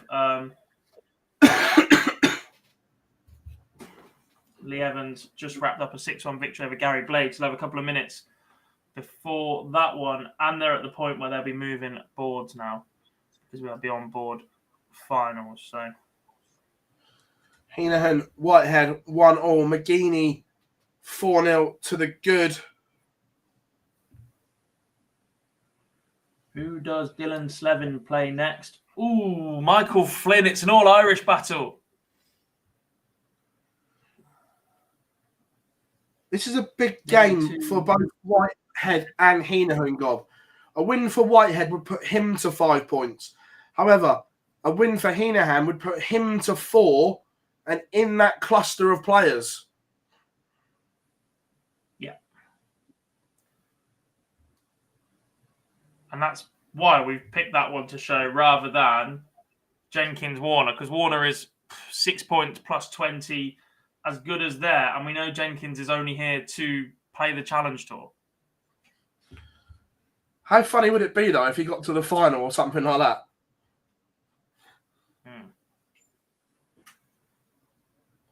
How many points is Hammer on? 4 plus 21 legs. Did Wade used to be called the Gladiator? I should know that. Yeah, he did. I love the match. Yeah, he did. Break a throw. My God. Conan Whitehead breaks Heenahan.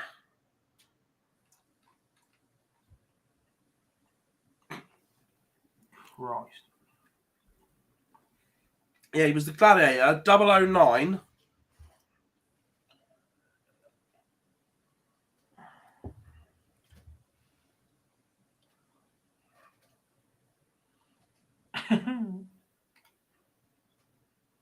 Yeah. The machine.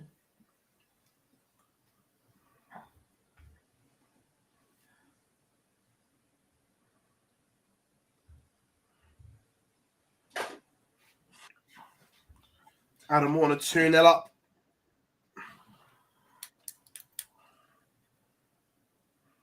I made the. Did you see the video I tweeted yesterday, Phil, of the 2 Australians doing the commentary? Yeah. They were made famous over the cricket. 2.4 million people have viewed that tweet, and about 6 other people have shared it now. Nice. PDC have put it up. They've put it up on their own Twitter. I feel bad because I've seen their numbers on their own Twitter. And it's like, yeah, it's just doing nothing.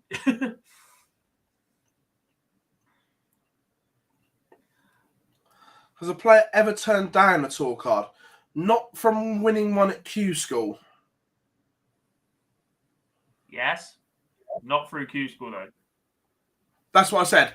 Not through winning one at Q-School. They have turned one down. Players have turned one down, but no one has turned one down that has won one at Q-School.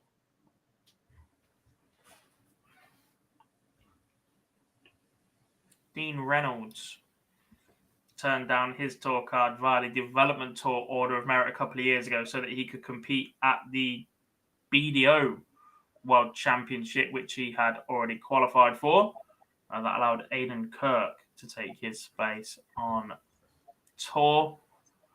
Scott Waits turned one down. I think Scott Waits was offered one when he won the Grand Slam. There were plenty of managers circling around Scott as well, but at the time he was a... The Final Four at Lakeside used to get offered him as well, so I think he turned one down then.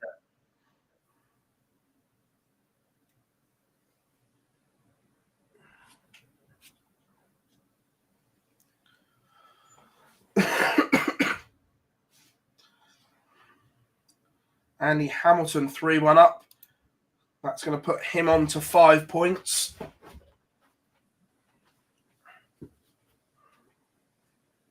Has Scott still got a tour card? Scott Waits, just? He won it back last year.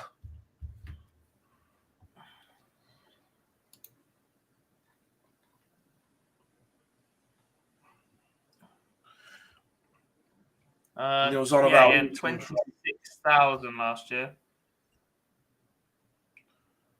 56 was enough to keep you on the tour, so he's got to earn more this year.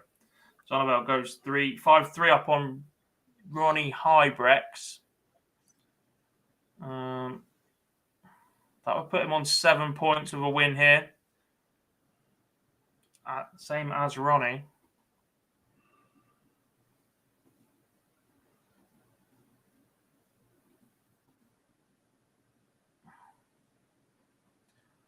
Fallon's on 5 points. You only get a point per win from the round of 64 onwards.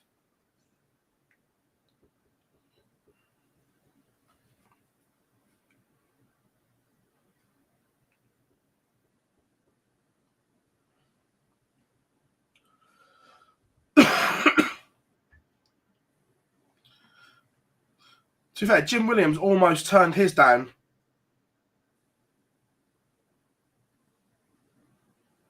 That was a conversation last year, wasn't it? Yeah.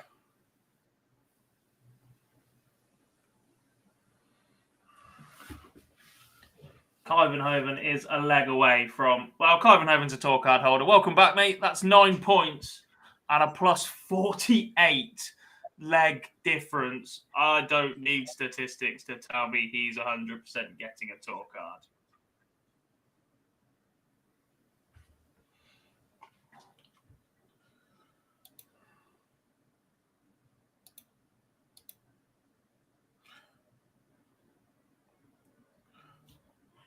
So are we saying the top 2 in Europe are done? Yeah.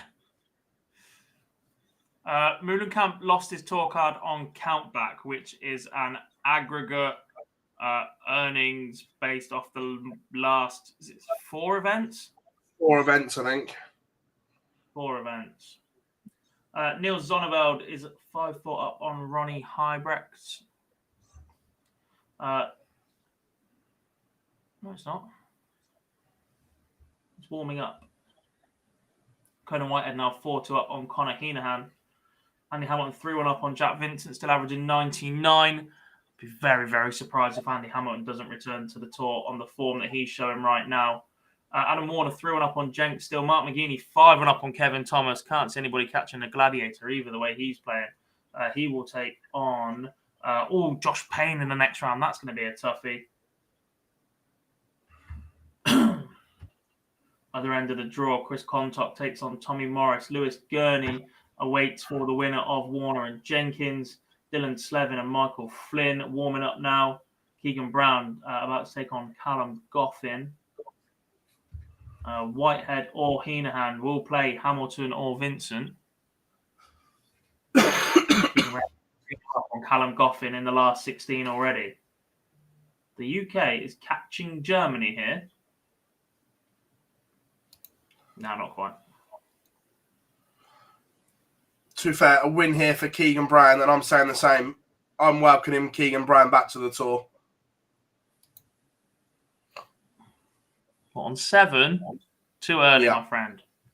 No. Too early. Yeah, 7. I'm going with it. I'm going with it. You're an idiot. 7's too early. There's too many players on 4. 3 points is more than attainable for everybody else. 2 points is a 32. I'm going with it. Sorry. 2 wins. I'm going with it. No. Fool. The same as I went with Ryan Serlin was right. Moise, you are a fool.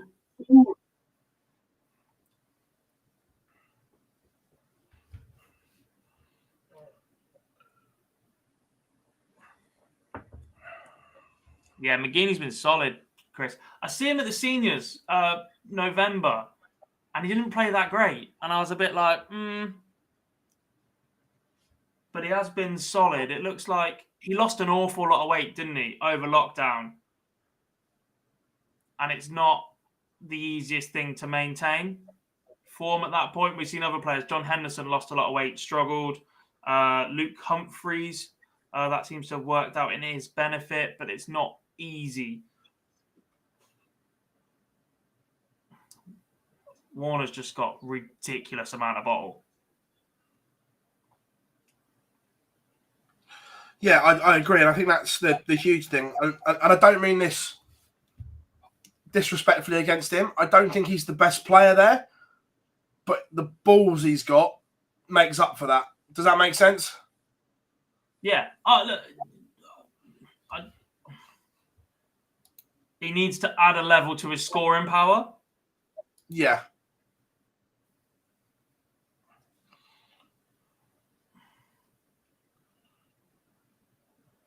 But if he hadn't won that week at the Super Series, like I said earlier, he wouldn't have even been here.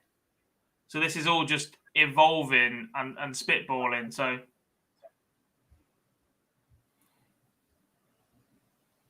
Mark McGeaney gets the job done.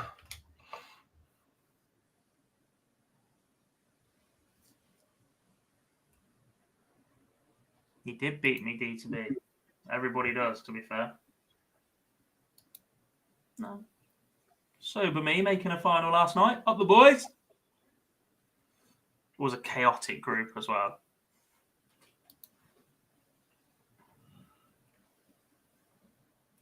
Is Conor Heenahan about to break back? No is the answer. Whitehead breathes again.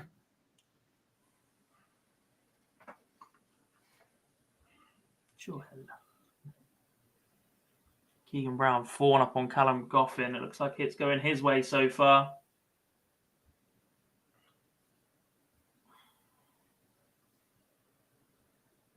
Son of Alden Hybrex has gone to a noble. Where did that come from?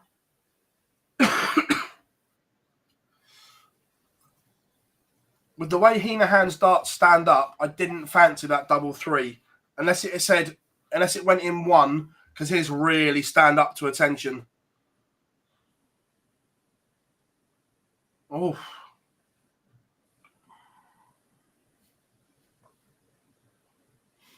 $5-1 now to Adam Warner. This result would put him on 7 points if he can get another leg against Andy Jenkins. And it would go a long way to helping out his leg difference if it went that far between him and Keegan Brown. I don't think it will.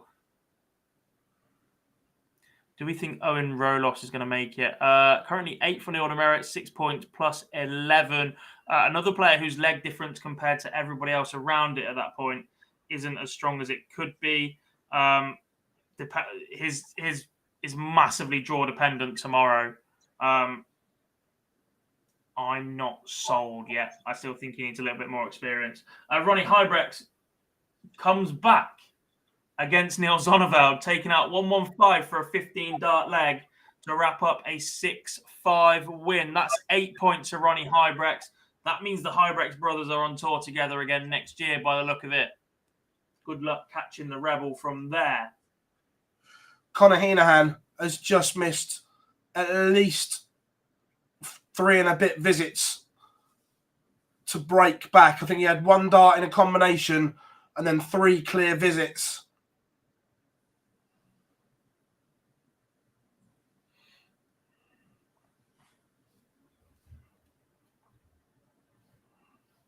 Oh, these fan alerts are bloody annoying. Continent match darts. He's got 3 in hand at 36 to seal the last. That's the last 8 roundup. Lineup complete. Continent beats Prattnam at 6-3. How many points is Lee Evans on? He's on 6 and a plus 25 leg difference. He's currently top of the order of merit. However, Keegan Brown 4 up on Callum Goffin. And was that a result for Adam Warner? Yep, 6-1. Adam Warner's gone top. Second on the order of merit.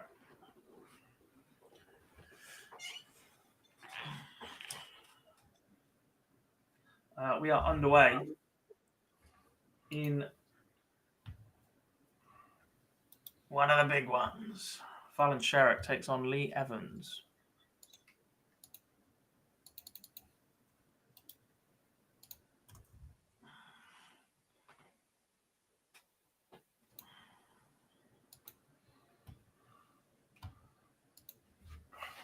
Veenstra and Hybrex is warming up. However, I'd like to see Spellman Dazwan. We will go Spellman Dazwan.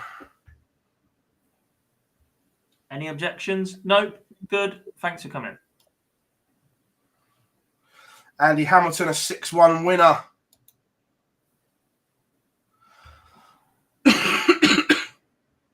No. Quotas are never a good idea in anything.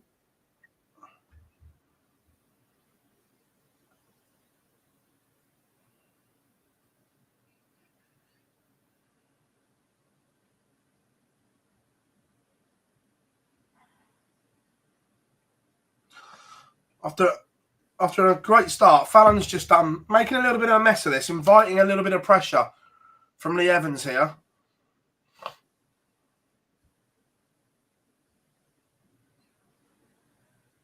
But Evans can't deliver. And Fallon Sherrock leads 1-0.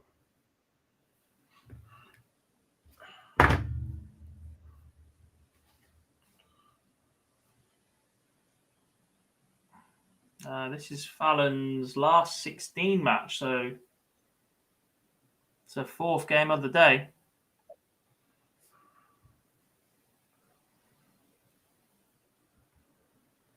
Ref.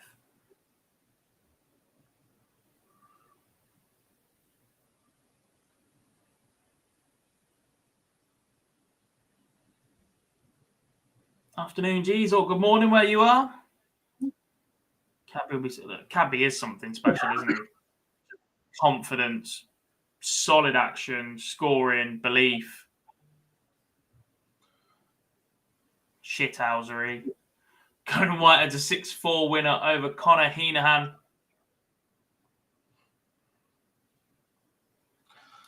Could we see the MODUS Super Series Stage 1 champion on tour? Who does Josh Payne play next? Mark McGeaney.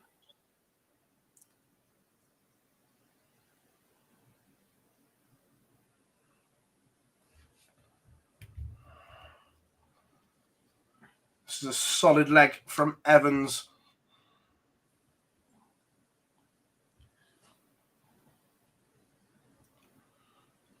Yeah, Dom Taylor is this year's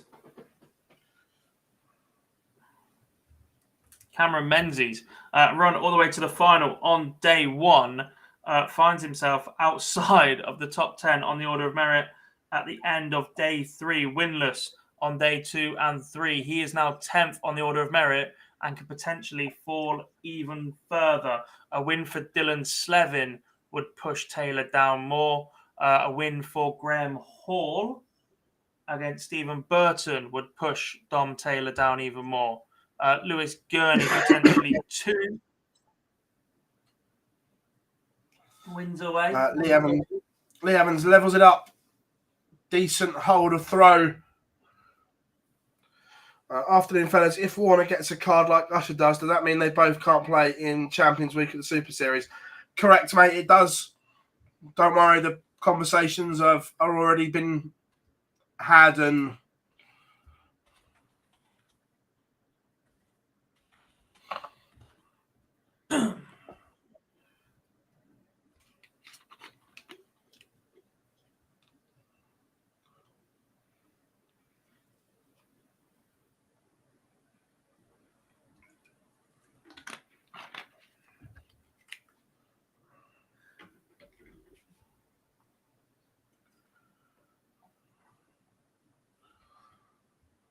Fallon cuts the 180.5 and it just opens the door for Evans to get back in this game.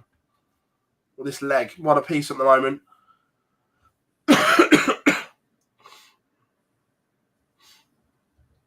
Mace will step in. What? Do some more damage, mate? Yeah.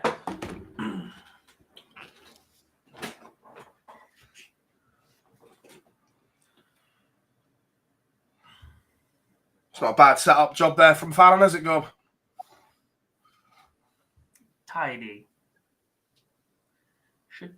Ding.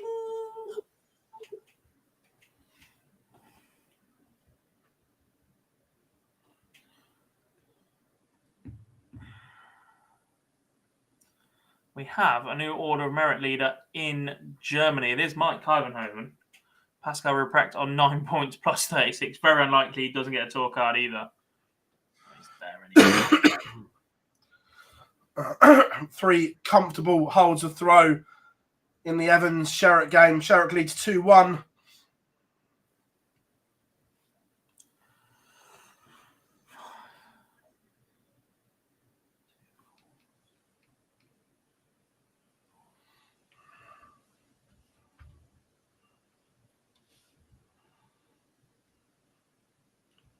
Games warming up in Europe now, and we will go Spellman Deswan.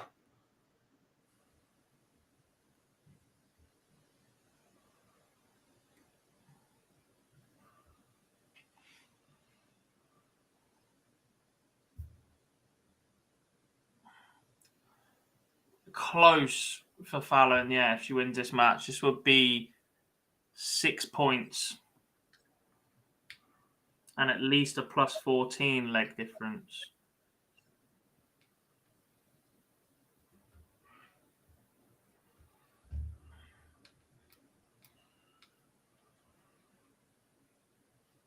What's that in proper temperatures, Preston? Cold.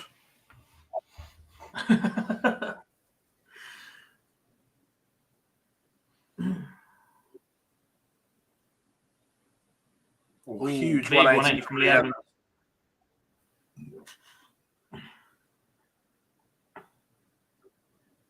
Turkish delight. Different. You're lucky we don't kick you out for saying that. You're grim. Well,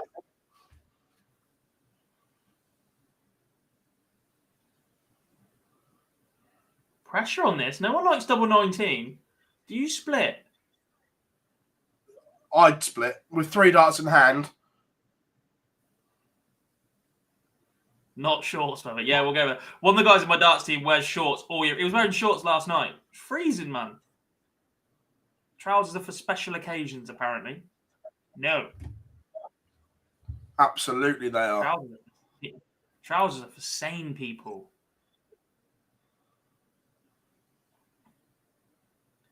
Barzi earns too much money because he sits around in shorts and flip-flops with his eating on.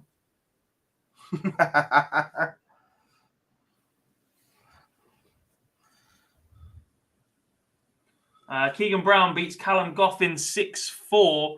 That puts Keegan on to 7 points and a plus 26 leg difference.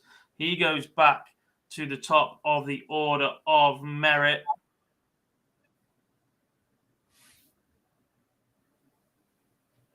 Ref, that's hideous. Graham Hall, 3-0 up on Stephen Burton, averaging 102.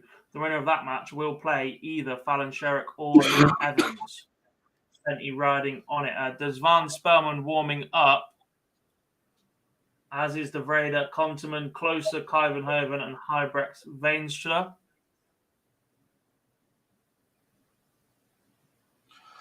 That's a slip from Fallon Sherrock.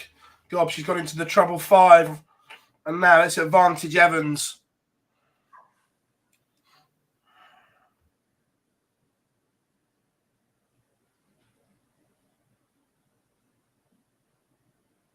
Yes, advantage Dylan Slevin in the All-Irish clash. He's 5-2 up against Michael Flynn. Chris Quantock leads Tommy Morris 4-3.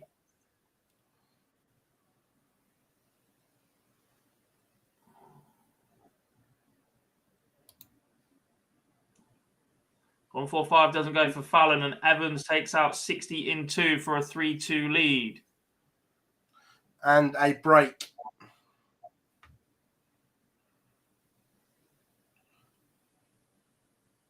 Yeah, Simon 100. Because look, we're looking at the order merit going, oh, this should be enough points, everybody. There is quite a gap now. Van Veen's on 5 points, but Desvan's on 6. And if he wins this, he moves on. He's on 5 as well. If he wins this, he's on to 6. At which point, there's a 2-point gap between those currently in yellow, so on the cusp, which would be Bartons and Konterman, and those that are in contention.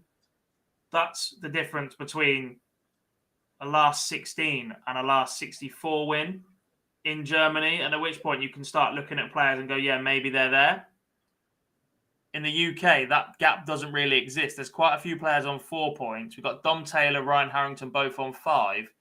Sherrock, Whitehead, Hamilton all on 5 as well. But Hamilton and Whitehead are playing each other. One of them's going to get stuck on 5. There's a chance Fallon gets stuck on 5, which doesn't reduce this deficit against Lee Evans and turn it around. You've got players chasing, such as Dylan Slevin, who is a leg away from 5 points.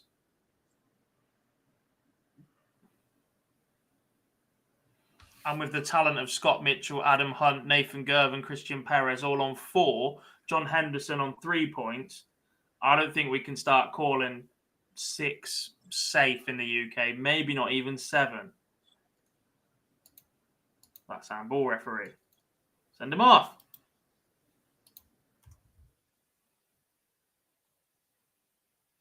Graham Hall, yeah, if he wins, he goes up to 5 as well.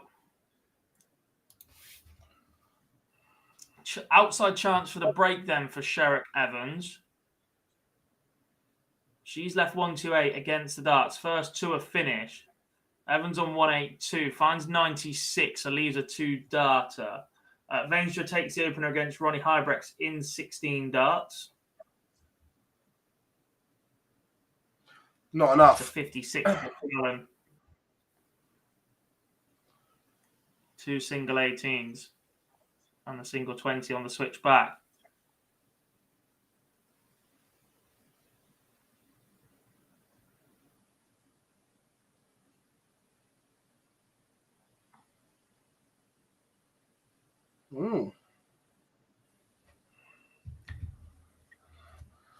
How many points do you say could take safe in EU? We're going to say Kyvenhoven and Reprect are there on 9, but everybody else, Ronnie should be on 8. Everybody else might be looking over their shoulder just a little bit, not massively. More so in the UK. That hurts, God. Fallon missed the dart to break back. That stings. 4-2 behind. Is a break behind, but needs to focus on getting this holder throw first. Chris Quantock, 6-3 winner over Tommy Morris. Lewis Gurney or Adam Warner await for him. They've just got underway. It will be Dylan Slevin versus Keegan Brown in the last 8. The young Irishman beating Michael Flynn 6-2. Keegan Brown been sat around for a while now after his 6-4 win over Callum Goffin. Lewis Gurney and Adam Warner, the only game, well, without any legs on the board, in that top half of the draw. 3 games that have just got underway. Mark McGeaney, Josh Payne, Conan Whitehead, Andy Hamilton now. Ronnie Hybrex levels up with Veenstra, Kyvenhoven, 15 dart leg to open against Daniel Closer. Spellman wants 1-6-1 for an early break against Desvan. Leaves 60. Will he get a chance at it? The Black Cobra wants double 10.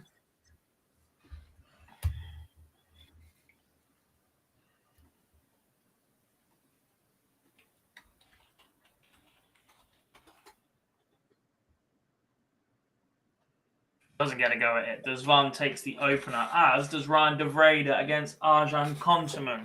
16 dart leg for Josh Payne to open against Mark McGeaney. It's a good response from Fallon as well. Yeah, even with that 41, there's a bit of a slip in there. Two treble visits, a decent cover shot of the number 6. At least 6 from 101. Will make her feel better. Good. Taking it in 3, though. 4-3. Still needs that break. Arguably needs it right now. Yeah.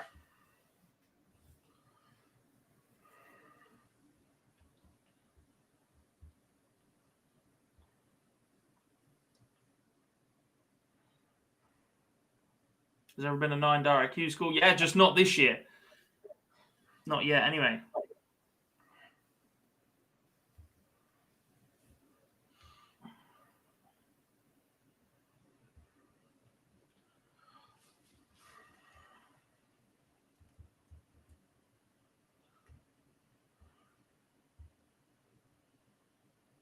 Not enough from Fallon. Trouble.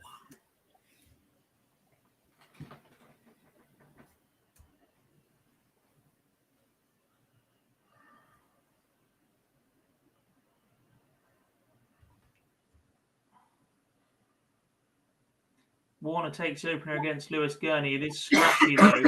Got another back against Graham Hall. Daniel Close has levelled with Kyvenhoven at 1 apiece.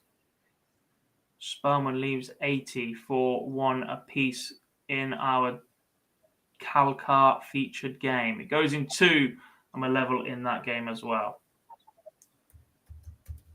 6 darts from 167 for Lee Evans, and he leaves 68 after 12 darts. Fallon needs a 3 treble visit here to apply the pressure. And doesn't even leave a finish. Time on his hands for Lee Evans to wrap up this 68 and go 1 away from the quarterfinals. I still haven't watched the aerial interview with Michael Smith, I'll be honest. We've streamed and then I've just switched off for the day pretty much. I didn't watch Bahrain yesterday either. I did on Thursday.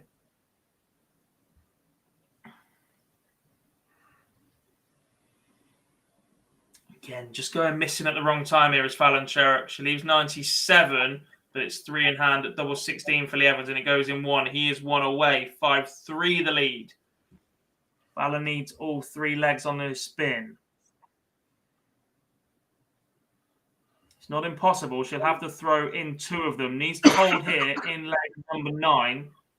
The crucial one would be leg number 10, where Lee Evans has the darts.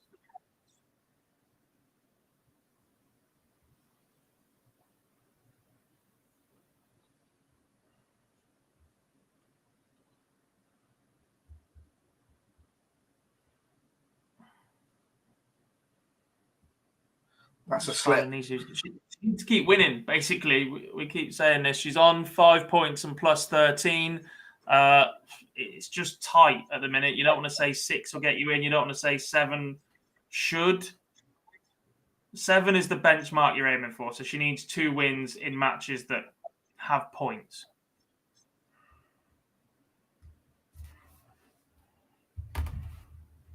Ideally, for her, she beats Lee Evans.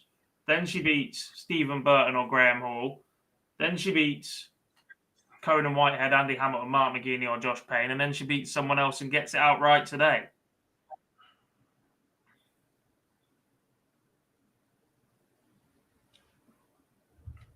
But she needs 3 legs on the spin to stay in the hunt first. Oh, that hurts. A big 180 from Lee Evans puts that at risk right now. She needs Shanghai to save her bacon today and only cuts the score in half. Lee Evans 2 darts away from knocking out Fallon Sherrock and booking his spot in the last 8. Took out double 16 in the last leg.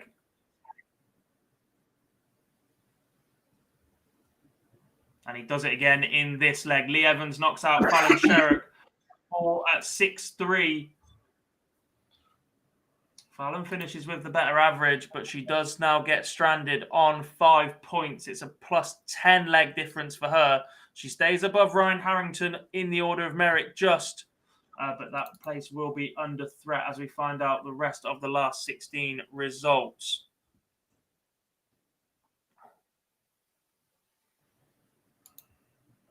A win for Graham Hall against Stephen Burton would knock Fallon Sherrock out of the order of merit spots.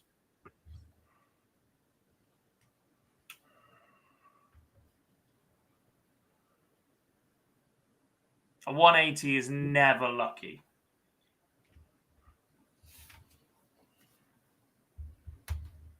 I disagree. We've seen some lucky 180s. No. Under that much pressure, at that point in that leg, a 180 is not No, lucky. I'm not saying that one, but we've seen ones that are going nowhere near the target, hit the flight and go in. That's luck. I'm not about Lee Evans in particular there, but I'm saying, as you said, there's no such thing as a lucky 180. There is. You've still thrown 2 decent darts and you make that with your own setup. 180s isn't lucky for me. I've seen lucky 180s.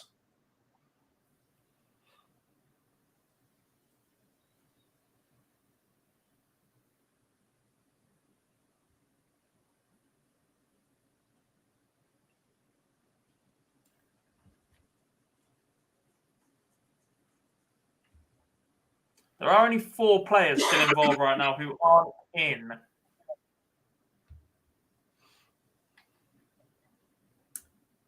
the top places in the order of merit. They aren't green on Dart Connect in the UK. They are Graham Hall, who leads 5-3 now. It looks like he's going to jump up into the green.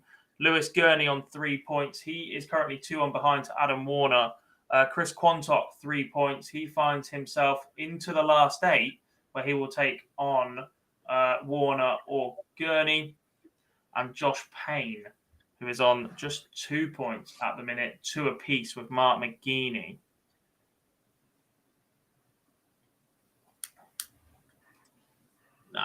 It's not a lucky 180 if you bust it. You haven't thrown the dart properly. You've crapped yourself. Nobody's aiming for the small segment of the 20, so you're aiming high and you've dragged it low in fear. That's not lucky. That's poor holding yourself together.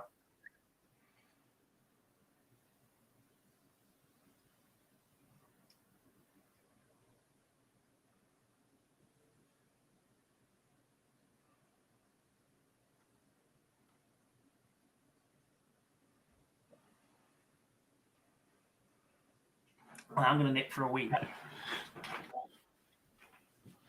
Well, Gob goes to the loo. We will keep you up to date. Josh Payne, Mark McGeaney, level at 2 apiece. But McGeaney has the Payne throw under some pressure here.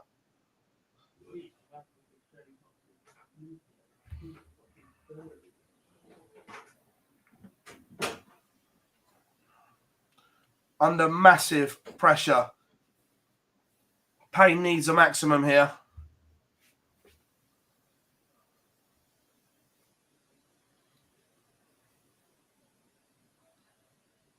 What's he got in the locker? Ton, maybe not enough.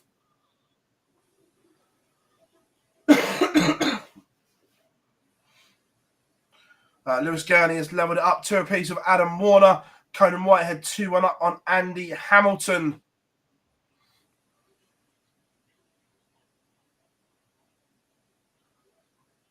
Only a 60 from McGeaney. Opens the door again for Payne.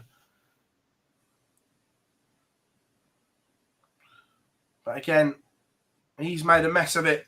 So McGeaney, 72 to break.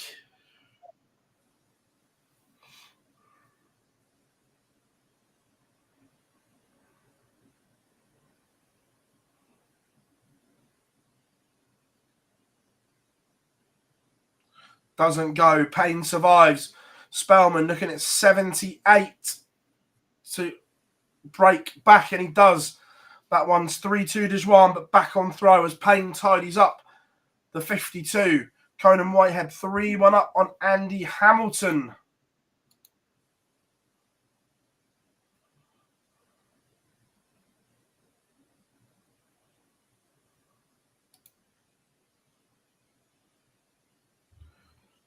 Graham Hall is a leg away from going into the green.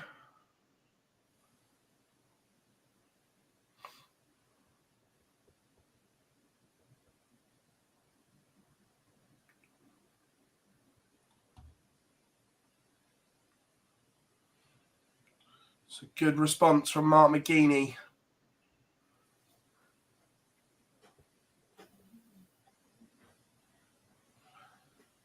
Also, some leg from Jeffrey Dejuan here against the Spellman darts. 140, 180.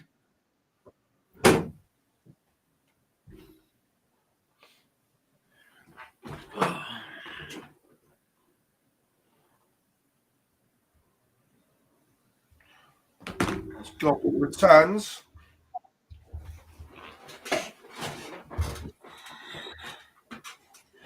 Graham Hall is a winner. He beat Stephen Burton 6-4.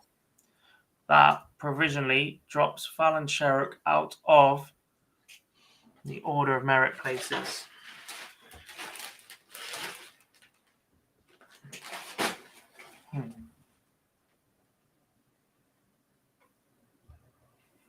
B-Day. B-A, Johnny.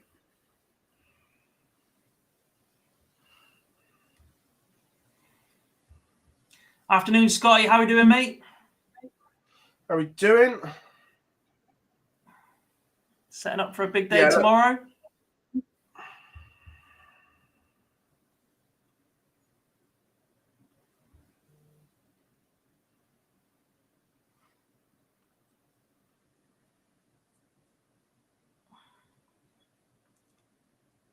I think those on 7 will just about get their side.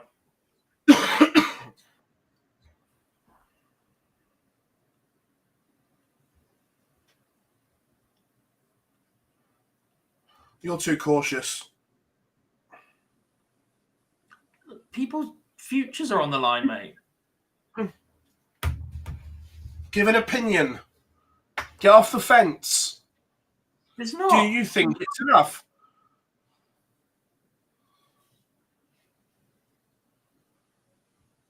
No. At this moment, no. When it evolves tomorrow, possibly. I think Fallon has a better chance than Hendo at the moment. What gives that away? The 2 points better off she is.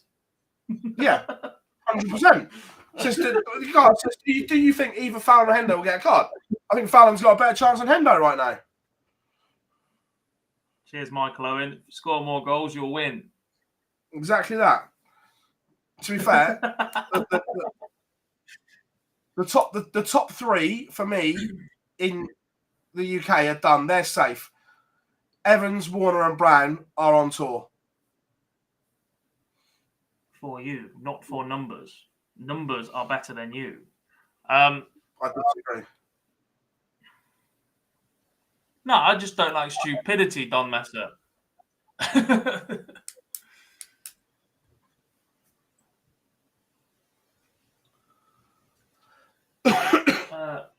Ponteman was a 6-1 winner over Ryan de Vrede in the quarterfinals. That puts him above Jean Van Veen. I'll tell you what could be interesting, Gob, as well, is this leg difference swing. You look at Slethen, Whitehead, Sherrock, and Harrington. A heavy defeat for either of them, and they could switch places without the other one even playing. Yep.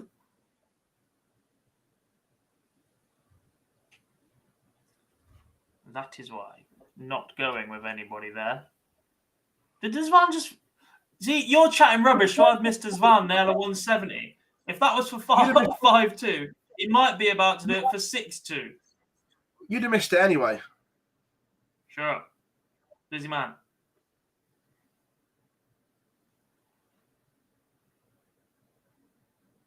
I get what Spellman's saying, but you narrow your chances if you miss your first start. The reason you go... Oh, he's missed the ball for it. There we go. Here he has. No. What? What's he done? Hit the pass. What are you doing? 302. 18s. If you hit a single 20 with your first start, you can no longer leave a finish. If you go 18s, you can miss your first start and leave a finish. You get more opportunities to hit the treble you need to leave a finish. Or your shot's not dead after one dart. Desvan into the semi-finals, a 6-2 winner over Alex Spellman. That leaves the American with work to do tomorrow. Today was his only run. He sits in 26th place on the order of merit now, 3 points plus 6. Work to be done for him. Simon Key says exactly the right name that he needs some inspiration for. A Danny Baggish incoming tomorrow for Alex Spellman, potentially. Not for me. I've seen nothing to suggest Max Hopp is going to go on a huge run. No, he says, does Max Hopp need to? Not do you think? Oh. If Barzi's calling 7 points safe, as the all-seeing oracle that he is, 5 points is a final. So, yeah, Max Hopp needs a bloody big run tomorrow. Anybody starting on 3 points, starting a little bit far back.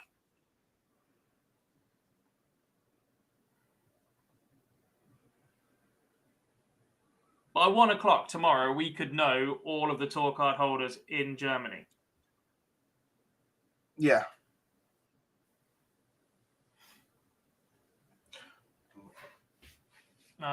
Not yet, Si. Veenstra's on 6 points plus 27. 5-4 down to Ronnie Hybrex. Josh Payne has just taken out 160 to beat Mark McGeaney 6-2. Are we about to see him return to the tour after a year absence?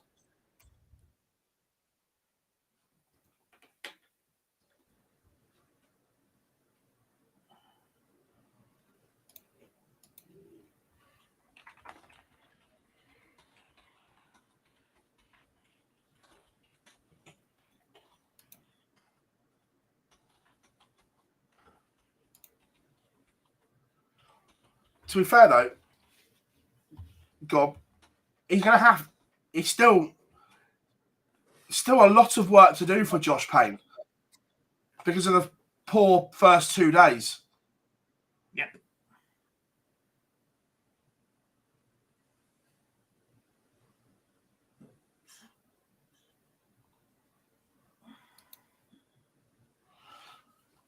Right.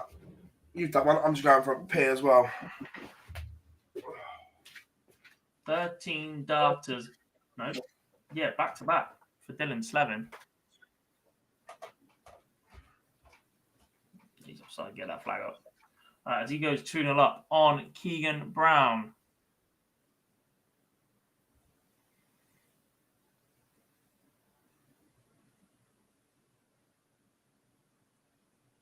Sunday is choke day, potentially, and the draw can see a lot of that off as well, but you still wouldn't sit there going, yeah, they're done.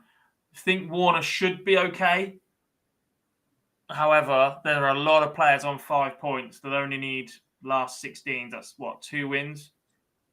3? Still time.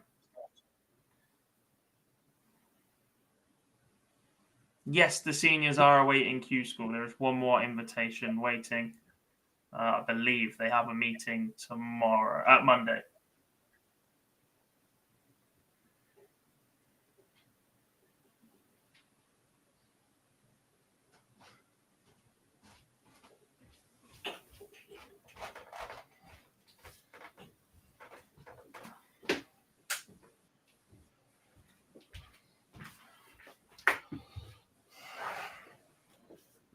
Not necessarily with a view to particular names either, by the way, for the seniors. It's just that there are plenty involved in Q-School right now. And they might lose other names, such as Mike Huntley, who's already qualified, and whatever else. So can't be asked now. I'll go afterwards. I'll be done in an hour.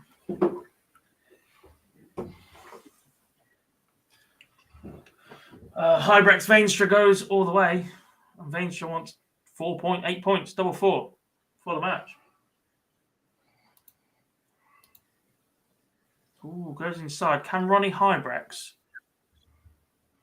all but secure his spot on 9 points? So big miss from Keegan Brown.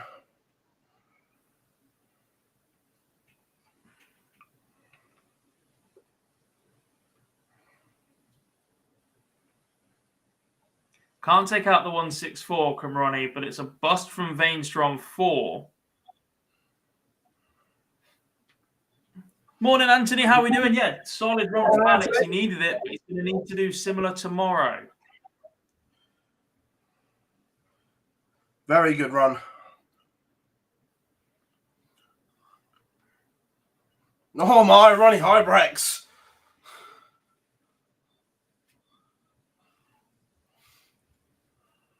Wow. Rebel. It's your week and all that. It is your week. That as good as wraps up Ronnie Hybrex tour card as well. He's on 9 points. It doesn't as good as it wraps it up. You ain't getting caught on 9. Have the PDC said he's a tour card holder? Could he withdraw? Could he say he doesn't want it? Yes, he could do all of those things. As Mike Kyvenhoven goes 5 apiece. You still ain't getting caught on 9. With Daniel Closer. Do you think we'll see Dieter and Lisa at Reading and maybe John Walton? I mean, given their positions on the money list, Tom, especially Lisa, it would make sense for them to be there.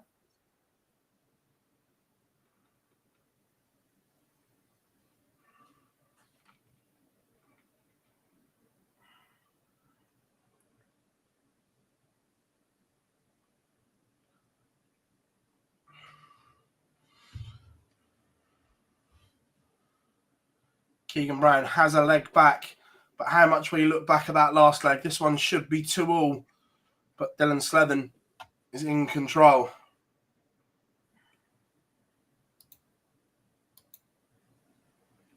I can't remember his name from earlier, but Pascal Ruprek's friend was in the chat room. If you're still here, do you know if Pascal intends on playing tomorrow?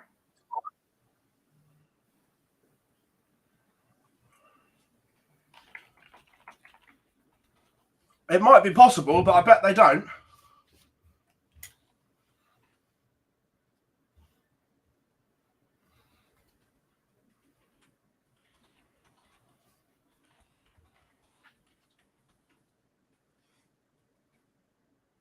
Peter Lustig, that was the one.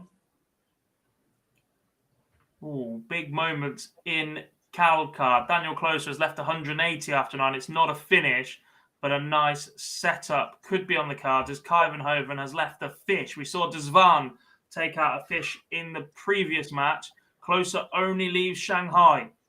They've been praying for a treble. As Kuyvenhoven bangs in the ton to leave 70. Closer wants Shanghai for the match.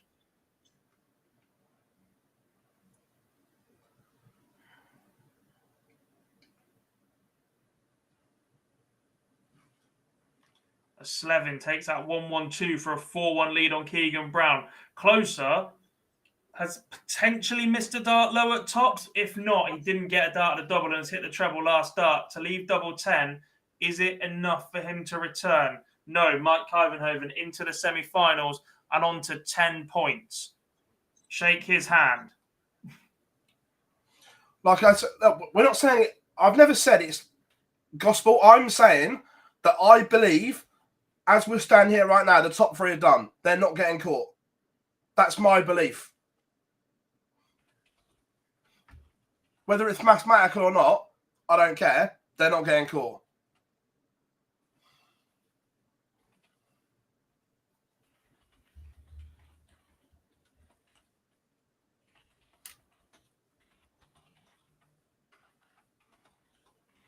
And Kuyvenhoven is dark green gob.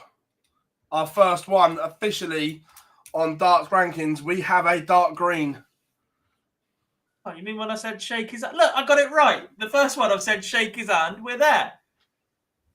Magic. You can shake the other two's hands as well. Not yet. 5 points for Bartons. 2 players need 4, which would be Konterman and Van Veen. 4 players can get 3, which would be Veenstra, Desvan, Zonneveld, Roloffs. Lots of players can get 2 and 1. Yeah, 9 can still be caught mathematically. 10 cannot. Mike Kuyvenhoven mathematically, Spurs can still win the Premier League. Realistically, I've got more chance of shitting in the King's bed. Yeah, but it can happen. You're not going to sit there and go, all right, Pascal, I'll shake your hand. And then tomorrow he doesn't play in the draw. That then means the draw opens up so that every single player is in a different part of the draw that needs to be. And they all go that far. Look, if there is a 1 in 1 million chance it can happen, the only time in life these things do happen is sport. So you saying Spurs can still win the Premier League? Pull your finger out, yeah. Fuck, we've got no chance of winning the Premier League. We are dog shit. But everyone else might suddenly break 12 legs.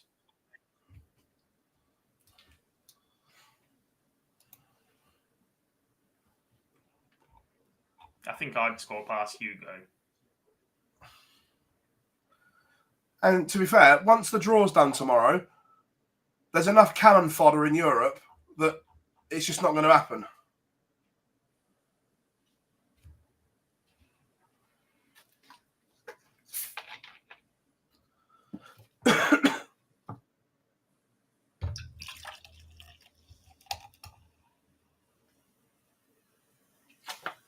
Yeah, but say the winner comes from outside anybody that's within touching distance now. 1 person can get to 5 points. That would be anybody on 4, so that would jump them up. 2 players can get to 4 points by being beaten in the semi-finals. You need both of those that are on 5, which is Konterman and Van Veen to do that. Then 4 players can get to 3 points, beaten in the quarterfinals. That's all of your players currently on 6. Veenstra, Desvan, Zonneveld, Roloffs. Then 2 points available to 16 people. Closer and Sedlacek could easily drop into that. It becomes much more wilder across, and they can be caught. I'm not saying they can't be caught mathematically. I just think I've got more chance of shitting in the King's bed. The top. It's not happening. No, do I think that players on 9 are going to be caught? No. Am I going to sit there and say they've got a tour card? No, because the 1 in 1 million might happen, and then we sit here looking like absolute idiots. Oh, but it was so unlikely. It was just going to happen. Talking of unlikely, Keegan Brown bangs in a big fish. We've seen 2 in the last 10 minutes. Gets him back in the match against Dylan Slevin. Who does Clark allude to? Good question. Yellow. Yes, Rocket, there will be a live lounge on Monday to keep you all entertained. Ryan de Vrede, Sir Antonin.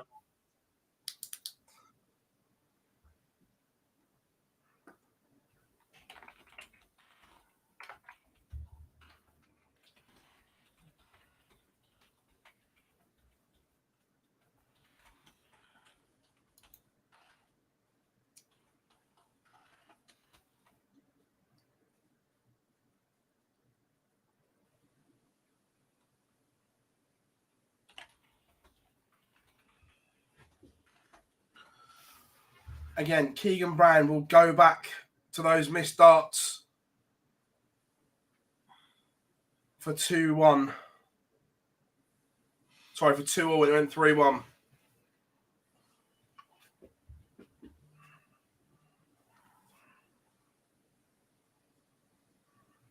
We don't need a referee. I'm right. No, you're not. You support Yeah, I am. Liverpool. There's nothing right about you at all. Well done. Oh. Hang on, my little brother's playground at school called. They want their insults back. Grow up. Sorry, Chelsea fan. 7, good. 5-3 up. That's a break straight back against Keegan Brown. How's your beloved Chelsea doing? Who? Your beloved Chelsea. Boy, they suck.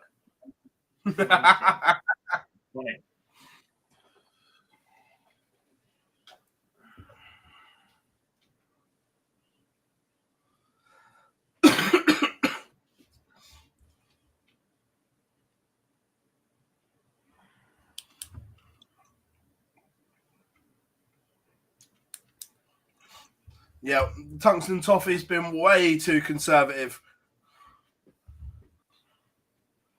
Pragmatic.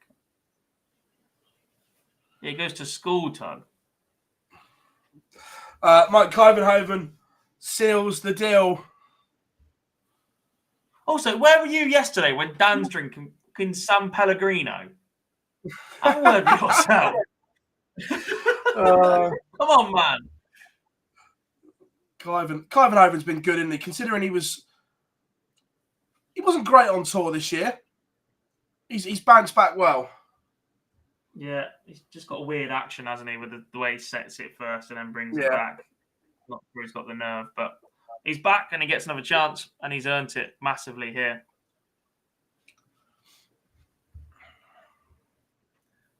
Yes, Rocket, we are both going to the seniors. I'll be there for the entire week. Barzy will be part-time arriving on Friday because he's going to the Premier League on Thursday. I'm going to some proper darts on the Thursday. What do you mean proper darts? Have a word with yourself. How dare you? How dare you? A while to fight. Proper dart? How dare you?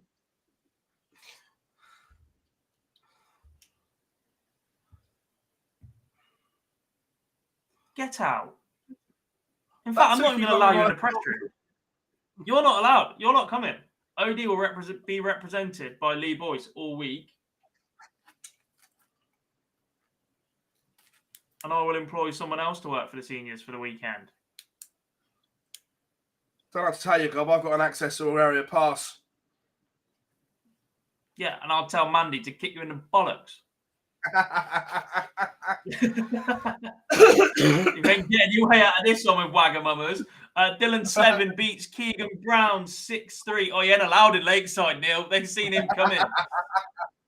The old Bill will arrive again because they didn't last time. Just ask Mr. Adams. Oh, sorry. Dylan Slevin 6-3 winner over Keegan Brown. Graham Hall 3-1 up on Lee Evans. Semi-final number 1 underway between Jeffrey Desvan and Arjun Konsuman. I think that should be our feature, Phil, because Ronnie and Mike are 9 and 10 points respectively and are there. Mike is definitely there. Ronnie with another win will be on 10 points. That lead will be unassailable for him as well. But it's very unlikely he gets caught from here. I had a counting lesson from Bobby George once. That was an experience.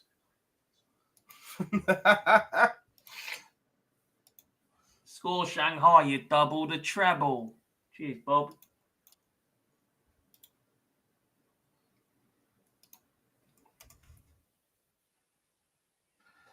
Nah, Henry's going to be needed at the Super Series that week. Henry's not allowed out of Portsmouth. He's on a tag.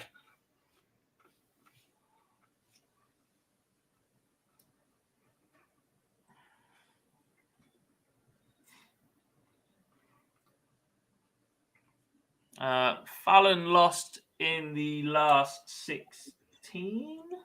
That leaves her 10th on the order of merit right now, just outside the spots. But if today's winner comes from inside that top 10, then she will move back into the green in the very last spot.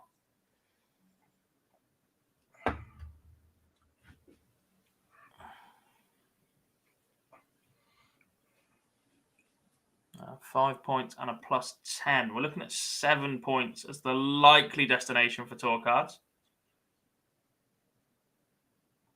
Tomorrow is the last day.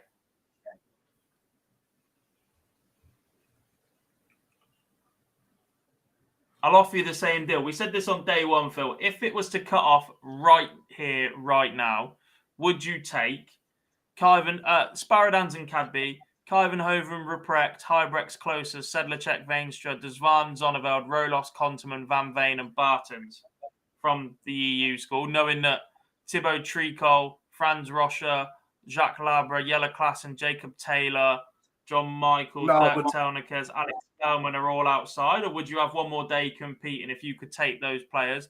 In the UK, your options right now would be Lee Evans, Keegan Brown, Adam Warner, Mark McGeaney, Stephen Burton, Andy Hamilton, Graham Hall, Dylan Slevin, Conan Whitehead, Fallon Sherrock, Ryan Harrington, Aaron Monk, Graham Usher.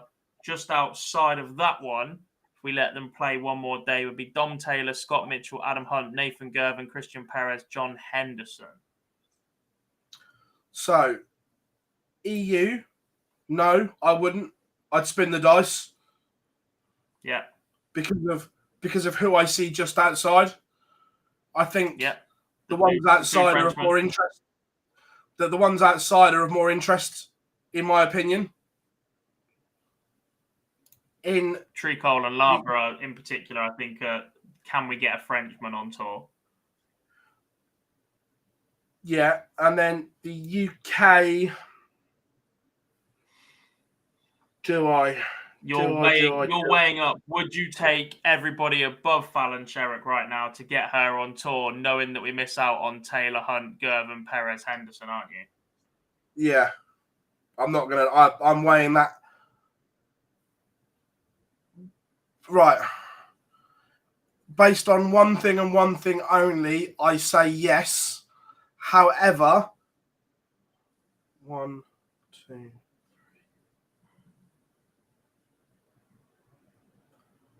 I'm only excited of probably 3, maybe 4 that are in green. But because of 6 in green. 1, 2, 3. I can bet I can get to 4.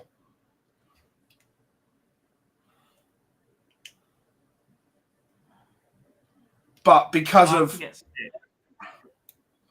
But yeah. Crikey. Desvan flying. 3-0 up on Konterman, averaging 100.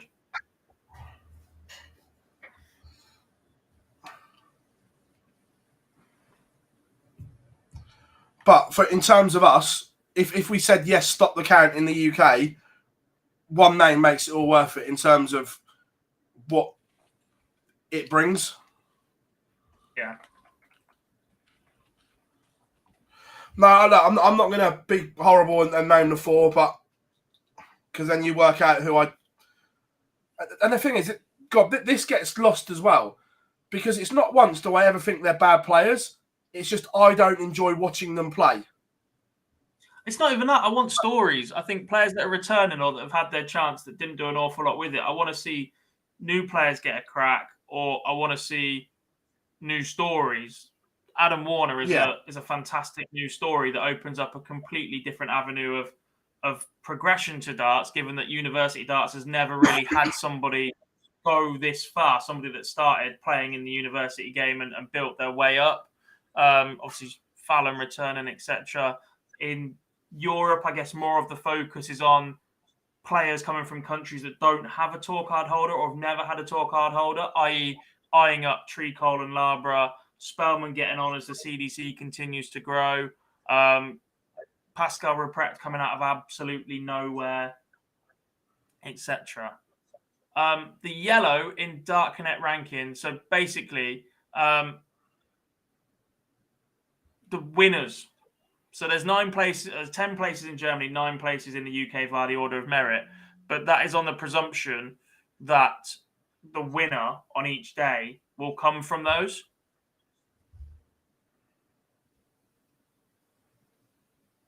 I didn't say last year at uni. Adam Warner played for 4 years at uni darts. It's not last year at uni suddenly came out of nowhere.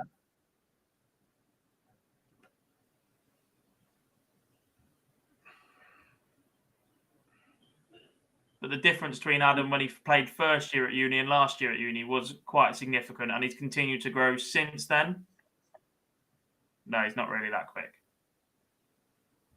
I've seen him do some proper Peter Manley dark arts, taking the dart out of the board one at a time, turning around and looking at his opponent every single dart in between. Barzy would love it. I'm a fan. I've refereed the game. I'd like to tell him to get on with it. Any dark arts, I'm in. Bit of Severus Snape.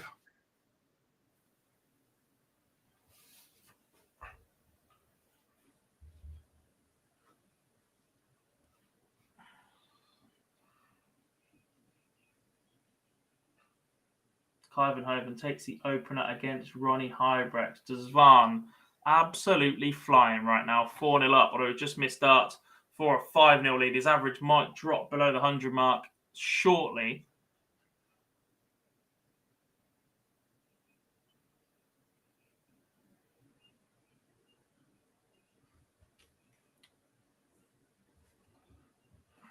It's Conterman. Goes inside on 12s and 6s. Box again. Jenkins played today. Beaten in the last 32, I think, by Adam Warner. Yeah, played all right. Yeah, played all right. Oh, I forgot to put the poll up. Sorry, Euro. Oh, for Christ's sake.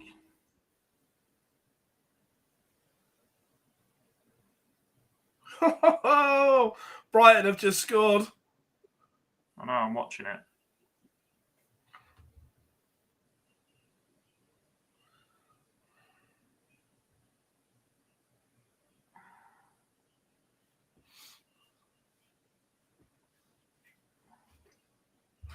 Conan White levels up with Josh. I've not seen us in their half.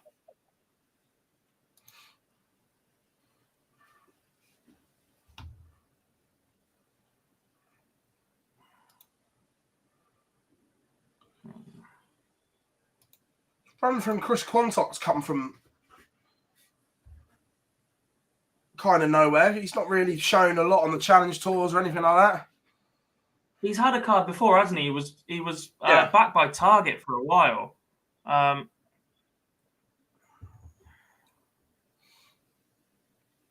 Wasn't expecting him to produce a run here. Hadn't heard anything or seen anything from county or Super League results that suggested he was ready to go back on tour massively. But no. Graham Hall beats Luke Evans 6-2. He joins Dylan Slevin in the semi-finals. They are in opposite halves of the draw, though, so both will have to sit and wait for their opponents.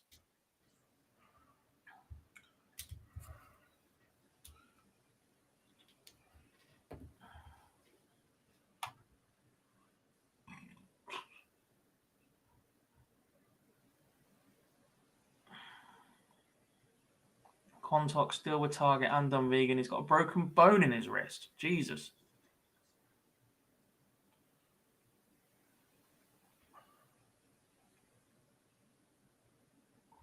Dazvan motoring still. He could have wrapped this up 6-0. 5-1 to the good. Still averaging 94. Missed 9 darts to be 5-0 up in the previous leg.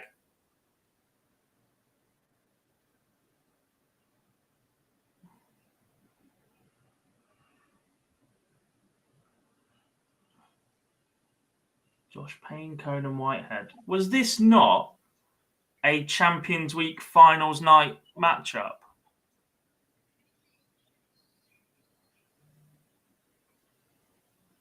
I believe so. Or were they in opposite groups? I know they both made finals night of Champions Week.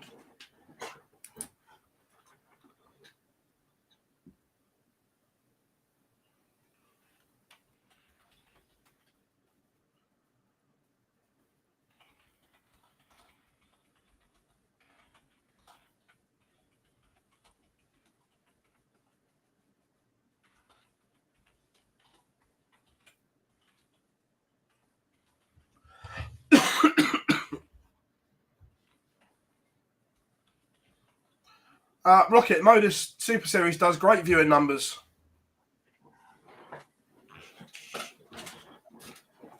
And yeah, look, we called it last year at Q-School, and I'm going to call it again.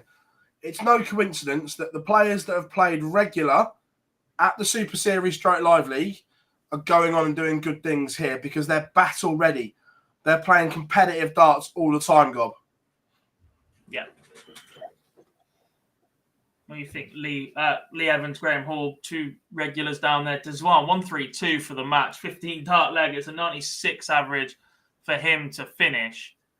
That puts him into today's final. And whoever he takes on, I think he starts as firm favourite, despite the fact that if Ronnie Hybrex wins 5 more legs against Mike Kyvenhoven, he'd wrap up his card anyway.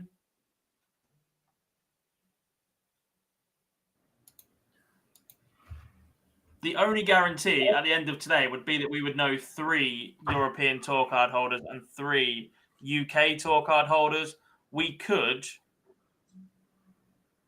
know 5 in Germany.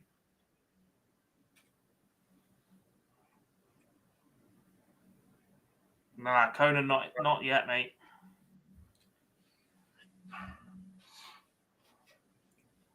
Beyond 7, though.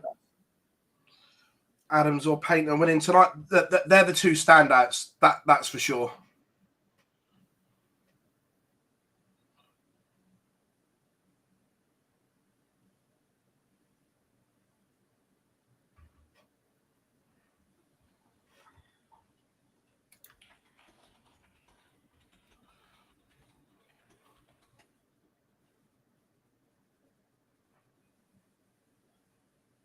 So the Super Series used to be 100% invitation only, but in recent times, they've struck a deal with the World Seniors to fill a couple of weeks worth. While a lot are at Q-School right now. The ADC has 50 players over the 50 weeks that the Super Series is going to run. At least 1 player per week from the ADC will qualify, including through the new Vault Series, 13-week qualifiers that are run locally by ADC affiliated leagues.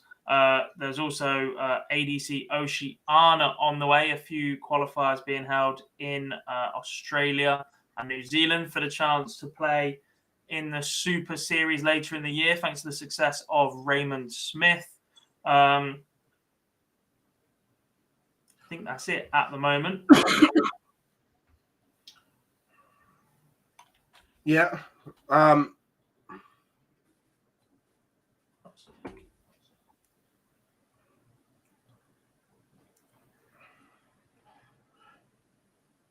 Can I say this? I'm going to anyway. So, going back, the WDF were offered the same opportunity as the ADC back in 2021, and it was declined.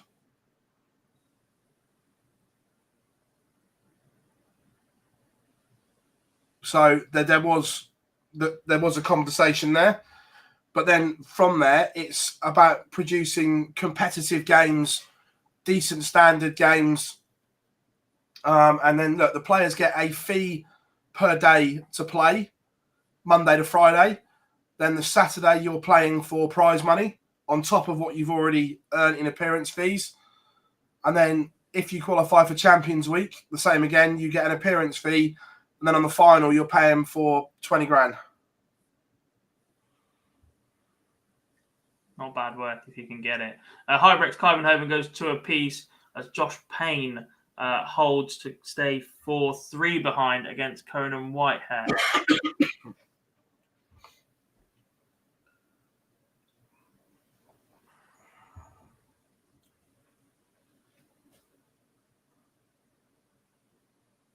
Yes, Rocket, the appearance fee is the same for all players. That's not down to me to divulge. That's all I'll say is it's decent. I'd play for a week. Yeah.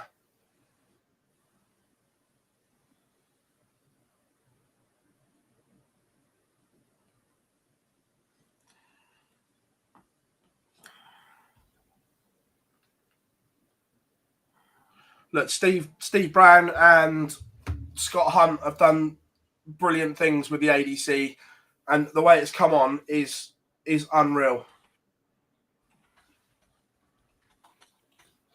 First of all, changing it to the ADC rather than MAD was definitely the right move.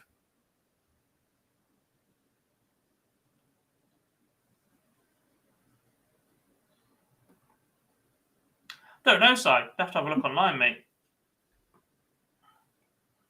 Yeah, go and have a look at their Facebook, Twitter pages. There's loads of information on there. I disagree. The belt stuff can still work, and I'm a fan of the belt system. It just needs to have everything else around it, which I think they're doing now. I'm still a huge fan of the belt system. Darts Atlas is the other place you can find ADC. I might end up at the bottom of minus 30 legs diff Preston, but I'll be able to buy myself a new MacBook. Josh Payne 4 apiece for Conan Whitehead. You're not paying tax then? Do what I want.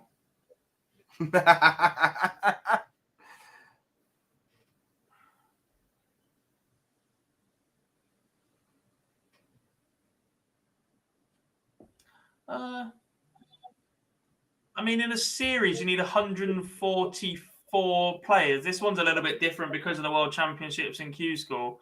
But in the last phase, I think there was something like 118 different players. There wasn't loads that got double up invites. No. So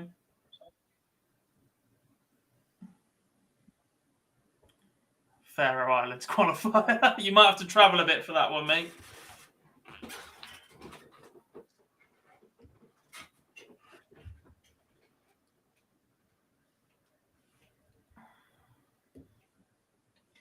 Is appearance fee enough for players outside UK to cover its split? Well, enough of them have travelled in the last year to tell you that should be easy enough to answer.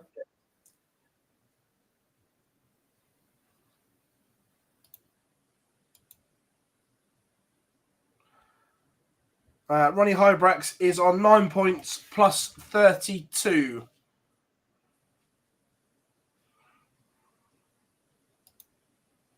At worst, he's going to finish here 9 points plus 28.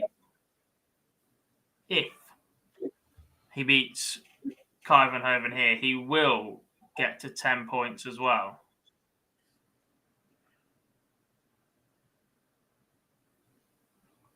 And that would secure his card. Josh Payne, was he 4-2 down to Conan Whitehead, now leads 5-4 thanks to a 1-1-2 checkout. The maximum is a leg away from the semi-finals where he will take on Graham Hall. Chris Quantock and Dylan Slevin will be the any other claimants semi-finals coming up for this series. don't think so for Series 2, but we try and work it in. So we get a load of the Oceanic boys in and the North American lads when they're over to play another event. So we try and work it around that for them.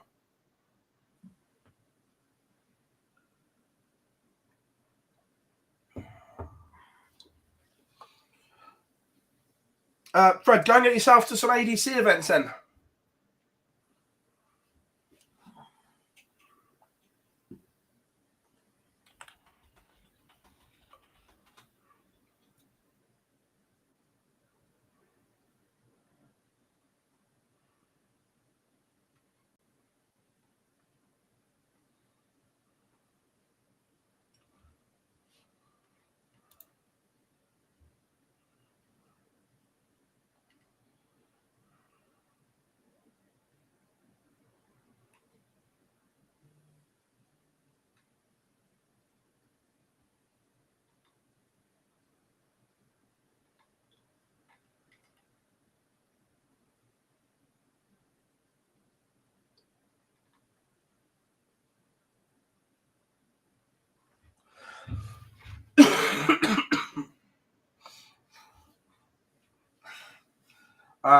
Josh Payne is 120 points away from breaking the Conan Whitehead throw and heart.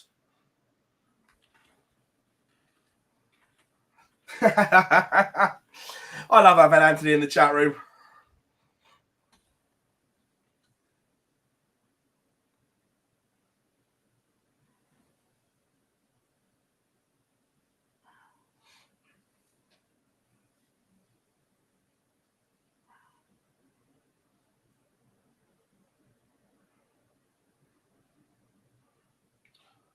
Josh Payne defeats Conan Whitehead.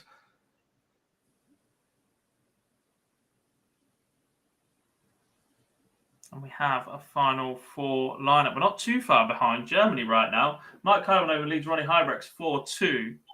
Then they'll play a final. The semi-finals are moments away in the UK. It will be Chris Quantock against Dylan Slevin and Josh Payne against Graham Hall.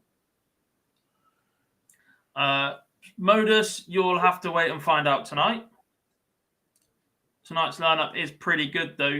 Kevin Painter, Paul Hogan, Martin Adams, Matt Clark, Kevin Dowling, and Colin Monk.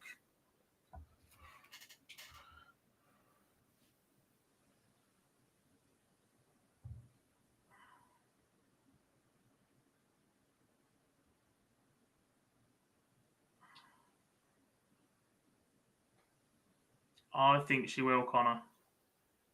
However, needs a nice draw. Not even a nice draw, just a steady draw.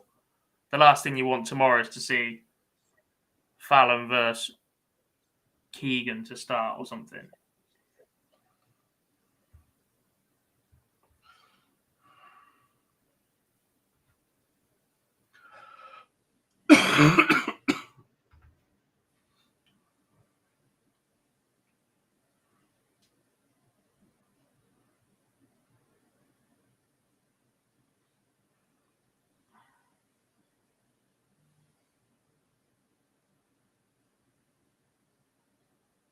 Saying nothing, Anthony.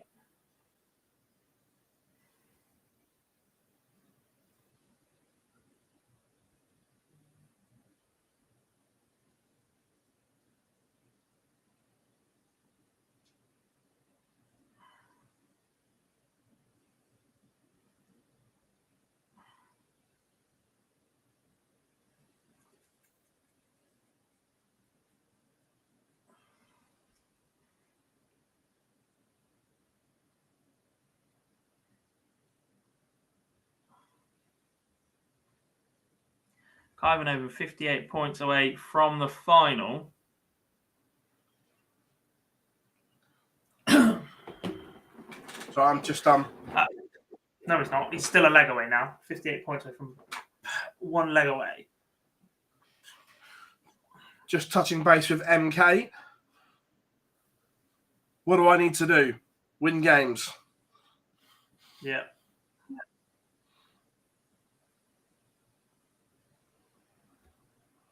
Four of them would be lovely.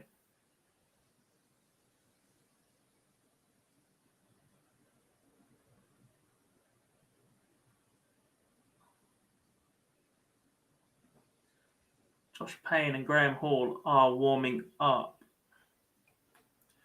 Do I have time? Let's have a quick look. Barzi, do some talking. What am I talking about?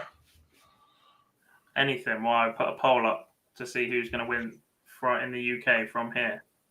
Okay, we'll do that. Whilst we are talking in the EU, Mike Kyvenhoven is in control of this semi-final against Ronnie Hybrex. The Rebel is almost going to have to be perfect here. No wiggle room whatsoever. Wiggle, wiggle, wiggle.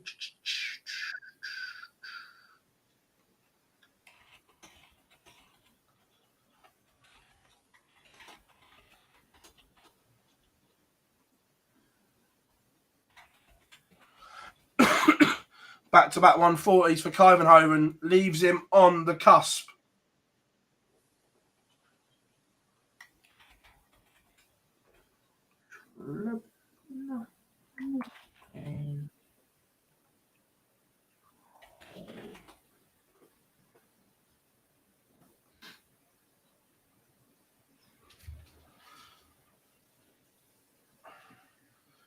Mike Kyvenhoven, I think he's missed a double 10 for the 140 out. Hybrex not on a finish, so Kyvenhoven will be back.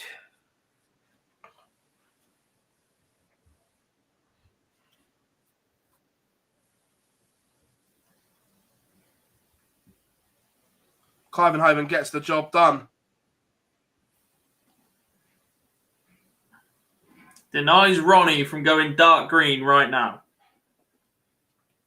He still has work to do tomorrow, i.e. turn up and look at the draw.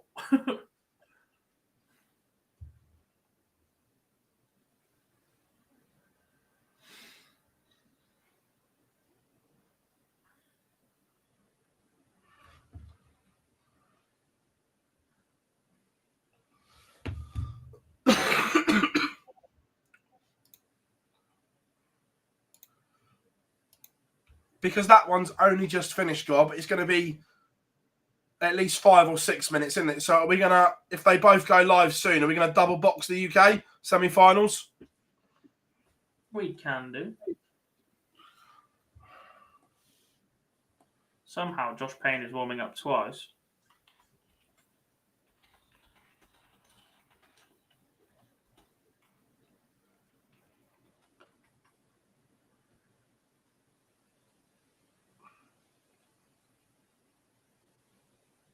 Desvan was injured for a bit, to be fair to him.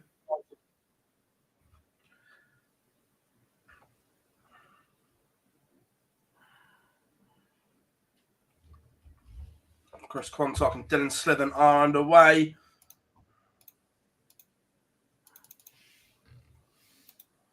Kyvenhoven wins. No, if anything, that makes him even easier to catch. Or more likely to catch.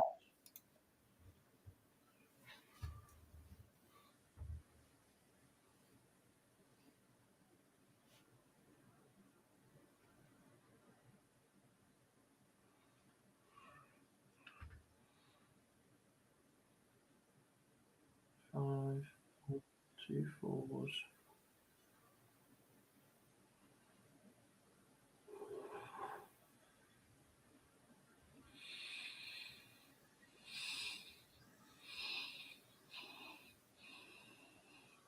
If Konterman and Van Veen are in the same half of the draw tomorrow, Ruprecht and Hybrecht are mathematically safe.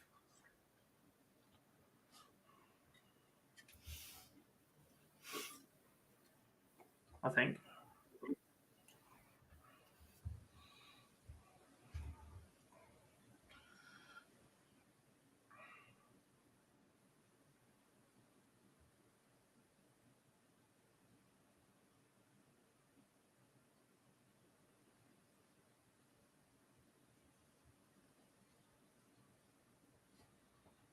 Quantock takes the opener then against Dylan Slevin.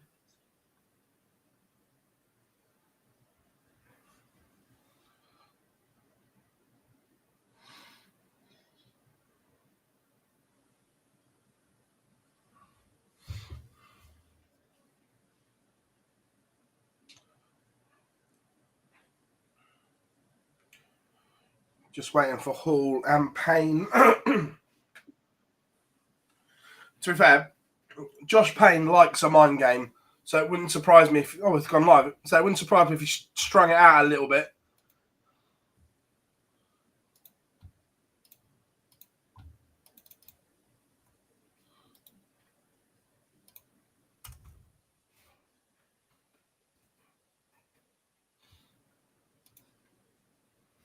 There we go. We'll double box the UK at the moment.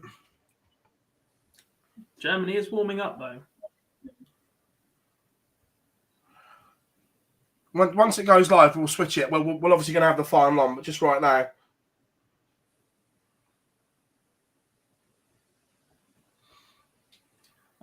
Klassen. Where is he?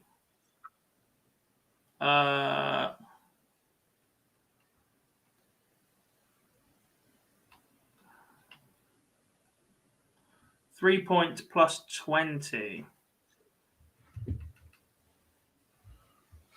Dylan Slathen levels it up.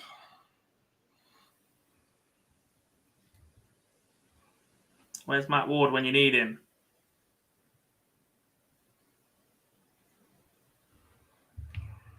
There aren't many at the Super Series that have a better record than Josh Payne.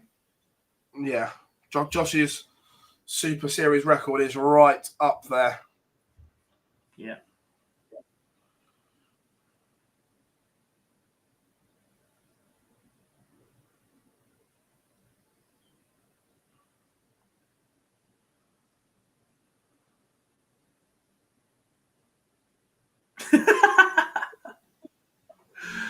No, Don Messi, you need to work out how many can get to 9 points as well.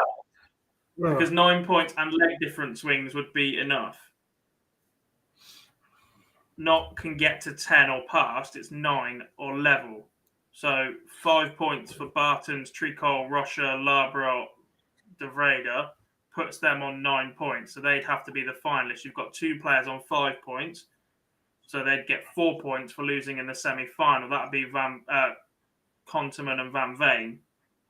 You've got 4 players that can win 3 points by losing in the quarterfinals. Veenstra, Zonneveld, Rolos are in there. Then there's more players that can get 2 points. 8 of those. Closer, Desvan, Sedlacek, Veenstra, etc. So there's more than 5 that can catch. Everybody can.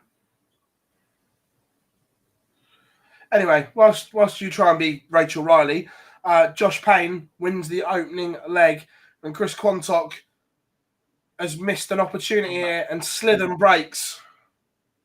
I'm better than she is.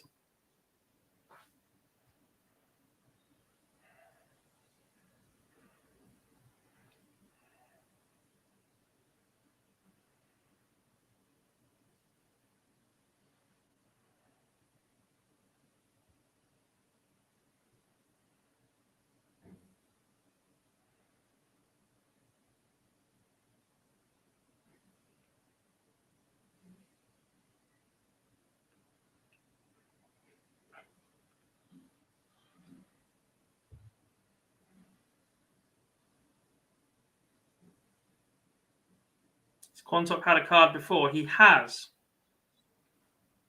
A few years ago now.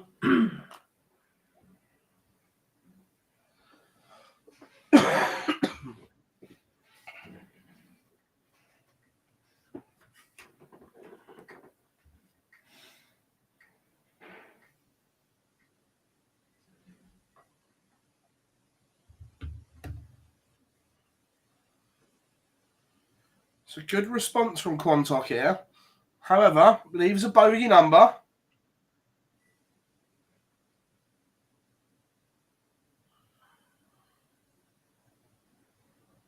And Slathen is down to an out.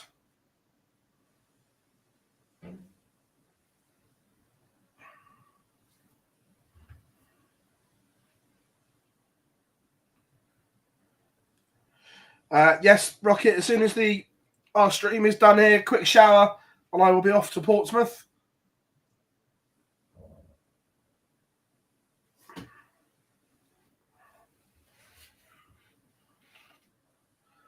Not sure yet, Johnny.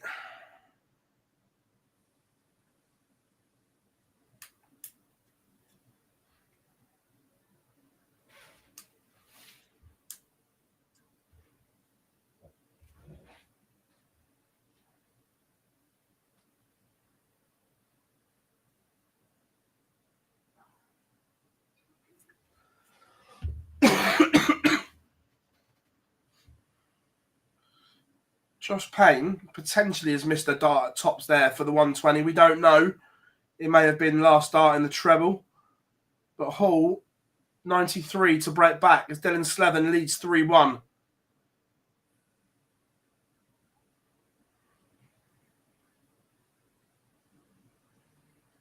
Cheers, Simon. See you tomorrow. Last start in hand. Josh Payne, 2-0 to the good gob.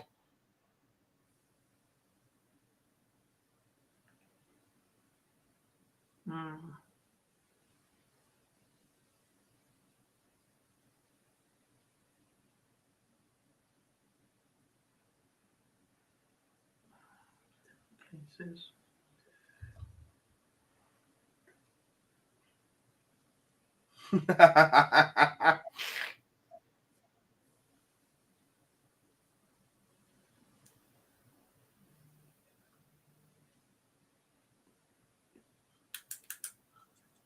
Quantock has a leg back.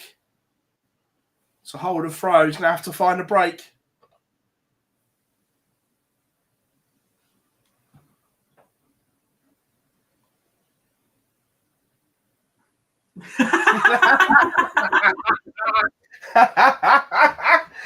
Oh, love Dan. If I speak,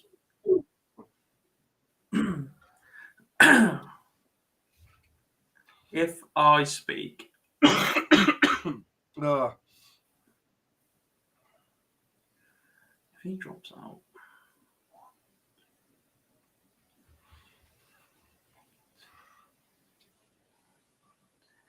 I also love the fact that Mrs. S had it on when Dan wasn't there. hello Anna, lovely to meet you.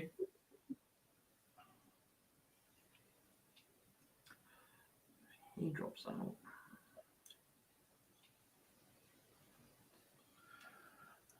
God, I know I haven't seen it yet.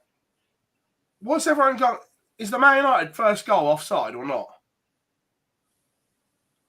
There's something contentious about it, but I don't know what. No, I haven't seen it. I've just seen a thing where Pep's raging as well. Shock. Fraud. Yeah.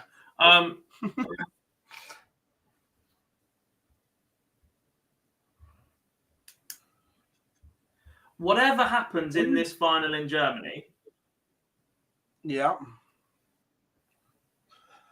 I don't think you can call which one, and I don't think you can call both, but you can say either Ruprecht or Hybrex is guaranteed a tour card.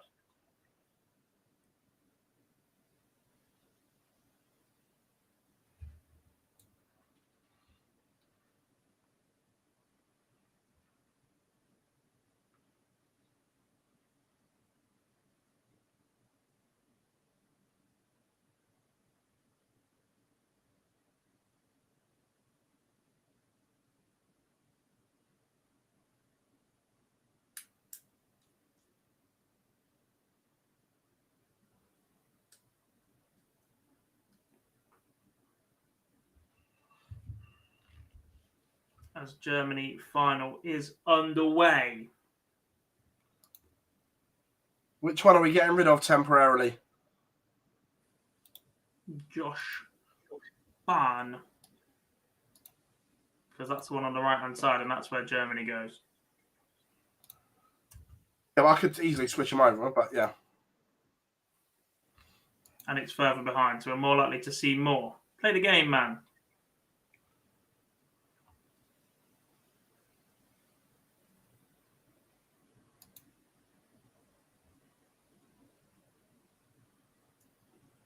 As Quantock goes 4-3 up on Slevin.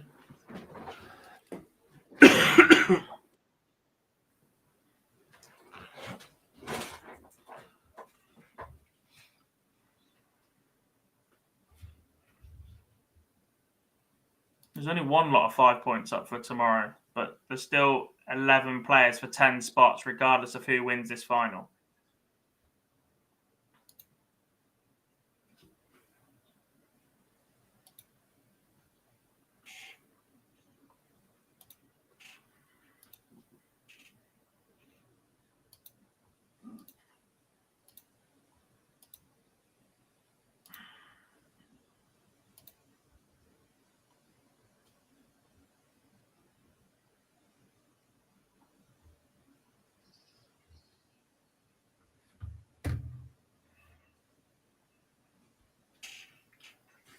Cheers, Jim.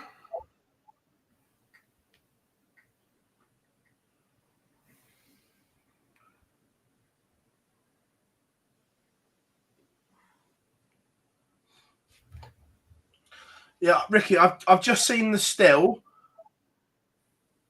Regardless of whether he touches the ball or not, he is that close to the ball. It's interfering for. They may have got it right under the law. However, the law is horrific.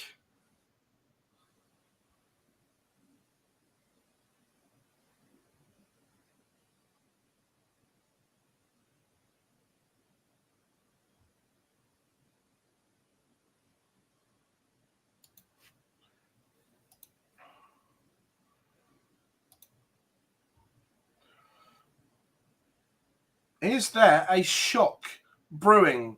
Chris Quantock it's 5-3 up, Glob. Big push for him. Not only is he 5-3 up, he's averaging 100.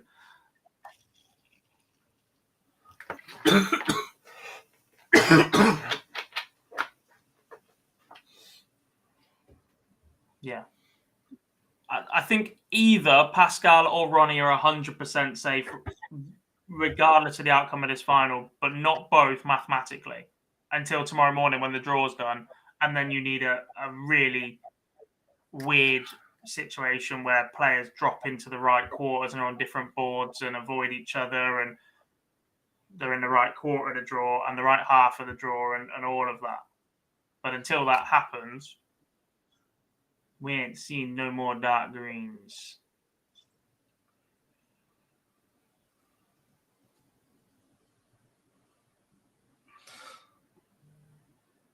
Cheers, Derek.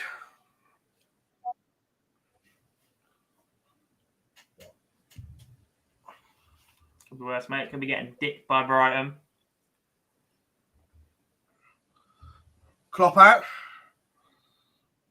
Never.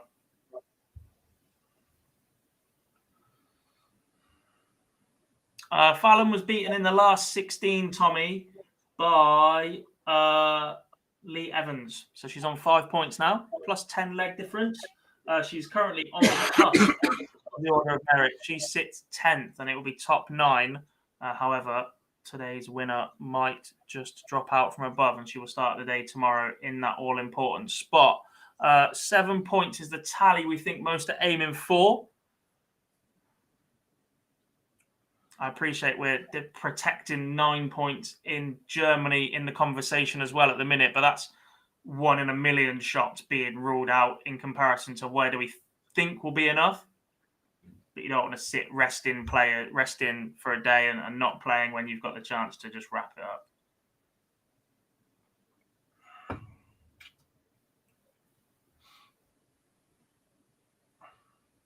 Desvan goes 2-1 up on Kyvenhoven, averaging 100 once again. He's been pretty consistent today as Jeffrey Desvan. His last 32 average was 88. Since then, he's gone 107, 93, and 95.59. And he missed 9 darts to lead 5-0 in that 95.59. Wrapped it up 2 legs later. As well, Job, the Chelsea board have arrived in Poland to start talks with Shakhtar Donetsk. Over who?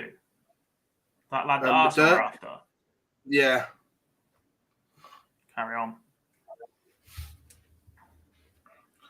Also, big Derek, one Tox 11 match then. Yeah. I get the Everton fans' frustration, but one, it's like, is it all Frank's fault? The fact that... Yeah, he's crap. But also, it's like, who do you replace him with? There isn't a great selection out there at the moment. Sean Dyche. I hate But to say Allardyce it, got... but it makes sense. But I go back to that point. I get that Dyche is out there, but Sam Allardyce got the sack because he didn't play attractive enough football, yet Everton would never have been relegated in a million years under Big Sam. But he got sacked. Dyche can. He just had to make do with one of the smallest budgets a Premier League manager has ever seen, and buy players that fit the style that made them difficult to beat, not good to watch. He's got no money at Everton. Survive, then give him. Quantock is into the final. He beats Dylan Slevin 6-4, 98 average for Quanny as he looks to return to the PDC Tour after a couple of years absent. Dylan Slevin falls here in the semi-final. That puts him on 6 points and a plus 14 leg difference. Keeps him in 5th place overall. Quantock on 5 points plus 7. Still outside of those places on the order of merit that would pick up a card if he loses this next match. It's either sit just outside of that order of merit or pick up a tour card outright for Chris Quantock. Josh Payne might be in the same position if he can wrap up a win over Graham Hall. He currently leads 4-2. Graham Hall 4th on the order of merit. Josh Payne 17th at the moment. A win here for him would take him with any leg difference into 10th position. He would jump above Fallon Sherrock regardless of what happens throughout the rest of the day.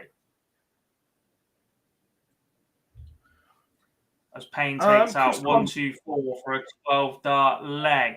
Quantock, early 30s, I think, by now? Yeah, I'd say somewhere around there.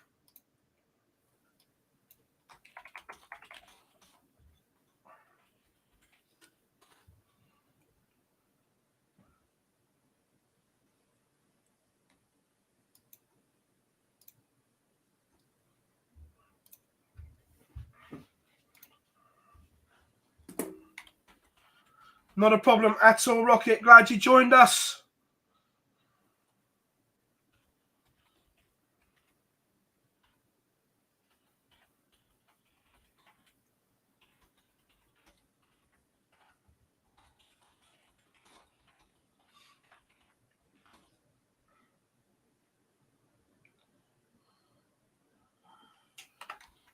So, is Josh Payne just timing his run to perfection, Gob? Did relatively nothing in the first 2 days, but now he's a leg away from the final. Look, he's got this in his locker, hasn't he? He's been one of the standout players in the Super Series for the last year or so. His A game has, in that, been so much better than a large part of that field. It's just how often he's produced that and in the big moments.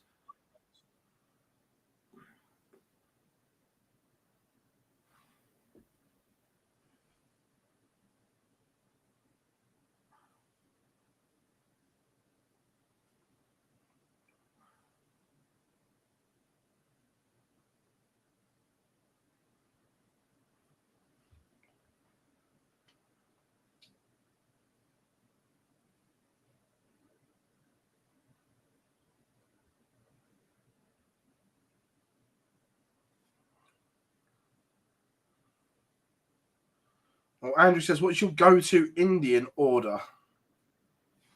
Don't do that. I'm starving.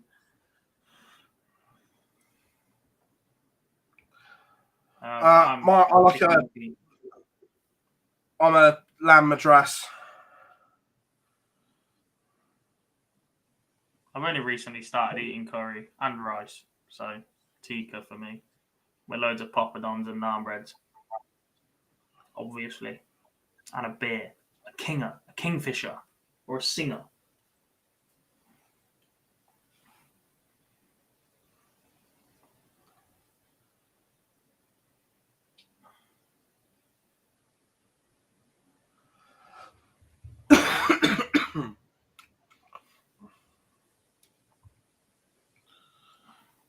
Graham Hall has one back, and it was a breaker throw.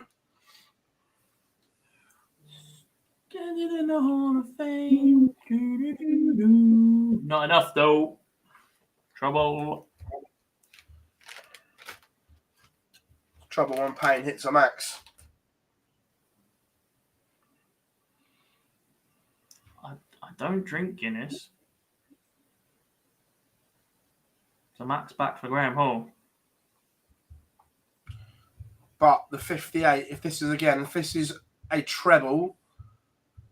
Oh, hold on. Oh. We've had the double miss so often this week. So often.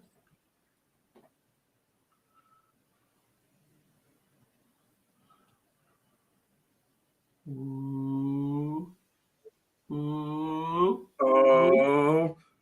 Stay on the screen as well. It's not as if it's one that will just disappear. Oh, he's missed the double! Double 12. It's not even funny at this point, is it?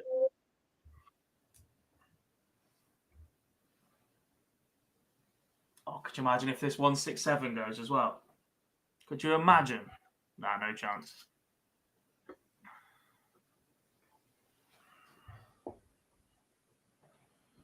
Josh Payne is into the final.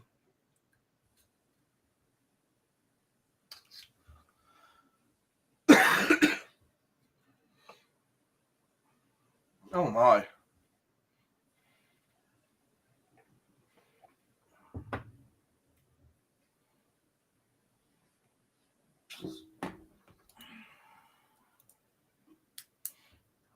San Pellegrino. Tom's joining the Dan Simpson Club and the San Pellegrinos. Are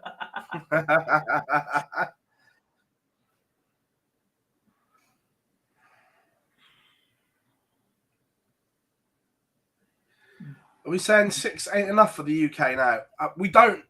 6 and a good leg difference may be enough. May.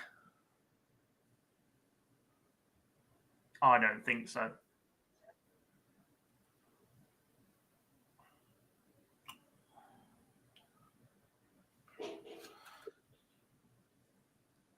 That's I didn't say that one. I agree with you on that one's not.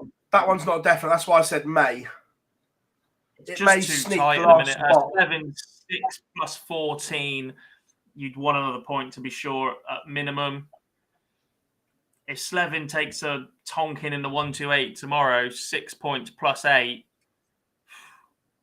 that would put him 8th on the order of merit. Yeah, that's Slevin hasn't done enough. Hamilton, Harrington, Taylor, Quantock all on 5.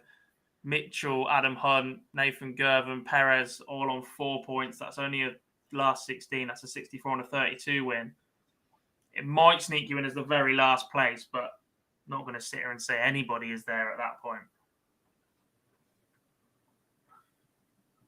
Pascal, do you know what?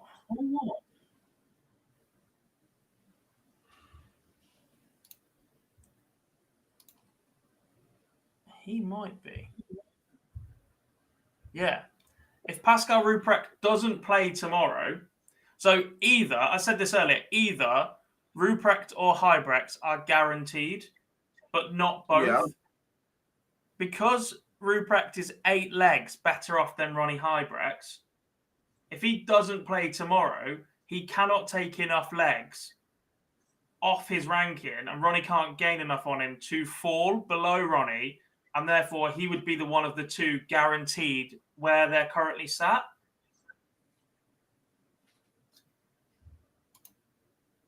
But if he does play tomorrow, takes a big leg beating, as Ronnie Huybrechts picks up a decent leg over the 128 and the 64, but loses, and everything else comes true, i.e. Barton's, Tricol, Rocha, Labra, or De Vrij to get beaten in the final, your 2 semi-final losers of Van Veen, Konterman, your 4 quarter-final losers are Roloff, Zonneveld, Veenstra, Sedlacek. Last 8, Desvan and Closer or Hybrex, etc. Right, and this exposes a flaw in the system, that it cannot be right that by pulling out, you're in a better position than playing.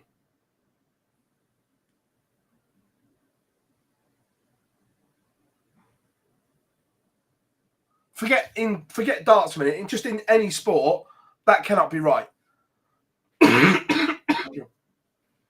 Can By it? not playing, you're better off. Yeah. As Jeffrey Desvan wins his card outright. Black Cobra returns to the PDC Pro Tour. We already knew that his opponent, Mike Kivenhoven, was there. He cannot be caught via the order of merit. Jeffrey Desvan is there.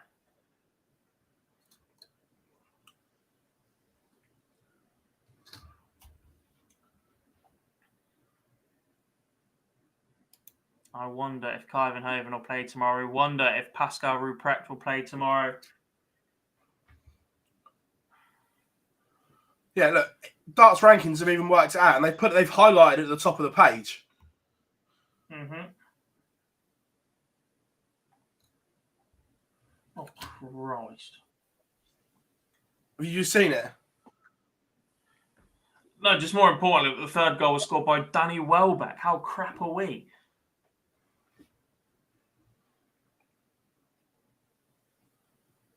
Just one game left for today, then, folks, and it's Quantock versus Payne for all of the marbles.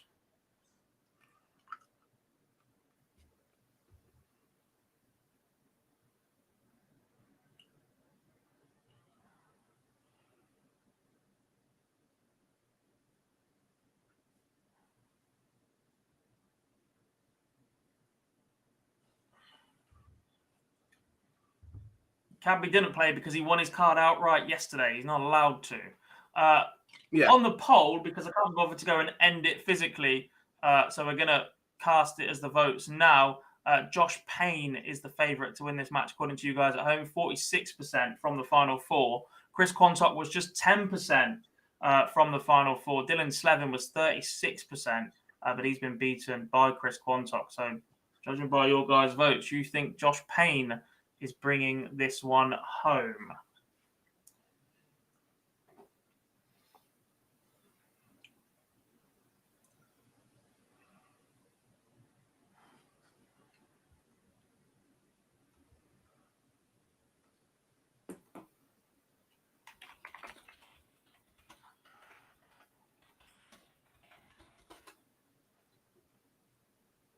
Hello to Chris Quantock's Super League team who are watching along.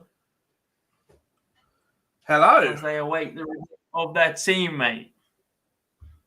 And? Well, hopefully they are now. I've just been shown one of them was watching darts referee, but hopefully you've joined us now, mate. So hello to you and the rest of you. We're underway, Gob. Josh Payne gets us underway with a 140. Solid response from Quantock, 1-2-1. Yeah, well, the rest of you, Tug. I'm trying to be nice here.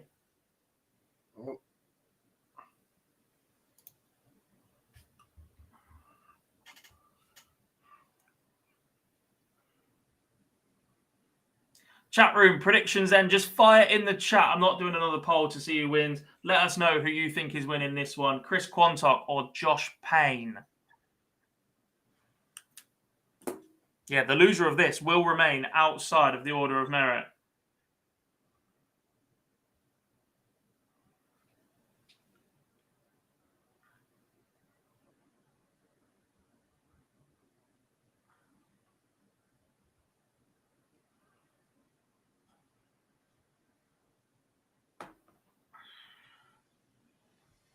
Could you imagine? I tweeted this the other day. Never has a phrase, "Oh, you've gone dark green," meant so much in any walk of life or sport. Yeah. But if you walk up to a darts fan, they know what it means. Anybody else, you're like, "What the bloody hell are you going on about?" What a setup that is from Chris Quantock. 168 leaves double 8 for a potential 13 dart leg and a breaker throw, as Josh Payne cannot convert the 101. And Quantock, in 2 darts, 14 dart leg, has the opener. 5 away from a tour card.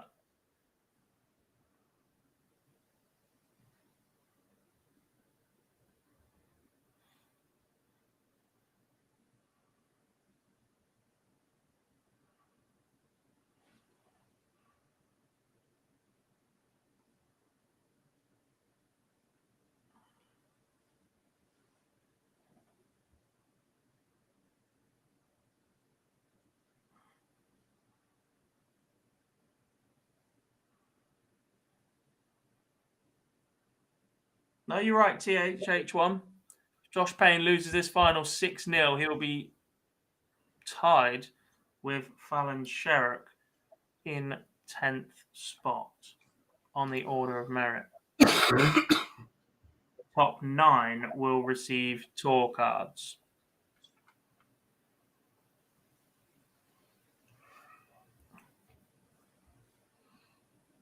Hey, speak for yourself, Tom. I can do Southern Comfort for a tournament. Or cider.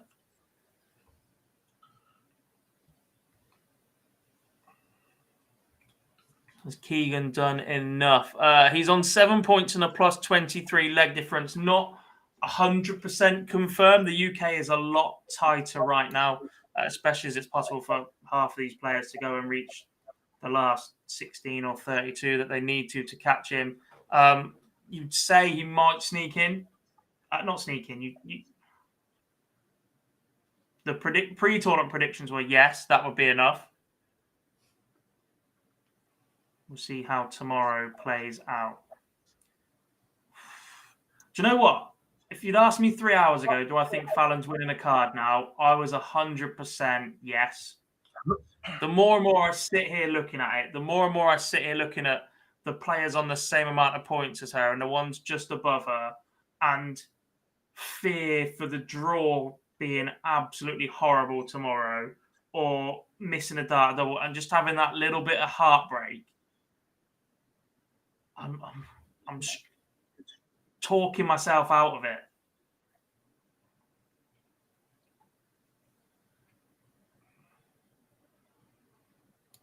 A big hold there from Chris Quantock. His throw was under massive pressure from Josh Payne, who's missed darts at tops. And it's a 2-0 lead for Kwani.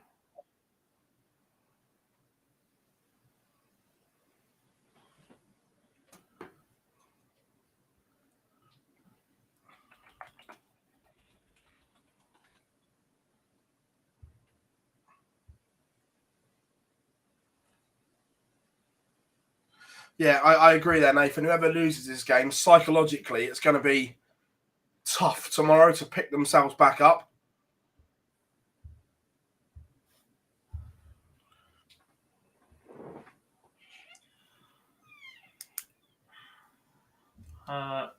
There's a couple of things, Superbo. So you're not allowed to take photos within a PDC floor event venue at all. And there is a code of conduct that players have to adhere to on social media in general. It's absolutely no secret that darts players still do consume alcohol to play, but some do. But given that the cleanup act that the sport went through some 25 years ago now, the PDC won't allow you to be seen with alcohol on camera, whether that be from your camera or one of theirs. Peter Lustig is one of the best friends of Pascal Ruprecht. He was giving us some information in the chat room earlier about Pascal's career so far. He has just told us he will not play tomorrow. That means Pascal Ruprecht has secured his tour card. Congratulations to the young German. Just out of interest, Peter, is that because he already knows that if he doesn't play, he's got his tour card?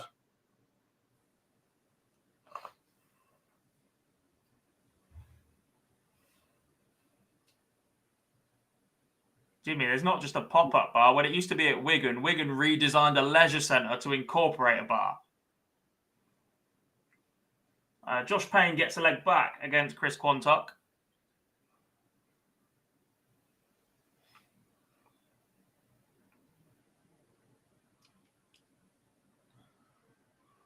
And his throw is under serious pressure here in leg 4. They did. If you've been to Wigan, 5-6 years ago, or you go to a Pro Tour event now. So the bar and the food area used to be out the back on like a 5-a-side court that also doubled up as badminton. Now it's in between. So it's next to where the toilets used to be. And it's like underneath there's an upstairs viewing area, isn't there, where they do all the streaming stuff from now. Underneath that is a kitchen area one side and a bar the other.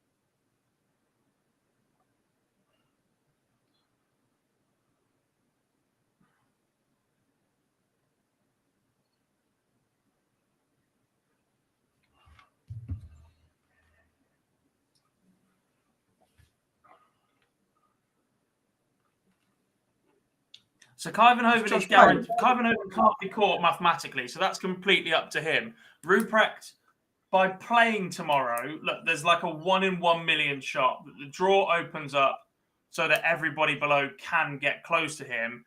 And if he'd taken a heavy leg difference defeat tomorrow and Ronnie Hybrechts had picked up a solid leg difference, gone above him, and then Ruprecht would have been number 11 on a 10-player list for the Order of Merit.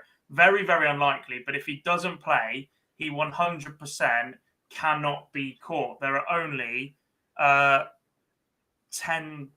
players that can then get to that mark. Josh Payne breaks back.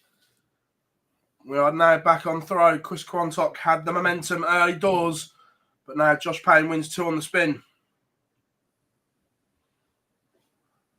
I've been out in Reading at night with Andy Bloody Jenkins, and it was a disaster, so never again. You can drop out of the top 9 at the moment on 9 points, Fireplace. Just one of those 2 players on 9 can be caught. It would take a ridiculous draw. It would take a player on 4 points being beaten in the final. It would take the 2 players on 5 points being beaten in the semi-finals.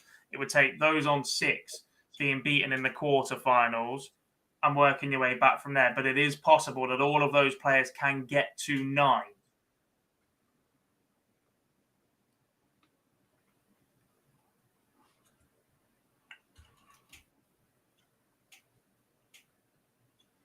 Nah, Tom, the other way. Robbie is an absolute fish, mate. I've never seen anything like it. I went out for dinner with my family the last time I was up there, got back, and Robbie had done a bottle of gin at the bar. Is this a slight opportunity here for Chris Quantock, Gob? His maths has to be good, but Payne's let the door... Well, that's blows that out of the way. Doesn't have to be good if you're going to do that.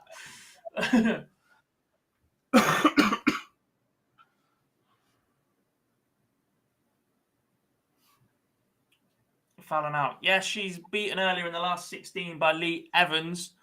She's currently occupying a provisional spot, depending on where the winners drop out. Break again.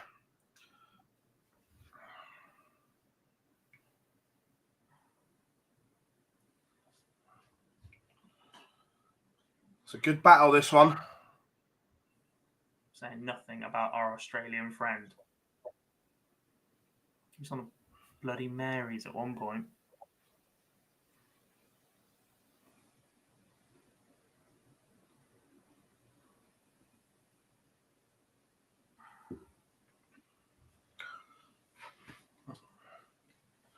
It's Josh Payne overthinking this one now.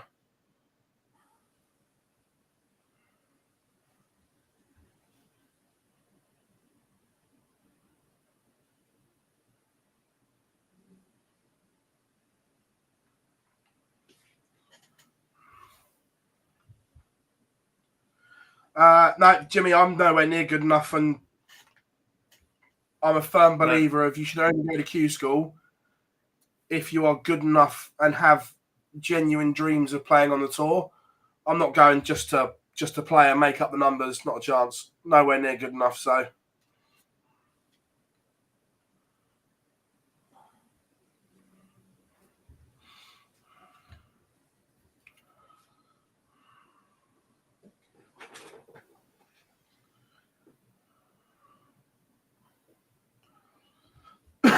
Is it? Oh, that's a little bit of a slip, you know. The door's open here for another break. 2 trebles and Josh Payne's favourite to break back. Ish. Not enough. Nah, even a 140 there left 118. It's an outside shot. I'm not sure who's favourite to break back, but it's 6 from 150 for Quantock to re-establish a 2-leg lead. And he's gone 3 visits without a treble.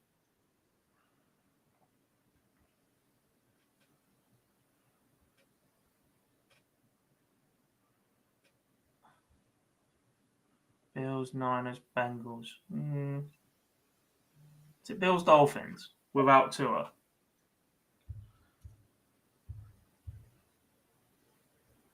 Oh, that's huge. Oh, the 102 from Quantock keeps Josh Payne 2 legs behind.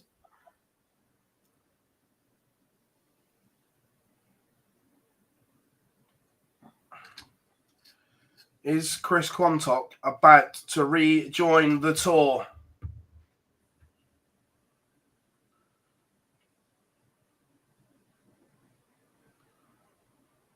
The phrase getting manselled has a new meaning.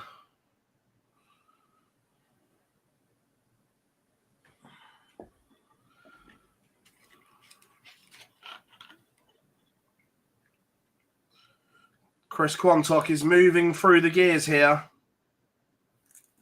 And if Josh Payne doesn't find something quick, Gob, this one's going to be over before it even got started. Mm-hmm.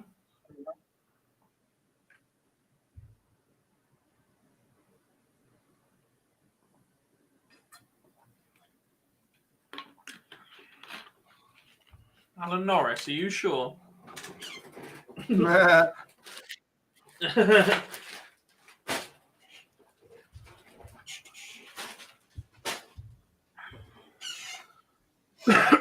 Payne down to a finish, but Quantock can leave this 2-2-4 very handy.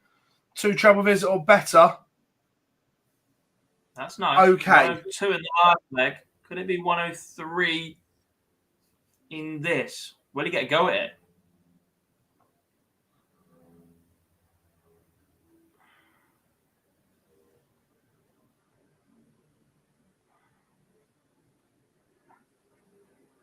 He will get a go at it. Where'd you start, Phil? First start. I don't know. 19. Depends what mood I'm in. With that one. It depends what mood I'm in. 19 is the answer. Because when you spray it into the 1, you don't leave a finish. Josh Payne, 4-3. No, literally the entire sport still drinks. Not true. Virtually the entire sport Thank still you. drinks. Thank you. I was just Of the correcting you. That was 128, you can, well, I said literally, virtually similar meaning. You can count the number of ones that don't here.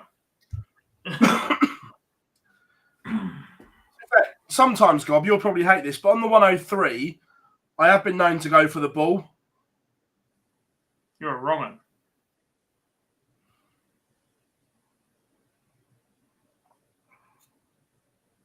Because 25 gives you 78. Yeah, but I hate 78. That's huge from Chris Quantock. The door was off its hinge, shall we say. There was a little bit of light. However, there's not now. And Chris Quantock should go within one. Hello, Matt. How are we doing, Matthew? I'll be honest. It's a lot easier for us to tell you what you want to know if you ask a question rather than just drop in and say a random name. Beating in the semis. Not safe yet. Also, that Ruprecht tip I gave you, the kid's there, not playing tomorrow, has a tour card. Thank me later. Chris Quantock. One away. One away. So should you be, Matt? Because long term, Fallon playing on tour will put more money in the players' pockets.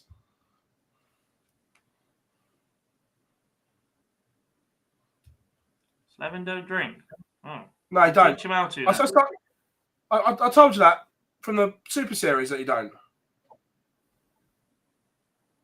Teach him how to. He's a boy. He can play 100%. Get in with Raf and Willie and have them wander around Minehead for the weekend. I'm going to say it, Gob. Stick a fork in this one. 2 multiplied by 10 plus 1. Romeo done.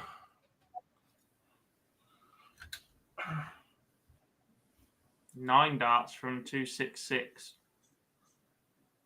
Gonna need another 6. To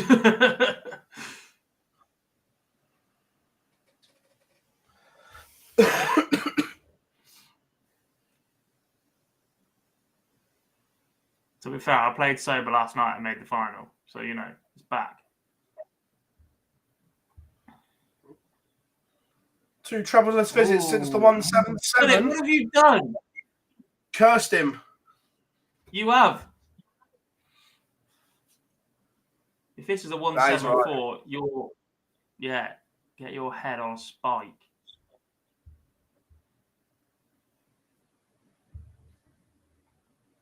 Quantock tees up 75. This would be a roof raiser.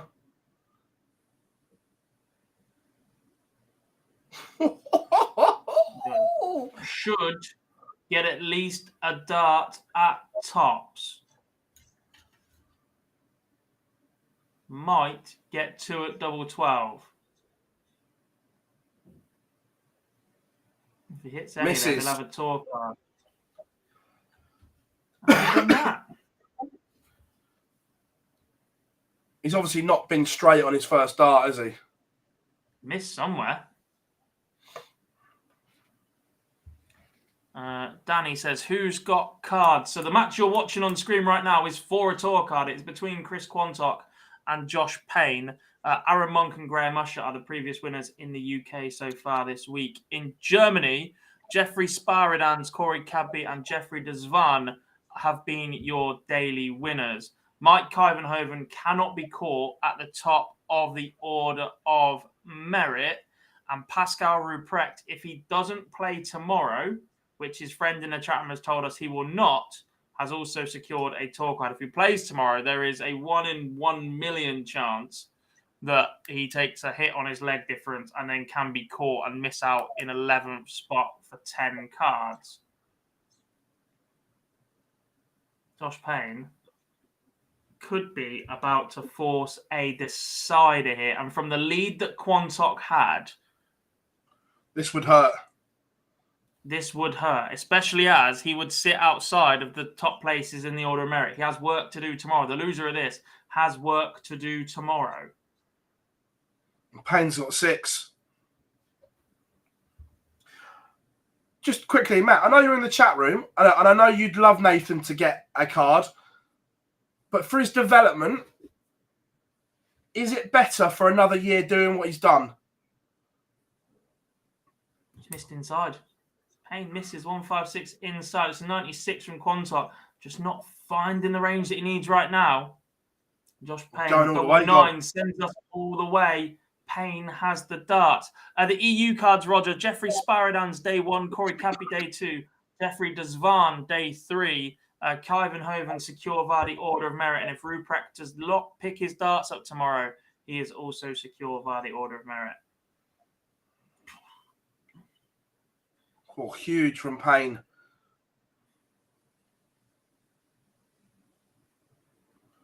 Oh, 100. Look, no one. Look, Matt, we said that earlier that no one's ever going to turn a card down. And if he wins one, fair play to him. He's a great kid. But just thinking for his development, it may be better if he doesn't. Quantock has crumbled.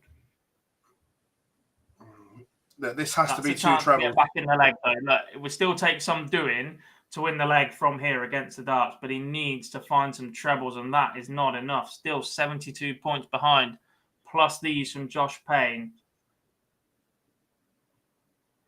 From here, Quantock cannot leave a finish. Do you just score? No. Yeah. Or are you always trying to leave the 170? No, you score. Just trebles, trebles, trebles. And it goes back to Chris Quantock didn't keep his dart straight, Gob. That 75 looks costly now. He left 88 somehow. He might have missed a dart here somewhere, but I don't know how he would have set that up from 75 without seeing it. No. Unless he went bull. I went bull 9, missed 88. It will hurt more if he's missed a dart at it. Josh Payne is potentially 2 darts away from the Pro Tour, and he is back in 3. Josh Payne wins 3 legs on the spin to defeat Chris Quantock and secure his PDC Tour card for the next 2 years. The maximum returns to PDC Pro Tour Live, whilst Chris Quantock has work to do tomorrow. I tell you what, Monk, Payne, Cadby back on tour. Oh my God. Testosterone. The DRA may be millionaires. Rodney Trotter. Yes. So there we have it. Congratulations today to Josh Payne and to Jeffrey Deswan winning their cards outright. They return to the tour for the next 2 years. Gob, we started 6 days ago. There is 1 day left at Q-School. One more chance for players to get it right and book their place on the tour. All eyes in the UK on Fallon Sherrock tomorrow. She's given herself an opportunity. She's in the mix. She has. I've just been you told can come on that tomorrow. number 3 on the UK Order of Merit is not playing tomorrow. Wow. Thinks that's enough. That's a calculated gamble. Yeah. That's dangerous. Very. Look, I think 7's enough. But someone might want to have a word in his ear. Yeah. It's not It come should directly be from enough. him, it's from someone else. Yeah, It should be enough. Uh, But that's dangerous. Not playing tomorrow, letting fate decide. They're off to Pop World.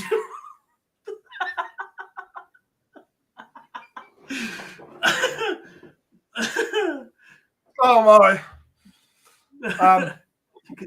You can take the boy out of the uni, but you can't take the uni out of the boy. Right, okay, that's interesting.